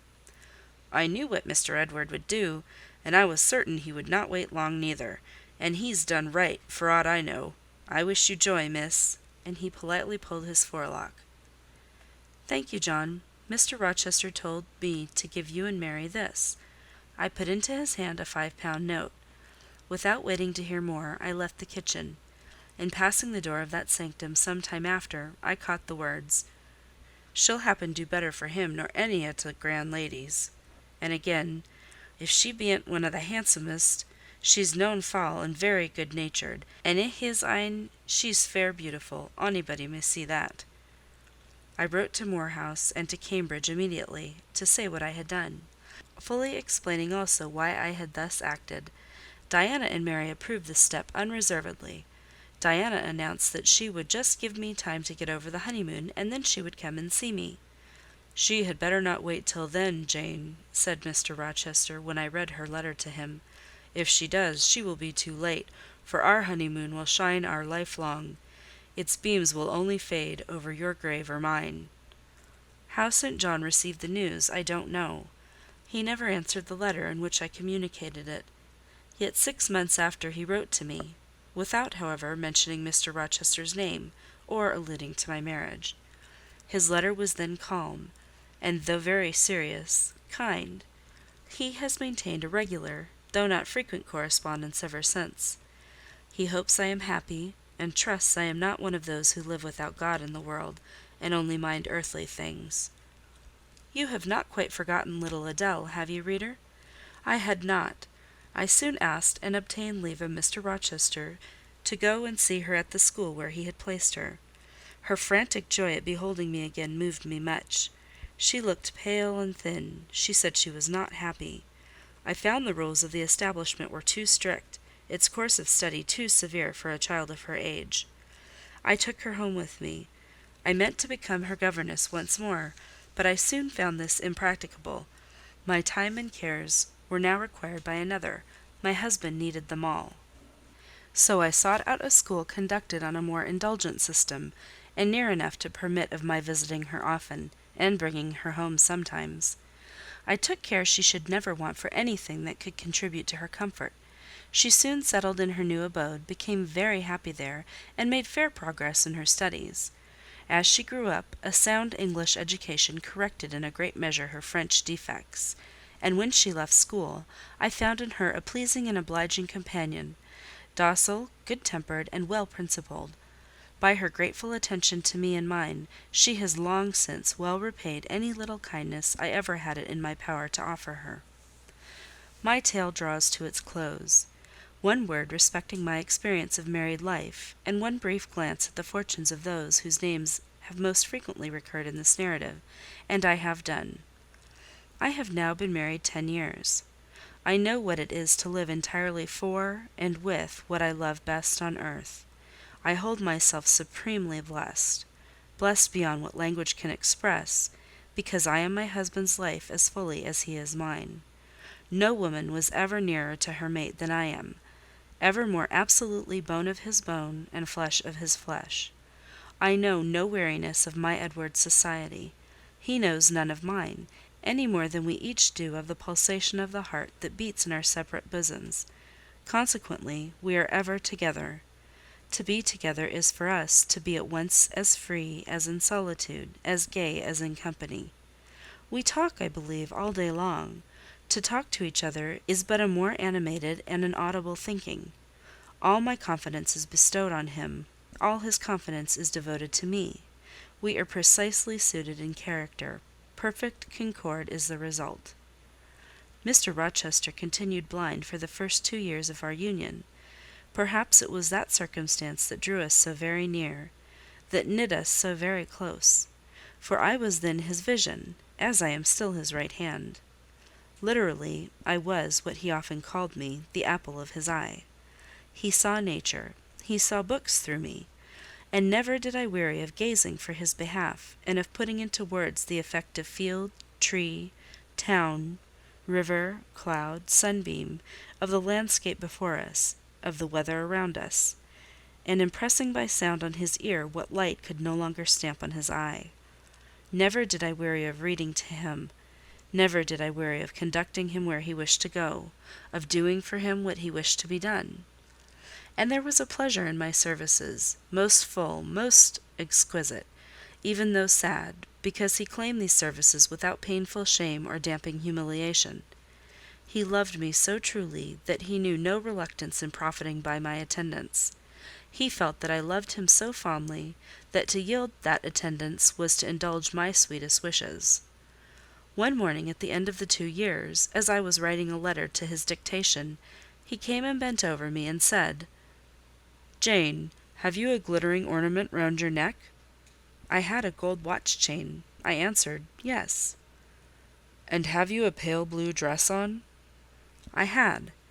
He informed me then that for some time he had fancied the obscurity clouding one eye was becoming less dense, and that now he was sure of it. He and I went up to London. He had the advice of an eminent oculist, and he eventually recovered the sight of that one eye. He cannot now see very distinctly. He cannot read or write much, but he can find his way without being led by the hand. The sky is no longer a blank to him, the earth no longer a void. When his firstborn was put into his arms, he could see that the boy had inherited his own eyes, as they once were, large, brilliant, and black. On that occasion, he again, with a full heart, acknowledged that God had tempered judgment with mercy. My Edward and I then are happy, and the more so because those we most love are happy likewise. Diana and Mary Rivers are both married. Alternately, once every year, they come to see us, and we go to see them. Diana's husband is a captain in the navy, a gallant officer and a good man. Mary's is a clergyman, a college friend of her brother's, and from his attainments and principles worthy of the connection. Both Captain Fitzjames and Mr. Wharton love their wives, and are loved by them. As to St. John Rivers, he left England. He went to India. He entered on the path he had marked for himself. He pursues it still. A more resolute, indefatigable pioneer never wrought amidst rocks and dangers. Firm, faithful, and devoted, full of energy, and zeal, and truth, he labours for his race. He clears their painful way to improvement. He hews down like a giant the prejudices of creed and caste that encumber it. He may be stern, he may be exacting, he may be ambitious yet, but his is the sternness of the warrior Greatheart, who guards his pilgrim convoy from the onslaught of Apollyon. His is the exaction of the apostle, who speaks but for Christ, when he says, "Whosoever will come after me, let him deny himself and take up his cross and follow me." His is the ambition of the high master spirit, which aims to fill a place in the first rank of those who are redeemed from the earth, who stand without fault before the throne of God, who share the last mighty victories of the Lamb, who are called, and chosen, and faithful. St. John is unmarried. He never will marry now. Himself has hitherto sufficed to the toil, and the toil draws near its close. His glorious sun hastens to its setting. The last letter I received from him drew from my eyes human tears, and yet filled my heart with divine joy. He anticipated his sure reward, his incorruptible crown. I know that a stranger's hand will write to me next, to say that the good and faithful servant has been called at length into the joy of his Lord. And why weep for this? No fear of death will darken St. John's last hour. His mind will be unclouded, his heart will be undaunted, his hope will be sure, his faith steadfast. His own words are a pledge of this. "My Master," he says, "has forewarned me. Daily he announces more distinctly, 'Surely I come quickly,' and hourly I more eagerly respond, 'Amen, even so come, Lord Jesus.'" End of Jane Eyre, by Charlotte Brontë.